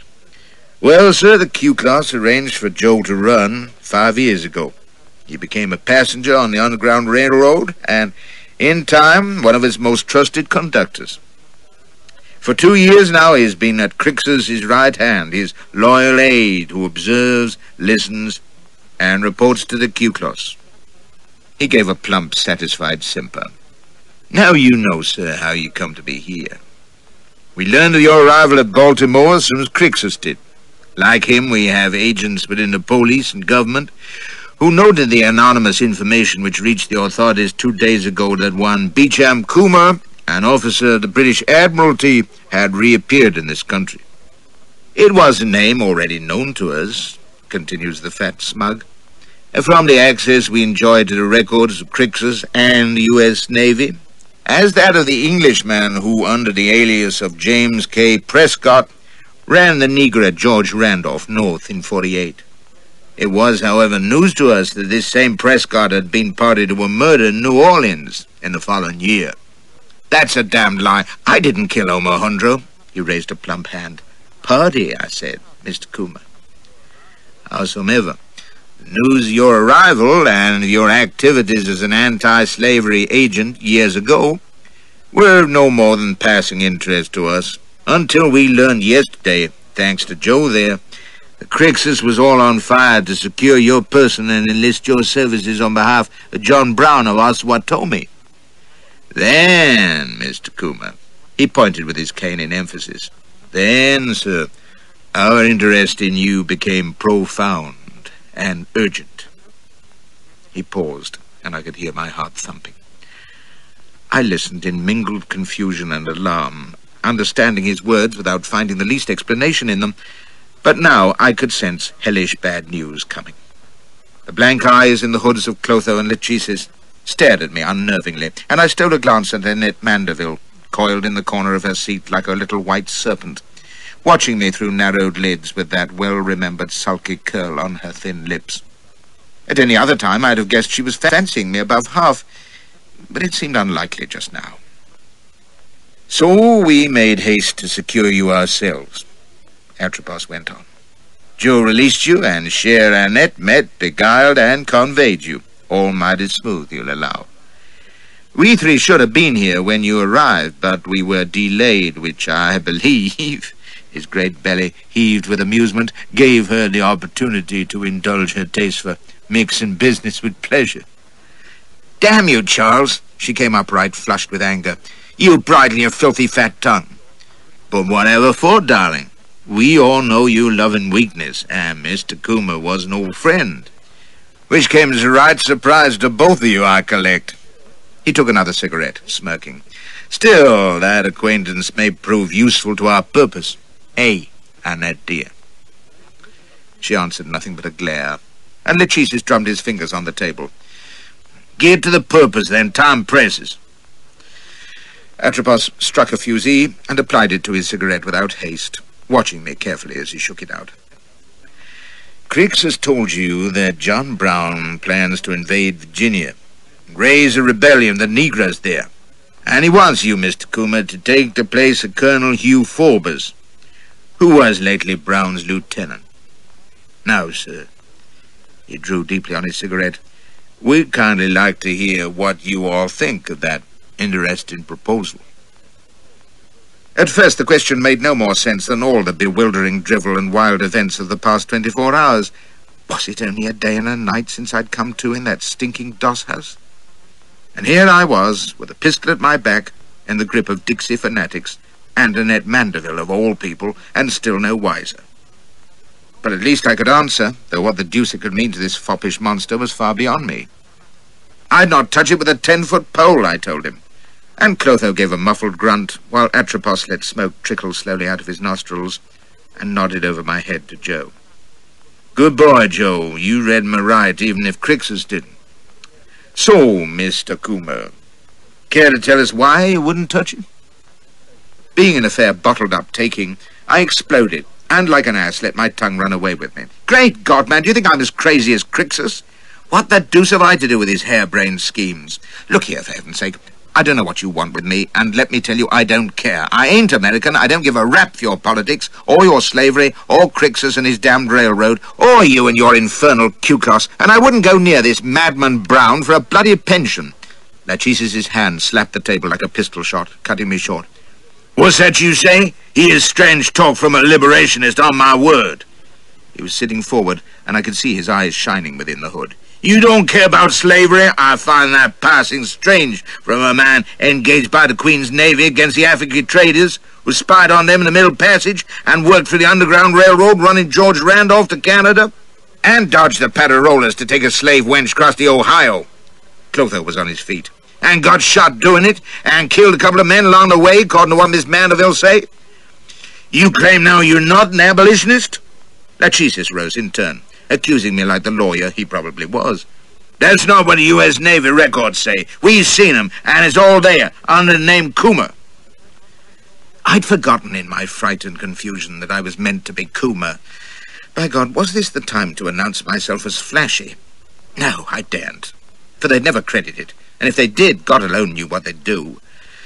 I'd been a political long enough to know that these secret bastards can't abide loose ends or innocent parties who stray into their beastly plots. It rattles them, and you're liable to find yourself head foremost in a storm drain with a knife in your ribs. Atropos wasn't the sort to think twice about slitting a throat, I was sure. The others would probably know better, and Mandeville was a callous little bitch. No, for my skin's sake, I must cleave to what they believed to be true. I struggled for words, and noisy voices were passing the door, fading down the corridor.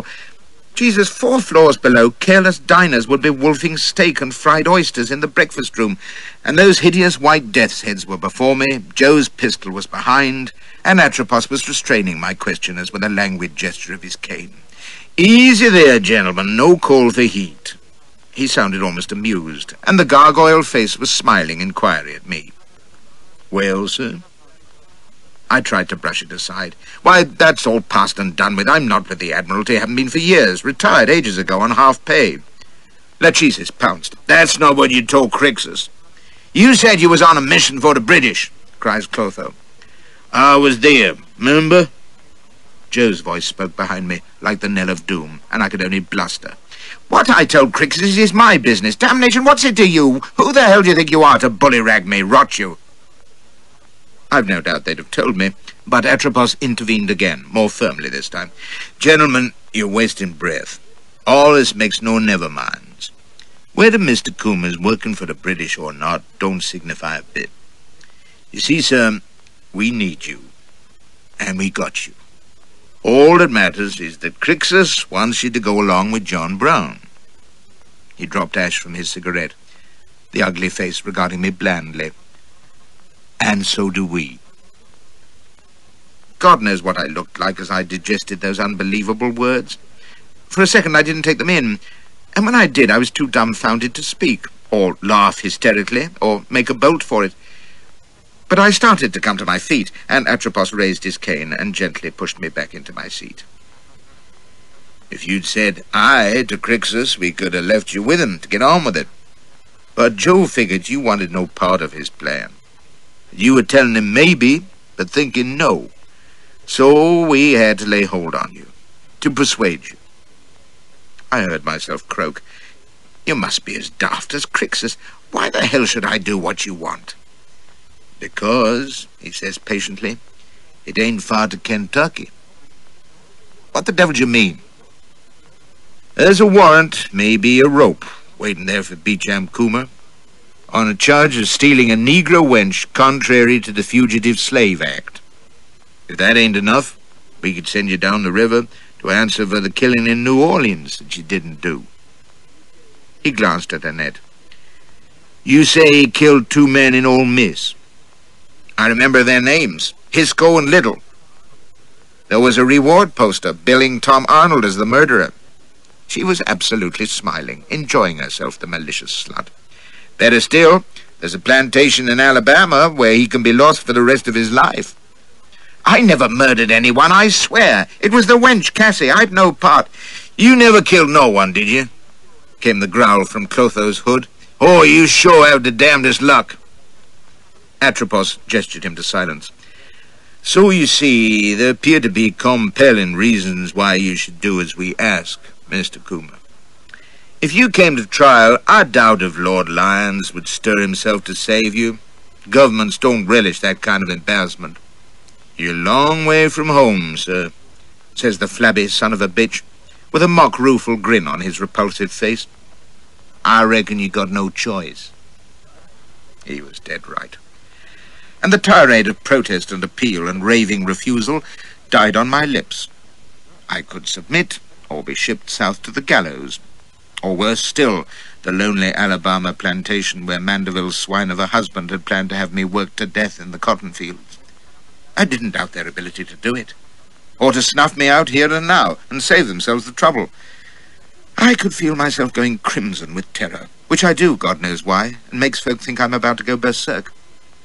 Clotho saw it, for he called to Joe to look out, and the pistol was jammed into my back. And all the while I could hear the morning traffic rumbling in the street far below the curtained windows, and the distant knocks of porters rousing guests, and that merciless fleshy face and the vile white hoods were waiting. So I must pretend to agree, play for time, say any damn thing at all. But you're Southerners, for heaven's sake, and you want me to help this half-wit Brown start a slave rebellion.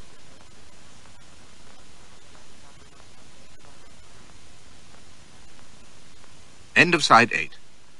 It was the right note, for to them it suggested I was weakening. Clotho grunted, Joe took his piece from my back, and Atropos eased his bulk on the table edge and leaned forward.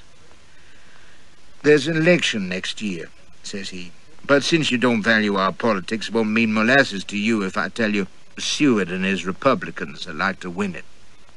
Hey, what about Breckenridge? Protests Clotho. Breckenridge couldn't win with Jefferson on the ticket, retorts Atropos. But it don't matter who's president. Seward, Breckenridge, Douglas, or Jake the hired hand. After the election comes the crisis, Mr. Coomer. He nodded impressively. This country will then disunite into North and South, with or without war. We of the South must break free or see our way of life destroyed forever. It will be a mighty step, and when we take it, we must be united as never before, or we perish. Well, nothing, sir, can do more to ensure Southern unity than an act of war committed by Northern abolitionists against a Southern state. An act of brigandage, mutters Clotho. Damn Yankee villains! Atropos ignored him. If John Brown raids into Virginia, the South will come together as one man, 'cause they'll see it as sure proof that the North will stop at nothing to crush us and all we stand for. And at the same time, such a raid will split the North wide open, with the dough-faces, moderates, and save the Union at all costs ninnies feeling shocked and shamed, and the wild spirits hurrahing good old John Brown and quoting scripture. His affected calm had dropped from his fat carcass like a shed cloak, and his genteel accent was fraying at the edges. He was rasping North like a cotton broker, and dropping R's right and left. The North will be tore all ways, and, well, who knows, maybe we of the South will be able to cast off without a fight, and that's why John Brown's raid must go ahead. You see, Mr. Coomer. I wasn't concerned about the sense of it then, though I can see it now. I had my skin to think of, and there were questions Coomer was bound to ask. But if he raises a slave rebellion and all the niggers go on the rampage, he couldn't raise dust in a mill. It came unexpected from Lechises' hood. He'll stick on the first step, which is just the taking of a federal arsenal, probably Harper's Ferry, just over the Virginia line. He's been bragging it for years, telling that loudmouth Forbes, who told half Washington. Well, everyone knows he's setting the ferry, so he can arm the negroes. Clotho's head shook with his guffaw. He expects they'll all come a-running to form up in battalions behind Napoleon Brown and go a-crusading through Dixie, setting all t'other negroes free. Well, sir, that they ain't. Virginia negroes too damn well off and knows it. No Denmark Veseys or Nat Turners in that section. Plenty of Uncle Toms, though. He ended on a snarl. They ought to burn that bitch Stowe at the stake. I turned in disbelief to Atropos. But if the government know where he's going to raid, damn it, they'll guard the place, won't they? And collar Brown before he can go near it. He shook his head. Government don't take Brown that serious. Not officially, anyways. And they won't start a ruckus in the North by arresting him. That was what Crixus had said. And the lunatic thought crossed my mind, were there Southerners in the government who, like these Ku-Klux fanatics, would be happy to see Brown stirring up merry hell? Well, it mattered not one damn to me, and I realized that Atropos was watching me closely as he lighted another of his Rigi gaspers. There you have it, says he. Brown's raid'll fail, but not before it's served our turn. Divide in the north, unite in the south. But God help us, why should he need me? Come now, Crix has told you that. Brown needs a trained officer if he's to take that arsenal. Why, the man's but a peasant, half crazy, half ignorant, leading a crew of jayhawkers and farmers, scrimmaging in backyards and robbing widow women. Forbes was his brain, to plan and advise, whip Brown's gang into shape. But Forbes is gone, and Brown's at a loss for a captain, so he appeals to Crixus, and lo, Crixus has the very man. A foreign freelance, well skilled in this kind of work. The bloated features creased in a triumphant smile. And I'm obliged to agree with him. The man who ran George Randolph can surely run old Ossawa Tommy. It's being 6'2" and desperate looking that does it, you know. If I'd been short-arsed with no chin and knock knees, no one in search of a hero would have looked at me twice. I cudgelled my wits for some other objection, and hit on one that seemed unanswerable. But it won't do, don't you see? You've stolen me from Crixus, so how the hell can he send me to Brown now? Am I to roll up on his doorstep and say, I'm ever so sorry for escaping, but I've changed my mind, don't you know? And to hell with my duty in the British ministry? Ah, the whole thing's folly. You're off the rails, all of you. Atropos shook his head, being patient. Ku-Klux don't leap before us look real close, Mr. Coomer. See now, here's how it is. Crixus knew of your escape 10 minutes after you made it. Sure, Joe discovered it, and Crixus has a parcel of men scouring town for you right now, mostly around the British ministry. He gave another of his greasy chuckles. Joe himself is one of those searchers, and presently he'll send word to Crixus that he's hot on your trail. And then Crixus won't hear no more for a day or two until he gets a telegram from Joe in New York, saying as he's run you down and reasoned you into enlisting with John Brown. Christ in the rear rank, you expect Crixus to swallow that? See here, I know he's balmy, but he'll believe it, says Atropos, because he'll want to believe it. It's what he's been striving after and praying for. God sent you, remember? And he trusts Joe like his own son. When he gets that telegraph, he'll be too overjoyed to ask questions. And he'll telegraph Joe to take you to Brown without delay. That's why New York's right convenient, puts in Lachesis. Brown's upstate now, and due in Boston soon, where you and Joe can join him. And then, says Atropos, you'll be on Brown's coattails all the way to Harper's Ferry. I could say I'd never heard the like, but I had, all too often. When you've been pressed into service as Sergeant General of the Malagasy Army, or forced to convoy a bog-trotting idiot figged up as Sinbad the Sailor through an enemy army, or dragooned into impersonating a pock-stopped Danish prince, why, what's a slave rebellion, more or less? You develop a tolerance, if that's the word, and learn that whatever folly is proposed, and this beat anything I'd struck, you must just seem to agree and bend your mind to the only thing that matters, survival. So, they would send me north under guard, and I must submit to that. But if I couldn't slip my cable between Washington and New York, where I'd be well beyond the reach of southern warrants, bien entendu, then my nimble foot had lost its cunning. Even if they kept a gun in my back, which ain't easy, even in American society, until I was under Brown's wing, well, he could try to hold on to me, and good luck to him. Atropos's smooth voice broke in on my thoughts. Now it is surely occurring to you, sir, to pretend to give consent, and make off when opportunity serves. Dismiss that thought, Mr. Coomer. You go north in company with Miss Mandeville and Joe and other servants of the Ku-Klux whom you won't see, but who'll be there every step of the way. And when you list with Brown, why, Joe'll be listed too. And again, he won't be the only one around. Ku-Klux will be your guardian angel every minute, and if you was to step aside or make any commotion, why, he gave me his fattest, smuggest smile, you'd be dead, or bound for Kentucky in a packing case. There's a moment in any trial between two persons, whether it's a game or an argument or a battle of wits or a duel to the death, when Party A thinks he's got Party B cold. And that, believe it or not, is the moment when A is most vulnerable, if only B has the sense to see it. Atropos thought he had me to rights. He was a damned shrewd secret political, and his task had been to coerce me, or Coomer, if you like, into joining John Brown for the reasons he'd given. No easy task, given the kind of fellow he knew, or thought he knew Coomer to be, but he'd set about it like a true professional, using approved methods, viz. Scare, unsettle, and bewilder your man, impress him with the power and genius of your bandobast, and convince him that he has no choice but to obey. Very well, he'd done that, handsomely, but it was all based on the assumption that Coomer would have to be forced into compliance. It hadn't occurred to him that Coomer might decide, on reflection, to be a willing party. Put that thought into Atropos's self-satisfied head, and he'd be took aback. He might even be so damn subtle that he'd believe it. In any event, he'd be less cocksure than he was, and it never hurts to do that to an opponent.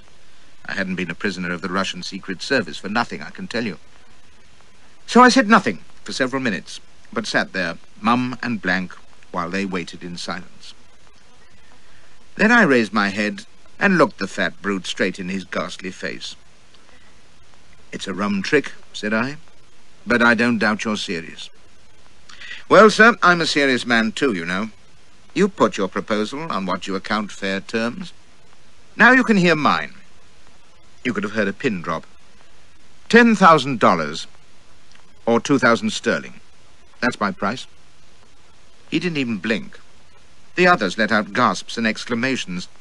Annette gave a shrill, "Didn't I tell you so?" laugh, but Atropos just drew on his cigarette and asked, "Why should we pay you when we can compel you?" "Because a man well paid is a damn sight more reliable." "Don't trust him," cries Annette. "He's a liar." $10,000, ye gods! Clotho's hood was in danger of being blown off. "Of all the confounded gall!" But Lachesis said not a word, only sat stock still, sharp-eyed in his hood. Atropos considered me through his cigarette smoke. I waited, then rose from my chair. And I thought Americans were smart. "Please yourselves, but remember you were the one who spoke of a freelance. That's what I am. And you may believe it, I'm a sight better than that ass Forbes, who sold out Garibaldi." I'd never heard of Forbes before that night, but I reckoned it was a neat touch. "And now I've heard you out, I'm dog-tired, and there's a bed next door. Servant, ma'am, gentlemen." I inclined my head and started for the bedroom, speaking over my shoulder. "Joe can guard my slumbers if you're nervous, and you can decide among yourselves whether $10,000 is too much to pay for uniting your precious Dixie."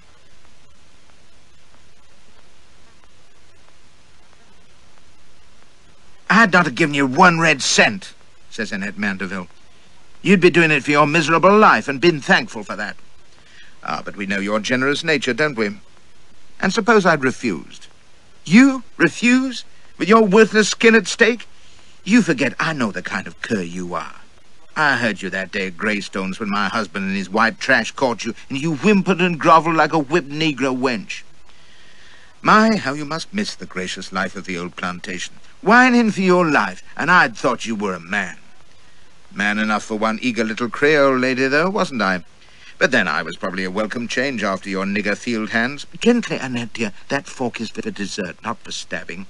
Anyway, we're not at Greystones now. And let me tell you, if your fat friend hadn't agreed to pay me, I'd be on my way to the British Ministry this minute. Why, I'd not even have to go that far. There's a party of Englishmen at the corner table yonder, by the sound of them. Who's to stop me joining them, eh? Or sending for a constable? Not your ridiculous Q-class, I'll be bound. Or would they come rushing in with their Guy Fawkes hoods? You fool. Don't you know the kind of men you're dealing with? The danger you're in? If you were to move 2 steps from this table, they'd be the last you'd ever take." "Oh, fudge. What, in a hotel dining room, crowded with guests? Hardly the place for an assassination. What would the maître say?" "Listen to me. There are 2 men in this room now, armed and watching you. Try to escape or call for help, and you'll be shot down without mercy. I mean it. This is not England. Such things happen here. I've known the Ku-Klux kill a man on the steps of the Capitol before scores of people in broad day. If you don't believe me, run for the door. But if you value your life, you'll keep faith with them. My dear Annette, can this alarm be on my behalf? Is that wifely concern I see in those bonny grey eyes?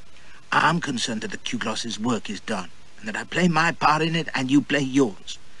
Then you'd better stop whispering like some Dago conspirator and finish your pudding like a good little wife, Mrs. Beecham Coomer, and smile ever so sweetly at Mr. Coomer and insist on cutting his cigar for him. Why, thank you, my dear. Are we on honeymoon, by the way? If so, let's forego the savoury and coffee and repair to our nuptial couch. No?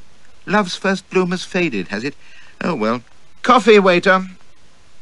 I was testing the wicket, and finding it confoundedly sticky, as I'd known it would be the moment I'd awoken from my exhausted sleep and remembered where I was and what had happened. Any hopes that I'd dreamed the whole ghastly thing were dashed by the sight of Joe, sitting by the bedroom door like a black nemesis, sporting his pistol. I was caught for the moment, and could only hope that my little charade before retiring had taken some effect. It was late afternoon when I came to, and someone had been busy while I slept, for beside the bed there was a new outfit of clothing, and damned if it didn't fit perfectly, even to the collar. But what sent a chill down my spine was the name on the tailor's tab, B.M. Coomer. It was even stamped in the lining of the hat. I'd formed a respect for the Ku-Klux from the ease with which they'd spirited me away from Crixus, but these little touches told me they were formidable indeed.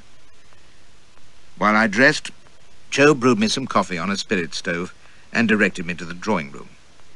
There was no sign of Lachesis and Clotho, but Atropos was writing at the table, and Annette was on hand, stony-eyed, but mighty jimp in a gown that seemed to consist of flowers and gauze. He complimented himself on my appearance, and hoped I approved of the sober cravat he'd chosen for me.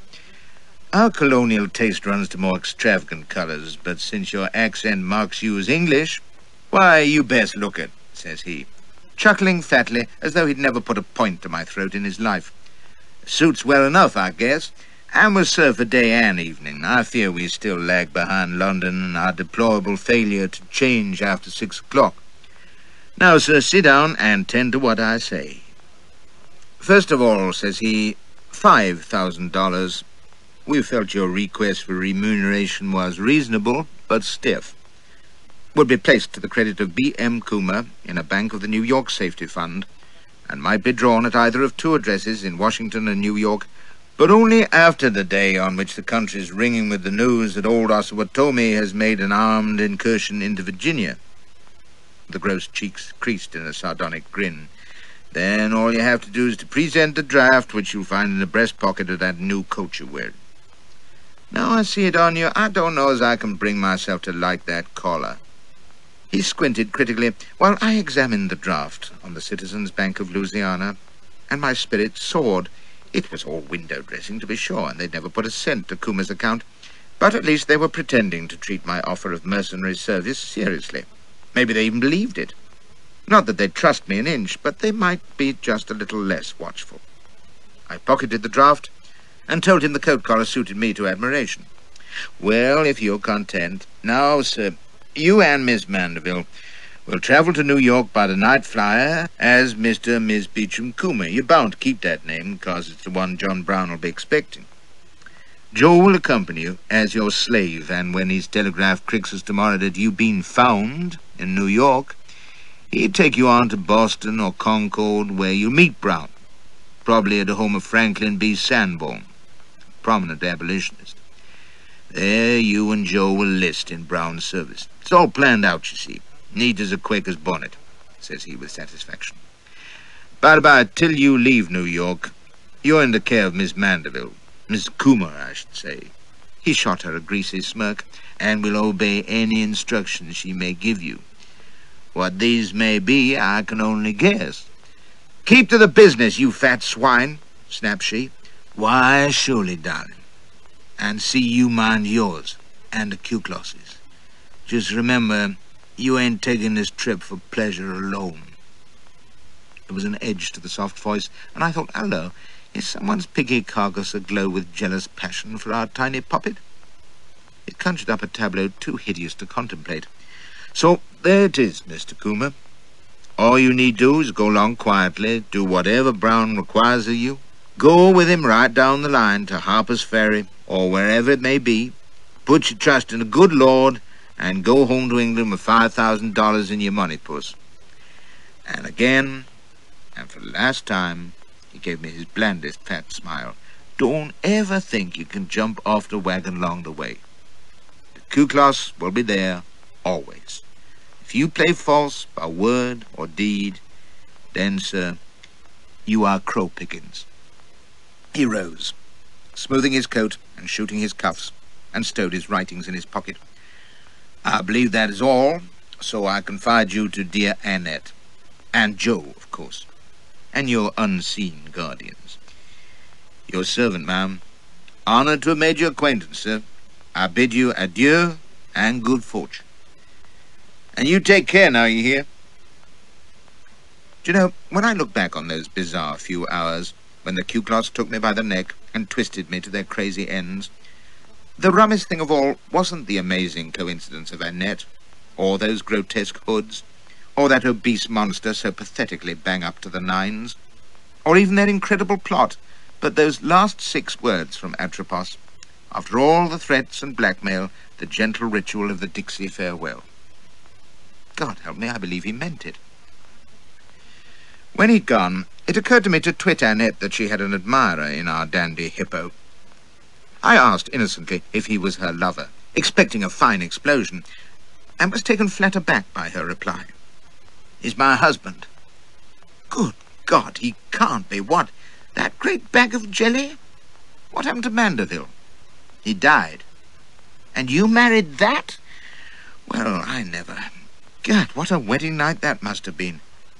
I let out a yelp of horror. But, my God, he knew. Well, he suspected, I'm sure, what we'd been up to. I mean, before he arrived. You know, when we were... He was already here, in this room, watching us, says she. Cool as be damned before the mirror, titivating her low-cut bodice. You'll see there's a spy hole in the door to the bedroom. You don't mean it. But... I had a terrifying memory of lying helpless beneath his sword stick, and he'd just watched me rattling his wife. God almighty, but you mean he don't mind? On the contrary, she patted her hair. He insists. Well, strike me dead. I mean, he must be a damned rum chap. Phew, but you, I mean, why the devil? Do I do it, you would ask?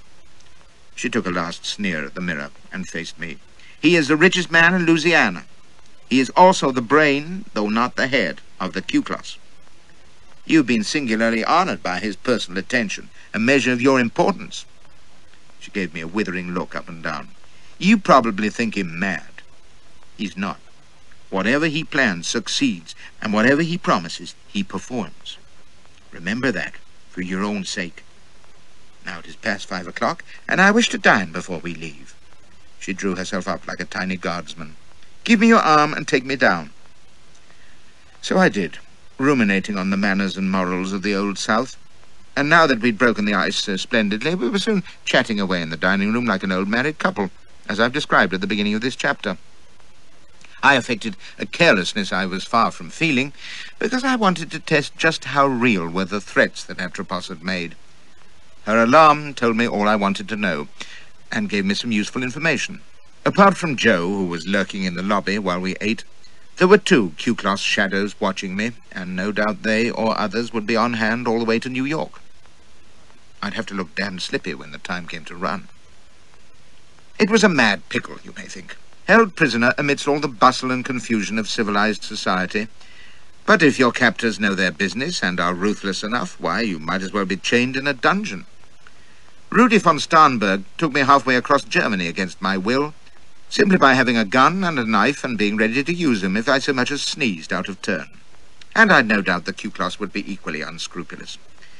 So I could only wait and seem to play up, both of which I'm good at, and take comfort in the knowledge that they'd not harm me unless forced to, since I was no use to them dead or bound for Kentucky. Being resigned, I felt easier, and even a touch light-headed, as we cowards will when we feel safe for the moment.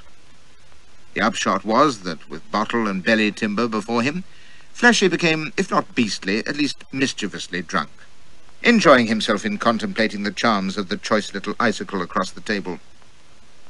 I'd already noted that she'd put some elegant flesh on her elfin form over the years, and was altogether a juicier morsel than she'd been at Greystones. She might still wear the expression of an ill-tempered ferret, but that kind of viciousness on a handsome face has its own attraction, and I knew perfectly well that her artistic paintwork and stylishly coiled blonde hair had been designed for my benefit. She'd always loathed and lusted after me together, which only added spice to her allurement, and I looked forward as much as she did to the enjoyment of Mr. Coomer's marital rights. On this happy thought, I was content to idle my way through the dinner, which, like all American meals, was gargantuan and over-rich. How the devil they can put away a massive breakfast of steak, ham, eggs, terrapin, or giant oysters, 2 dinners at noon and 5, and still be fit to beat their bellies at supper is beyond me. Even Annette, who wasn't 2 piss-pots and a handle high, worked her way through 5 courses without breaking sweat on her pale, immaculate brow. Unlike most of her compatriots, she didn't shout through her food, so I had leisure to listen to the deafening chatter around us. From the trumpetings of 2 portly, curry-faced gentry at the next table, I gathered that President Buchanan was a weak-kneed nincompoop for not going ahead and teaching them damned impudent greasers a lesson by annexing half their country. War with Mexico would, in the Speaker's opinion, rally the public behind old Buck, ensure a Democratic victory in the next year's election, and be one in the eye for that slippery bastard Seward and his damn black Republicans. "I hear Seward's going to England," says his companion. "Best place is a nigger-loving son of a bitch. I hope his vessel sinks." "I mean it, sir, I do. Can you imagine President Seward? That's what'll come to yet, you mark my words." "Come now, sir, you may not get nominated even." "You want wages, sir? Why, he's got weed and Greeley in his pocket. What's that you say, Tilda? Give you ladies a vote and be President Douglas. Oh, why, he ain't but a damn dwarf. You like to cuddle him, you say. Hey, you hear that, Ambrose? Tilda thinks Douglas is right cuddlesome. Well, no, honey, I reckon his beauteous Adele might have something to say about that. I just reckon she might, and so might yours truly. You keep your cuddles for Papa, you hear?" And the lecherous old goat laid a fond paw on the arm of the languid Tilda, who might have been his wife, but I think not from the wanton freedom with which she'd been glancing in my direction. "I declare Tilda put Adele right in the shade," cries the other roue gallantly. "Never seen her in such looks. How'd you do that, Tilda? All the soirees and parties, you ought to be clean wore out. But, darn, if you don't come up fresh and dew on a lily. You got some magic potion, sweetheart?" "Know what she's got?" cries her escort. "She got this electric rejuvenating contraption, and coloured wench to mechanic it. Why, they're all a crack with the smart girls, ain't they, Tilda? Puts the bloom right back in those damask cheeks in no time at all. And all over, too. Ho, ho, yes, sir. That's my honey's secret." "Why, you make me sound like some kind of monster works on electricity," drawls the fair Tilda, lowering her lashes at me and showing her profile. "But my machine is right stimulating." "Our train leaves in an hour," says Annette sharply. "You will wait in the lobby while Joe fetches a carriage, and keep your tongue and eyes to yourself, do you hear?" Her mouth was tight with anger, and there was a little flush on her cheek. "Do nothing to excite attention." "Difficult when we're such a handsome couple," says I, leering. "If we want to pass unnoticed, why the deuce are we parading before half Washington? Suppose one of Crixus's people is about." "We know them all by sight, and they will not be seeking you here or at the station. Joe has seen to it. Stop guzzling that wine, you fool. Now, follow me out closely." What with the booze, my natural taste for devilment, and confidence that I was perfectly safe as long as I didn't try to run for it, I felt a sudden urge to put turpentine on her dainty little tail and light it. So, when I'd drawn back her chair, and she'd made for the lobby without a glance at me, I navigated carefully in her wake, turned in the doorway, surveyed the glittering splendour of the dining room and its chattering gluttons, drew a deep breath, and let out a Lakota war whoop at the top of my voice. A woman shrieked, men sprang to their feet, a passing waiter went up like a galvanized grouse and dropped his loaded tray with a tremendous smash, and then there was dead silence as 100 mouths gaped and 200 eyes goggled. Every head turned, in fact, save for a tall chap near the door who kept his eyes fixed on his plate, and another with his back turned, who watched me like a hawk in a mirror on the far wall. I strolled into the lobby, where Annette was standing rigid with fury. People were craning towards the dining room to see what the row was. "Are you mad?" she hissed. "You were right," says I. "The boys are in there, but the Q-class ought to train 'em better, you know. Tain't natural not to stare when a lunatic cuts loose in public. Now then, where's that dilatory Joe with the carriage, eh?" Her eyes were blazing, but she swept off without a word, leaving me to look about and wonder which of the throng in the lobby might be Q-class shadows. For Joe had disappeared, and the two betrayed by my little ruse in the dining room hadn't emerged, but I wasn't fool enough to imagine that I wasn't being watched. I gave up, though, for the patrons of Washington hotels in those days were such a mixed lot, my unseen watchers might have been anyone. There were the obvious politicos, standing about in knots, puffing their cigars and disputing warmly, wealthy citizens with stout matrons dressed up like May-Day cuddies, young blades in fancy waistcoats and amazing whiskers, with fashionable belles gushing and squealing on their arms, plantation aristocrats in their broad-brimmed straws, with little nigger boys toting their bags, likely-looking fellows in city clothes, but with the unmistakable silence of the frontier hanging round them like a shroud, barefoot slaves waiting patiently beyond the great doors leading to the marble porch, thin, seedy fellows with ferret eyes, questing for senator this or congressman that, and muttering to each other before scurrying away like the political rodents they were. One or two top-drawer strumpets, immediately recognizable by being the most tastefully dressed women in view, and everywhere the great curse of the New World, the American child, in all its raucous, spoiled, undisciplined, selfish ghastliness, the female specimens keeping up an incessant high-pitched whine, and the male infants racketing like cowpokes on payday. There's nothing wrong with grown Americans, by and large. You won't find heartier men or bonnier women anywhere, but the only remedy I can see for their children is to run Herod for president. Then Joe was at my elbow with a slouch hat and a long coat, guiding me out of the throng and down a passage to the same side door by which I'd entered the hotel, where a growler was waiting with Annette inside, raging silently. She said not a word as we bowled through the dusk to the station, and when we drew up close by the train, they had platforms in those days, she whisked out and into the carriage while Joe signed to me to sit tight. He descended, spying both ways before beckoning abruptly, and I strode quickly through the wreathing steam with the bell clanging overhead and mounted into the sudden quiet of the train. I wasn't well acquainted with American railroads at that time, and was resigned to an uncomfortable long haul through the night to New York in one of those reeking long coaches in which I'd travelled down from Baltimore, full of noisy, unwashed louts whose favourite occupation was spitting at the stove. But no such thing. Here was a quiet corridor with private compartments, which they called cabins, fitted up in tip-top style. Annette was in number 8, I remember. I had a glimpse of an alcove bed with curtains drawn back, a washstand and comfortable furniture, and then Joe was hustling me into number 7, which seemed smaller but had a bed beneath the window. I asked him where he was going to sleep, and he replied curtly that he wasn't. I made myself comfortable while he slipped out, and presently I heard his deep rumble in Annette's cabin, and the conductor saying anything she wanted, ma'am, anything at all, she should just send her boy, and it would be attended to right smartly. Then Joe returned, sitting on the floor with his back against the door, and a moment later the bell clanged and the steam whistled, and the conductor bawled that this was the night flyer to Baltimore, Wilmington, Philadelphia, Trenton, and New York. And we jolted and clanked into motion, and I reflected that my evasion would have to wait until journey's end. I didn't fancy dropping from a moving train, even if Joe hadn't been on hand. He was a big, ugly gyre-scooter, that one. His sleeves tight on his enormous biceps as he sat with his arms folded on his barrel chest, the yellow-flecked eyes rolling at me whenever I stirred on the bed. I found myself studying him. He was your real jet-black Nubian, flat-nosed, thick-lipped, and could have walked into the KAR nowadays, no questions asked. Having nothing better to do for the moment, I indulged my idle curiosity. "Joe," says I, "why are you with the Q-class?" He glowered suspiciously. "What do you mean?" "Well, you're Atropos's slave, yet you've been with Crixus on the railroad.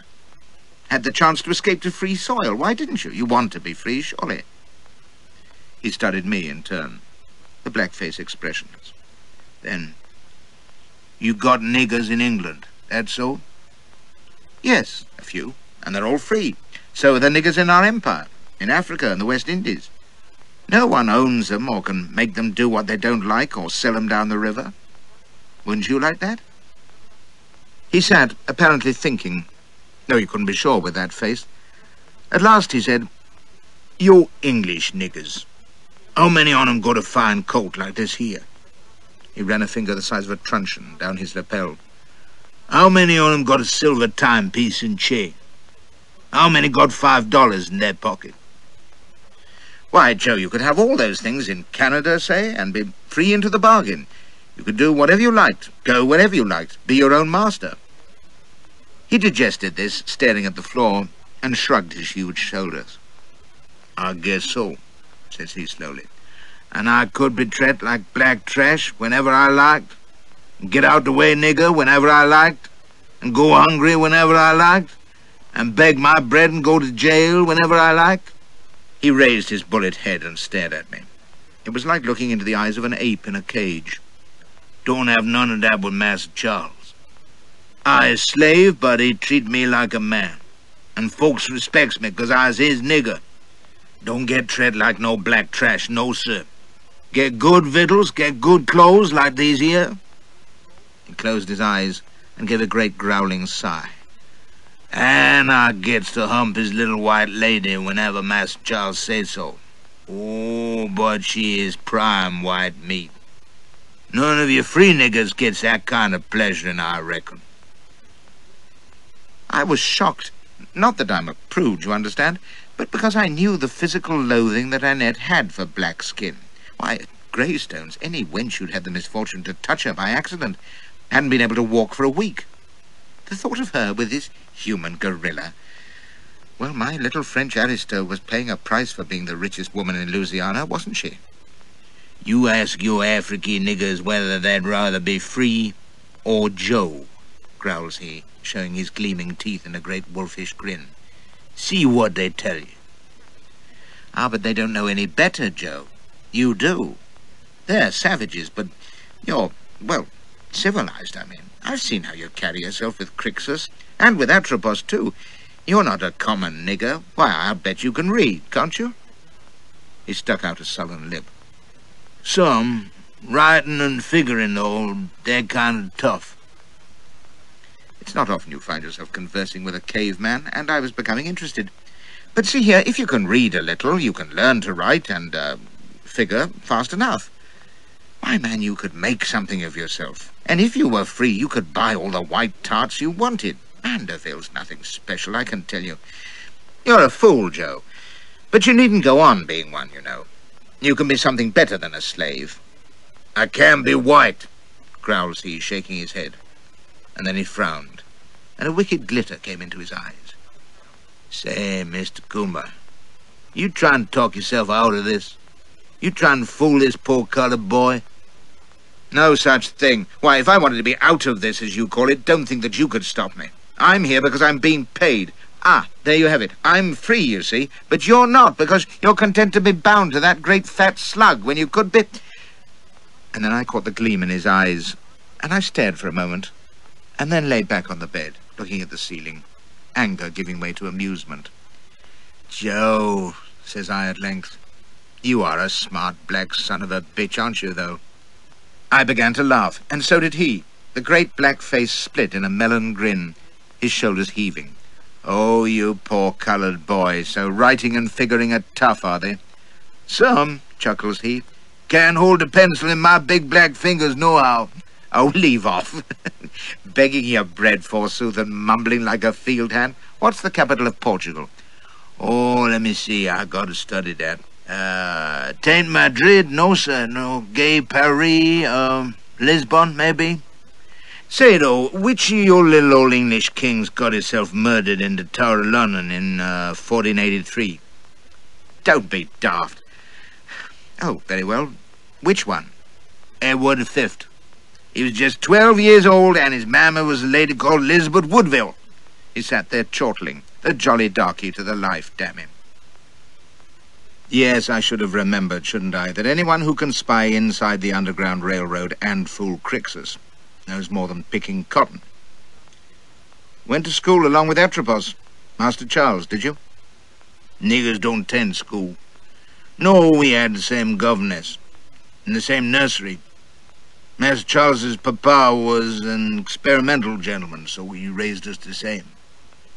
He was smiling still, but the black eyes were expressionless. Wanted to see how it came out, I guess. But see here, this is all the more reason why my question's good, Joe. Why, being raised like that and educated and knowing what you do, why in God's name do you stay a slave? Don't you want to be free, for heaven's sake? Just for a second he avoided my eye. Then his chin came up. My answer's good too, Kuma. And it came out in his harsh bass growl. I don't need to be free. I serve Master Charles as a friend, his best friend, like he told you. He trusts me, I trust him. The way he goes, I go. He wants me to work for the Q-Claws, I work for the Q-Claws. He wants me to keep a hold on B.M. Kuma and make sure he earned that $5,000. The smile on the primitive face was a knowing glimmer now, and not pleasant. I keep a hold. Or maybe take a little rise out of him for fun, and so we both know what's what. But that don't signify a bit. You stay held, Kumba, all the way. Make no mistake about that. So there, Kuma. Evidently my question anent slavery had annoyed him, and he was reminding me what was what. Well, Joe, all I can say is that Master Charles is fortunate in the loyalty of his friend. That's right. And tell me, when he says, hump my wife for entertainment, do you do it as a friend or as an obedient slave? I swear his eyes glowed, and he wasn't a pretty sight. Then he smiled, and was even less pretty. It ain't no hardship, especially 'cause she don't like it. She don't like it at all. She just can't bide niggers, it seems. Ah, well, there's no pleasing some people, is there? Happy little ménage you must have altogether. Fortunately, however, she can abide white men, and I rather think she's expecting me. I swung my legs off the bed, and he seemed to flow upright like a genie towering out of a bottle. I feigned surprise. Don't worry, Joe. I shan't run away. He stood glaring down at me, undecided, and I wondered if he was going to assert his guardianship. But he had style, did Joe, in his own way, for after a long moment he stood aside, giving me his nastiest grin, and unlatched the door. Sure, you go right ahead like an obedient free white man. You're right welcome to the niggers' leavings. And I know you won't run, 'cause that $5,000. And this. He pulled back his coat to show the pistol butt. You go along now, and enjoy yourself, you hear? Why, Joe, I believe I surely will, says I. Tell you something else, Joe. So will she. I winked at him. You think about that.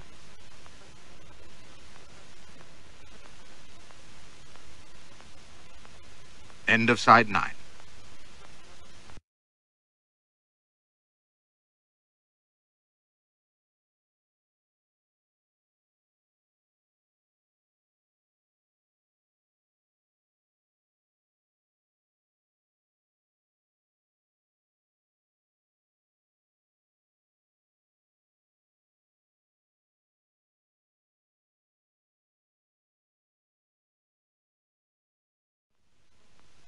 And she did, so far as I could judge, which was never easy with La Mandeville, quite the most unsociable mistress I ever mounted.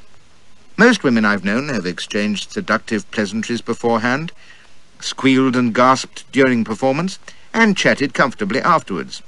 Except my Elspeth, who gasses throughout, bless her. Not Annette. When I accosted her that night in her cabin, it was Greystones all over again. Cold, clawing passion, and then sullen silence until she fell asleep. However, when the train bell woke her, at Philadelphia, if memory serves, she went to work like Poppaea on honeymoon, which I took as a compliment, before resuming her impersonation of a Trappist nun, if there is such a thing. It was at this stage that I succeeded in getting a snatch of conversation out of her, and most interesting it proved to be.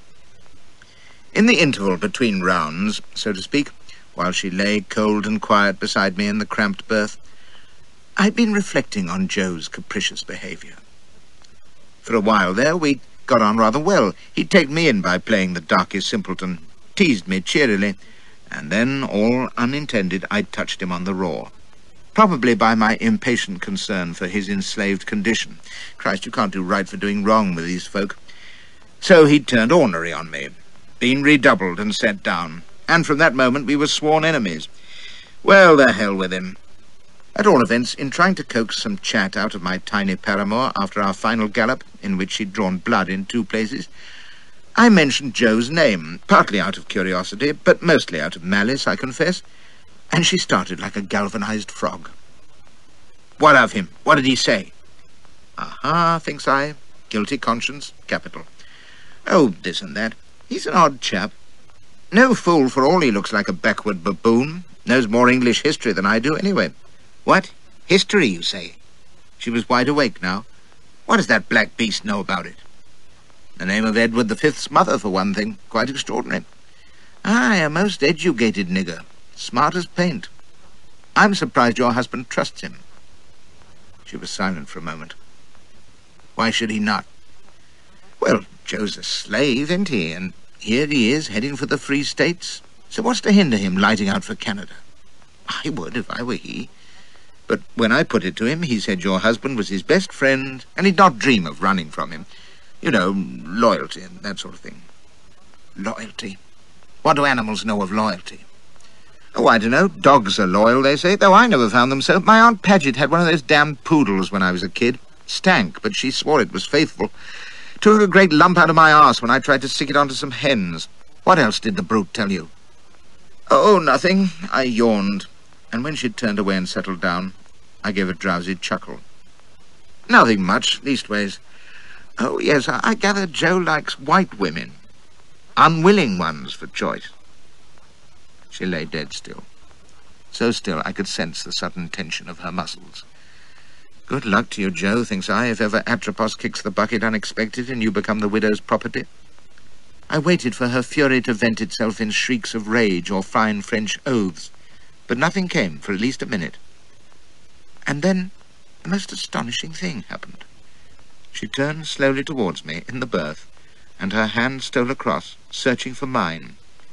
And to my amazement, she nuzzled her head on my shoulder.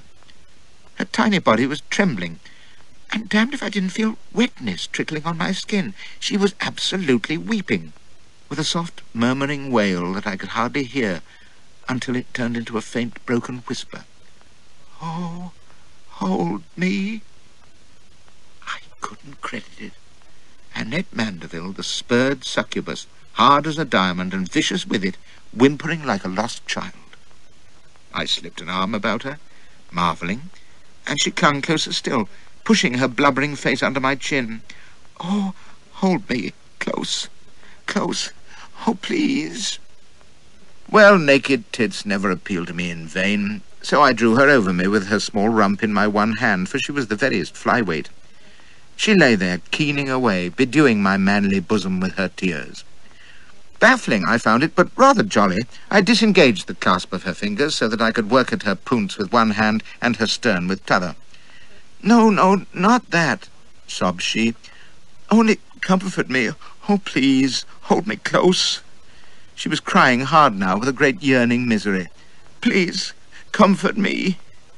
So I did, stroking her hair and petting her in a bewildered fashion, asking myself if I'd ever understand women. She clung like a clam, and after a while her weeping subsided into little sniffs and sighs, and I guessed she was dropping off to sleep. And so then I cheered her up properly.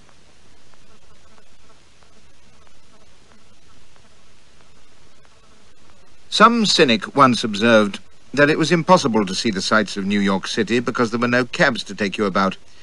But it didn't matter because there were no sights to see anyway. I can't agree. Whether there were cabs or not in '59, I didn't have time to find out.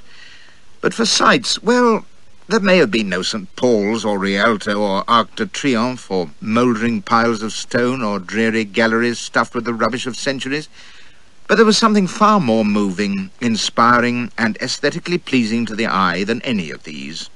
And you didn't need a cab to see them either, as they sashayed along Broadway, past the old Astor House by the park, resplendent in their silks and satins and furs, with those ridiculous fetching hats and parasols above, and the extravagantly high heels below.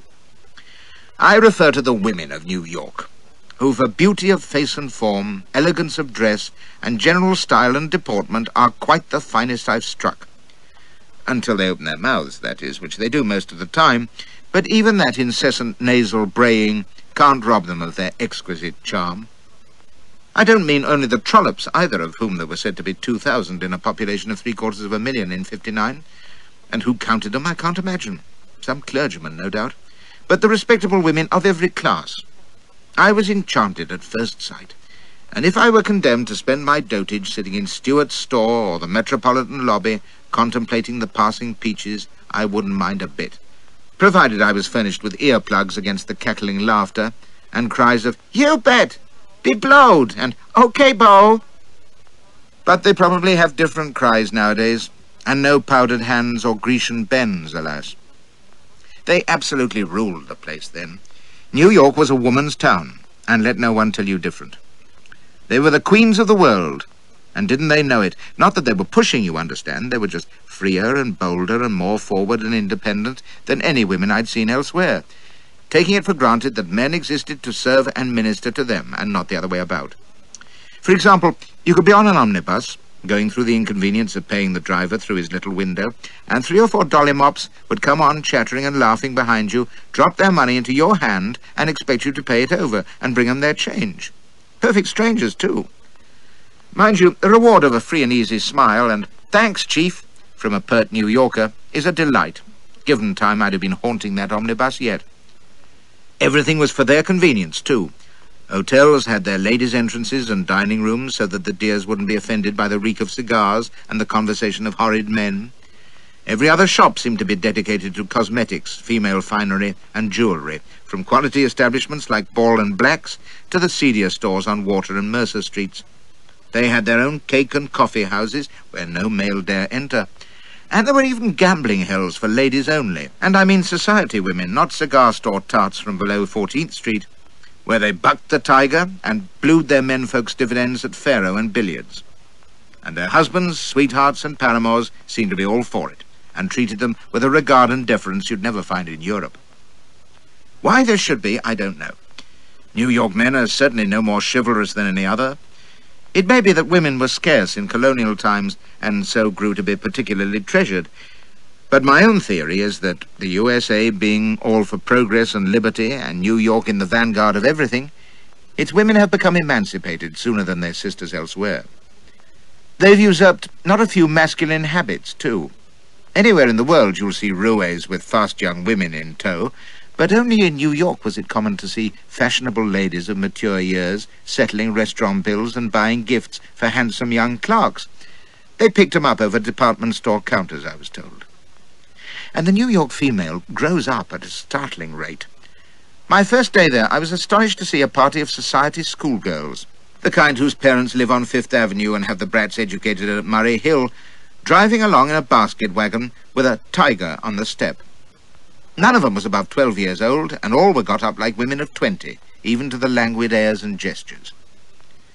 So that was my first impression of New York, gained at a few brief hours. Splendid women on the go, but nothing else out of the ordinary, for the town itself was a sort of larger Glasgow.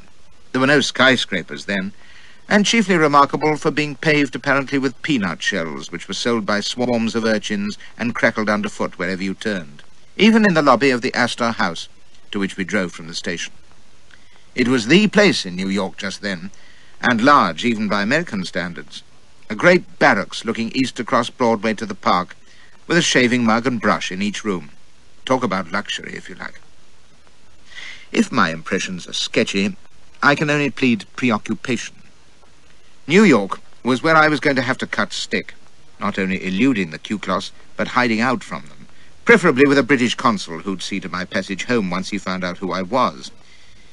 It was maddening and frightening to drive through crowded, bustling streets, to look about the busy lobby of a great hotel, to sit in the suite of rooms which had been reserved for us, and to know that I daren't stir a foot for fear of the unseen eyes that were following me everywhere. Soon after we arrived, when Joe had gone below stairs to chivvy the porters about our bags, and Annette and I were alone, I excused myself to visit the privy along the way.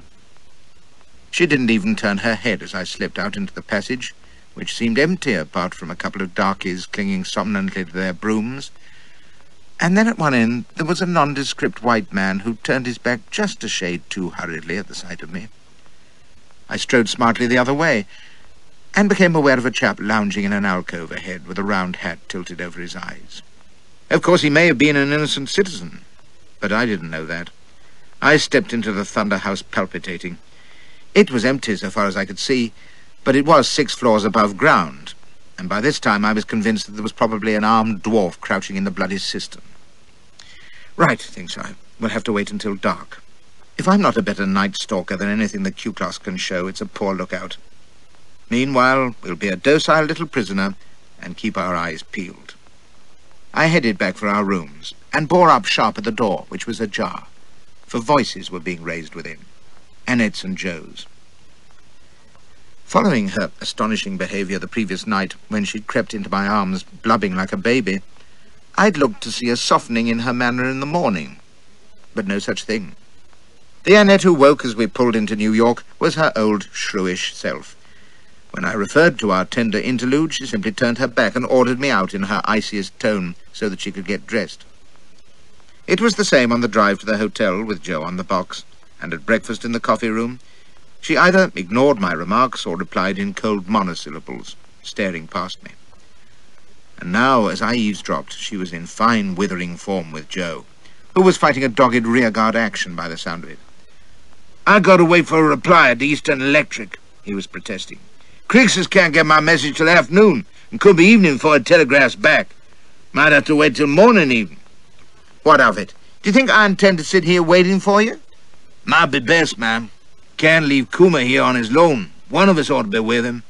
"Don't be a fool. Of course I shan't leave him here. He'll come with me. Hermes' men will have him in view every moment. There are 2 of them, are there not?" "Even so, ma'am, he'd be safest right here. He's a right slippy, mean fellow, and dangerous. I know it." "You know it. Who are you to know anything, you black dolt? You'll remember your place, which is to do my bidding. You hear?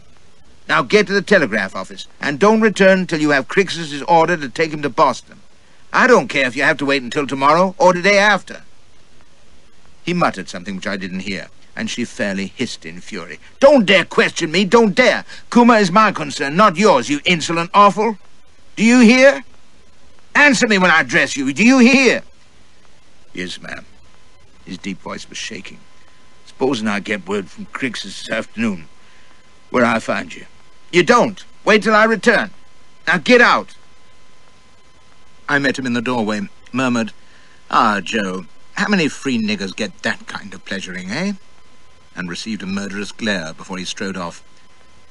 Annette was putting on her bonnet before the mirror, but when I inquired where she was going, I was told curtly to hold my tongue and wait, which I did obediently, while she fussed with her appearance, referring every few minutes to the little gold watch which she kept in her reticule.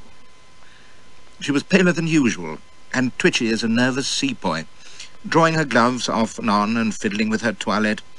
Something's up, thinks I, but after a while she seemed to settle, and it was a good half-hour before she looked at her watch for the last time, stood up, and informed me that we were going out. "I have business in town. You will come with me, and don't move a yard from me at any time, you understand? Whatever I do, wherever I go, don't leave my side for a moment, and do not contradict anything you may hear me say. No, do not ask questions." She rapped it all out like a tiny drill sergeant, steady enough, but I guessed that she was up to high dough within and striving to hide it. "You are being watched, remember? Do not look around for anyone. They are there. Do nothing out of the usual, you hear? Your life depends upon it." It was nothing she hadn't said in Washington, but the manner was new. She was scared, and I couldn't believe it was only on my account. I started to ask her what was amiss, but she bit my head off. "Be quiet. Do as I say, no more. We are man and wife out in New York, so try and behave in a natural manner." That was rich coming from her. She took a breath and handed me some change. "That is our streetcar fare, 3 cents apiece. Pay the conductor. Now, give me your arm." It was like walking with a badly wound-up clockwork doll as we descended to the street, but once we were out in the sunshine and the chattering Broadway crowds, she became easier, possibly because I showed no tendency to cut and run or bawl for a copper. There's a great air of up and doing about New York. Everyone seems to be in a cheerful hurry, and even my apprehensions about the Q-class bravos, who I was sure were dogging our steps, receded in that jolly bustle. We mounted one of the long cars which ran on rails on the broad thoroughfare. It was crowded to the doors, but half a dozen gallants begged Annette, with much tipping of tiles and "Do me the honour, ma'am," to take their seats, and I'm bound to say she played up like the actress she was, smiling prettily as she accepted, and even referring demurely to her husband, to discourage one young blade who was being over-attentive. He gave me an apologetic grin and offered me a chew from his tobacco case, which I declined. Fortunately, the press was too thick for him to start the relentless inquiry to which Yankees are wont to subject perfect strangers as to their origin, business, habits, and destination. And after a couple of stages, Annette informed me that "this is our stop, Beecham," and we transferred to one of the omnibuses which ran on the cross streets. Here I had my encounter with the dolly mops who used me as a conductor. One of them exclaimed flirtatiously that I'd given her too much change, so I said gravely that in the presence of so much beauty I invariably became confused, and she should return any overpayment to my wife, who handled all my financial affairs. That sent them into blushing whispers and giggles, with sidelong glances at Annette, who gave me a sharp look as I took my seat beside her, but said nothing. The girls lost interest in me after that, and fell to discussing a party which one of them had attended. "On Park Avenue. You never seen such style? It was a yellow entertainment, sure, everything yellow. Linen, glass, plates, and all. I swear, even the lampshades were yellow. But then Mrs. Van Vogel, she's Harold's boss's wife, you know. Why, she's just drowning in money. Harold reckons that party cost her $15,000. Cries of, "You don't say." Well, I swan, and gosh a mercy. Harold hated it, though, because he couldn't smoke or chew. He was fit to be tied.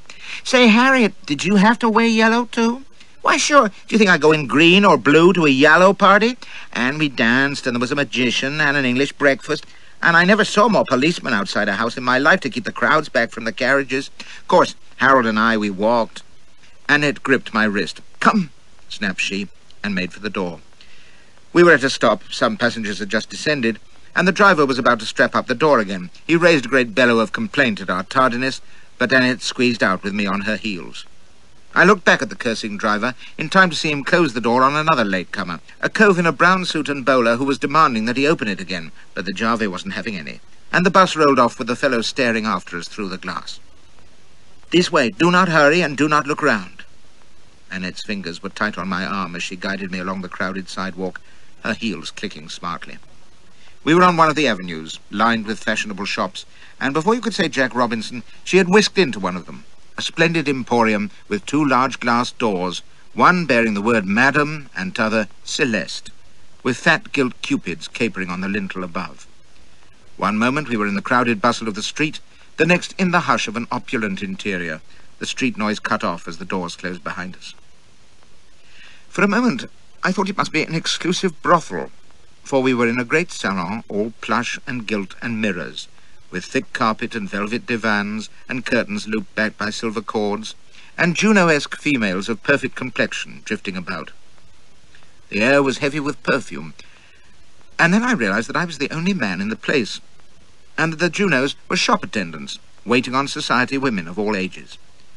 My astonished gaze fell on a polished counter displaying alabaster pots of mermerial balm, travelled to a glass cabinet containing, did my eyes deceive me, corsets enhanced by globular objects labelled Madame Celeste's patent bosom balloons with special respirator, dwelt in disbelief on a plaster cast of the Venus de Milo attired in eternal youth pumped cups, and came to rest on a double doorway consisting of an enormous oil painting of splendidly endowed females in gauzy costumes teasing the god Pan, who was bound to a tree and not thinking much of it.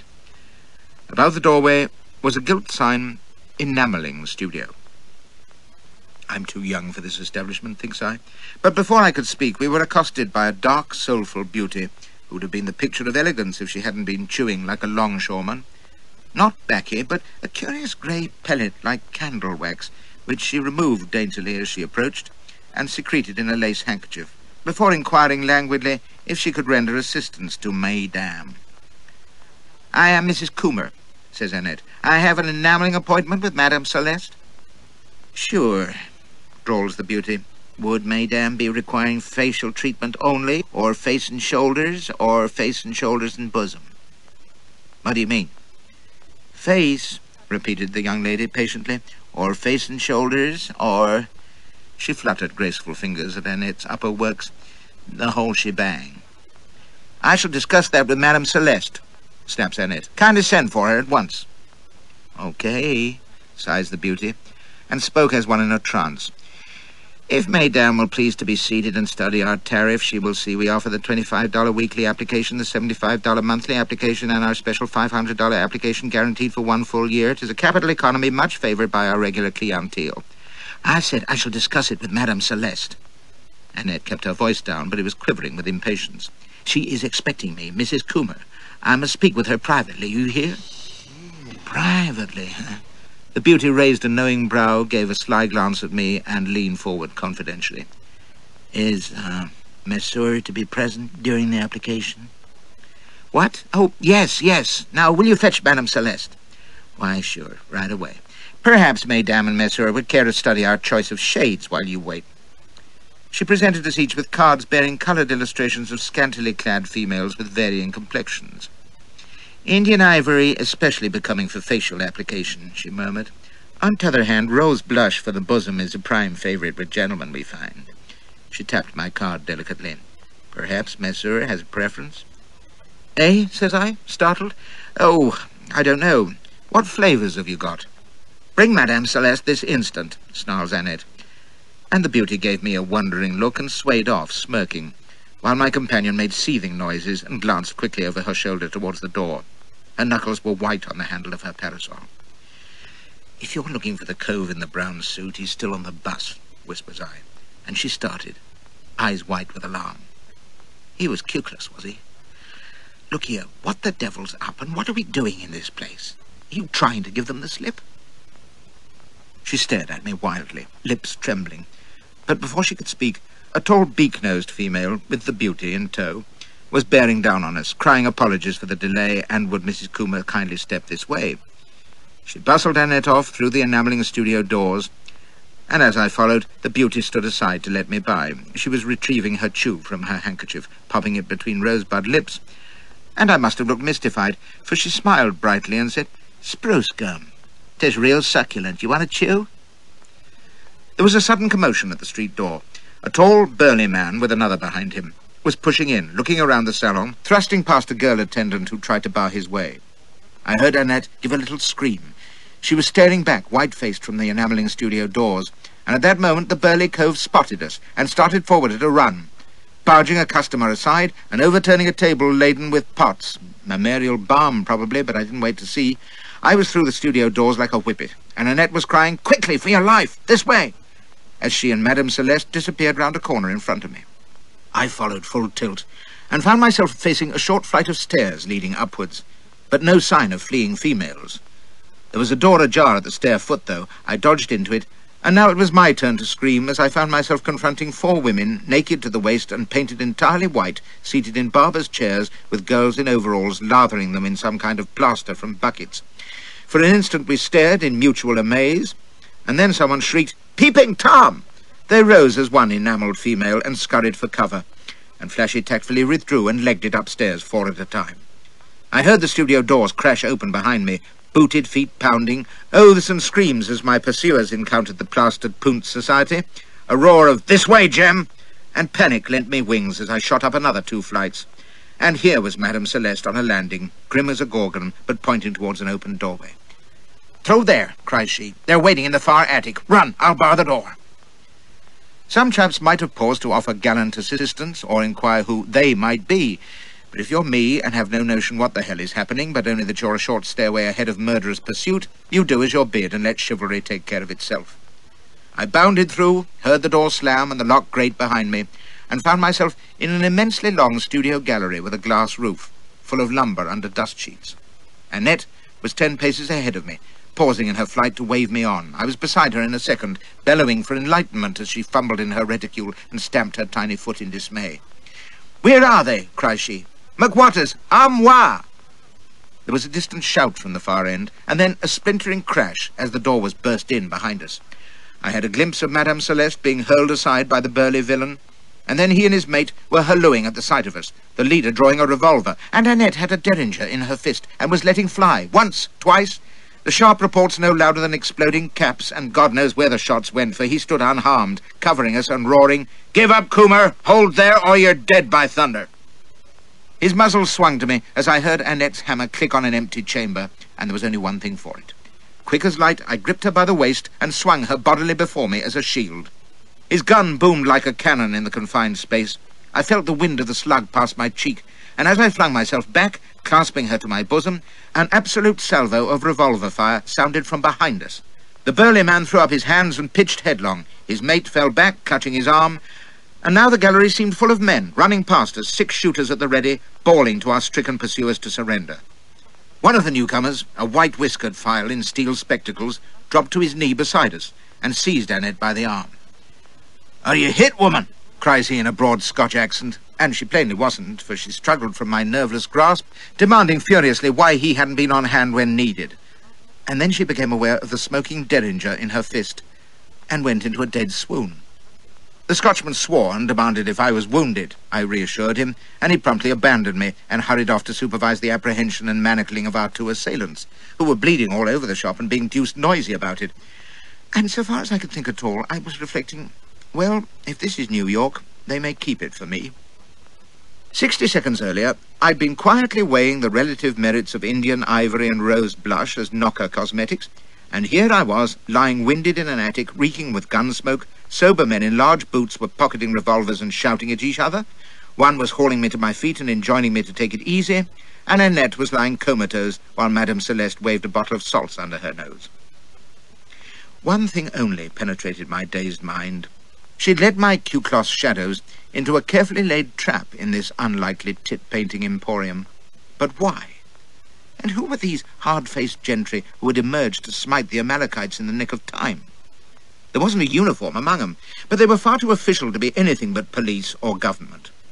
One, a brisk, bearded chap in a hard hat, who seemed to be the leader, was barking orders.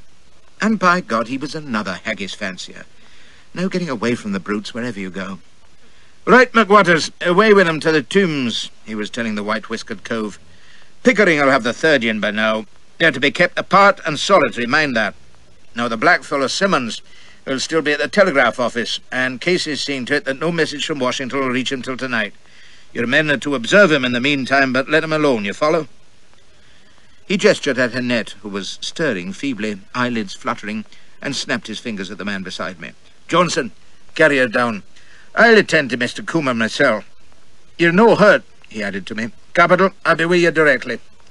He clapped McWatters on the shoulder. "Away you go then, Geordie. A smart morning's work, my boy, and so I'll tell the Commissioner." So they were police, and suddenly I was so weak with relief that my legs buckled, and I sat down heavily on a pile of lumber. I was safe at last, and could sit there panting gratefully while the man Johnson swung Annette gently up in his arms and bore her out to the stairs, with Madame Celeste in attendance. My 2 would-be murderers were carried out, dripping gore. McWatters ordered his men away, and then the bearded man and I were alone in the silent gallery, with the powder smoke still wreathing in the sunbeams from the glass roof, and the blood wet on the planks. He pulled a flask from his pocket and handed it to me. "Take your time," says he, "and we have a wee crack, you and I." He was a nondescript fellow in his shabby suit, but with an eye bright and unwinking as a bird's, questing over me and missing nothing. And while he wasn't above middle height, I guessed that anyone who ran into him would come away bruised. "Your police?" says I, when I'd swallowed and gasped. "Officer McWatters and his men are from the New York force," says he, with a sour glance at his flask. "For myself, let us say that I serve the United States." "Thank God for that. You can thank Mistress Mandeville, too, while you're about it. She's in the same employ. That startles you. Aye, well, take another pull at the Glenlivet, if you like. She never said cheap to you, did she? Right she was. The less you knew, the better." "She's an American agent? I'll be damned. But, Lord, she's married to that fat scoundrel, Count Charles Laforce, who calls himself Atropos. Aye, she is that. It's a great convenience. I'll have the flask back now," he added dryly, Good malt scarce on this side of the water. I handed it back, marvelling. Annette Mandeville spying for the government on her own husband's conspiracy. Just as Black Joe, in Crixus's confidence, was a spy for the Q-Class. Dear God, was no one in this bloody country what they seemed to be? My bewilderment must have been a sight to see, for my companion was looking sardonic and benign together. Rot him. "A tangled skein, eh?" says he. "But not to my agency. You see, Mr. Coomer, we've been following your progress ever since Moody picked you up in that Washington alley, and every word you've spoken and heard since then has been reported to me. We know all about your conference with Crixus, and how Atropos had you lifted, and how they both schemed to send you to John Brown, who's a friend of mine, I'm proud to say, and about Harper's Ferry, the whole clan jamfrey." He had that complacent know-all air which is so objectionable in Scotchmen, especially when it's justified. "Oh, aye, the Q-Class and Underground Railroad pride themselves on their secret intelligence. Well, sir, they're no the only ones." He paused to see how I was taking it, but I was mum, so he went on. "Needless to say, once we knew of your presence, we referred to our official records and identified you as the British Admiralty agent who was active, aye, uncommonly active, in this country 10 years ago." He gave a knowing smile. "Never fear, Mr. Coomer. We have no interest in that, you'll be glad to hear. Our concern with you is here and now." He regarded me with eyes like amiable gimlets. "So, why are you in the United States?" Not a question, you'll allow, to which I could give a short answer. But I didn't need to, since they weren't concerned with my murky American past. My course was clear. "There's no secret about it. You're welcome to the whole story, but not until I'm under the protection of the British minister, either here or in Washington." I gave him my flashiest smile. "Very good?" It wasn't, of course. "I remind you, Mr. Coomer," growls he, "that you're in no position to make conditions, having entered this country secretly and associated with 2 clandestine and illegal bodies." "Associated, my eye! They kidnapped me, as your eavesdroppers have certainly told you. And I'm not an Admiralty agent and never was, and my name ain't Coomer." "I dare say. Prescott, is it? Or Arnold, or Howard? Or have you another one?" "You're damned right I have. It's Flashman, and I'm a colonel in the British Army, and believe it or not, as you choose, I was on my way home from India to report to Lord Palmerston when I was... Well, what's the matter?" For he had recoiled a step, staring down at me in the oddest way, not as though he didn't believe me, but as though he did, and couldn't credit his senses. "Flashman, did you say? Flashman, the Afghan soldier?" Well, this was gratifying. I'd not supposed my fame had carried so far, but of course he was British-born by his voice, and must have heard of me years ago. "The very same," cries I, laughing. "I know it must sound damned unlikely, and I've no papers or anything of the sort, and I don't know a soul here to vouch for me, but a telegraph to our minister in Washington, Lord Lyons, I believe—" "Stop you!" He leaned forward abruptly. "We may not have to seek so far. Tell me, sharp now, what was your wife's maiden name?" "What? My wife's? What do you mean?" "Answer," snaps he. "Her maiden name?" "Why, Morrison, but—" "An only child, was she?" He rapped it out, face close to mine, and I found myself answering. "Why, no, she had 3 sisters." "Their names?" "What the devil? Now, see here, answer! You say you're Flashman? Prove it. Her sisters' names?" "Why, Mary and Agnes and, yes, and Grizzle." "Where were you married?" This was staggering. "In Paisley Abbey, but how in God's name do you know?" I was on my feet now. "Who the devil are you? Do you mean to say you know me?" "I do that," says he. And the sudden bark and blazing stare that had jolted the answers out of me were gone, and he was regarding me with grim astonishment. "I could wish I didn't. But when Mac Secker, what took you to Paisley in the first place?" "Why, I was training militia." "That you were. What for?" To help put down the Chartists. There was rioting among the mill people." "When they read the riot act at Morrison's mill? What like horse were you riding? And what colour were your breeks?" "Eh? How the—" "Hold on, it was a white mare, I think, and my pants would be cherry pink." "My God, you were there?" In my mind's eye were the dirty, yelling faces, the shaken fists, the hail of clods and brickbats that had knocked the provost's hat off. the Peninsular veteran sergeant bawling to the wavering militia to hold their line, the snarling obscenities as the mob gave back sullenly before the bayonets, your correspondent near to soiling his fine cherry-picker breeks with fear, and this glowering inquisitor with his rasping voice and peeler's eyes remembered it too. And here we were, 20 years after, facing each other in a New York attic, where his timely intervention had probably saved my life. I was there, says he. Was I not? Man, I was the ringleader. No, you won't mind me. It's my trade not being noticed. And there were no warrants out for Alan Pinkerton in those days to drive him from his native land. His eyes glinted angrily, and then he shrugged. At least you didn't fire on us like those fools at Monmouth Castle. His name meant nothing to me. He wasn't the most famous detective in the world then. But the great thing was that he knew and could vouch for me and speed me to the British ministry. In my delight, I gripped his hand and pumped it, congratulating him on his splendid memory. He said curtly that it was easy enough to remember going hungry on a cooper's wages, and when I cried jovially that I meant his remembering my wife and her family, he replied, unsmiling, that no one in Paisley was ever likely to forget Morrison and his brood. He wasn't sharing my high spirits, I could see. In fact, he was looking damned sour, frowning and tugging his beard like a man who doesn't know what to do next. It's no that simple, snaps he, when I spoke of telegraphing Lyons. Oh, I can find who you are, and all about the Crimea and the Light Brigade. Still see the old country papers. Didn't I read lately about your great deeds in India and the Victoria Cross?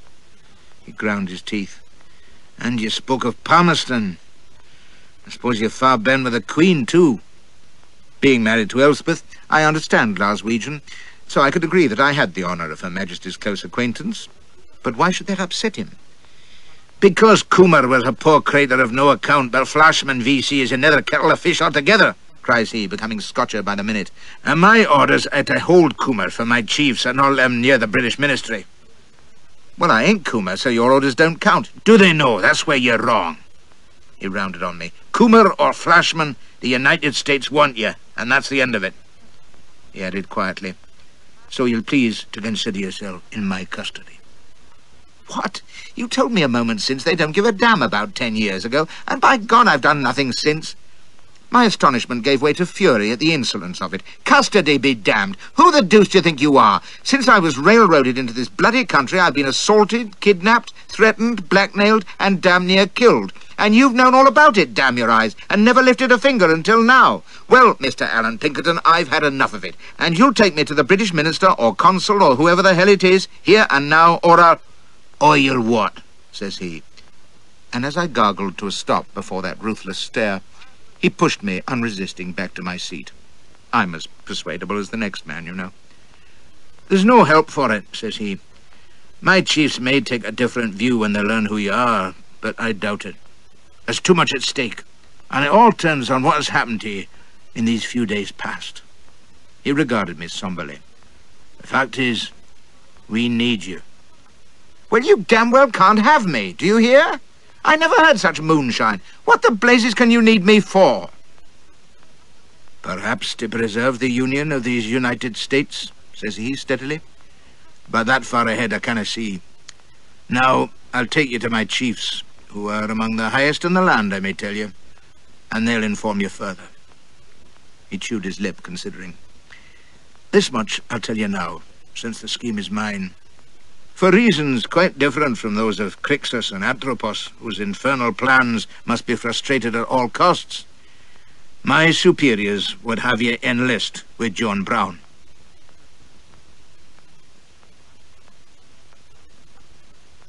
End of side 10.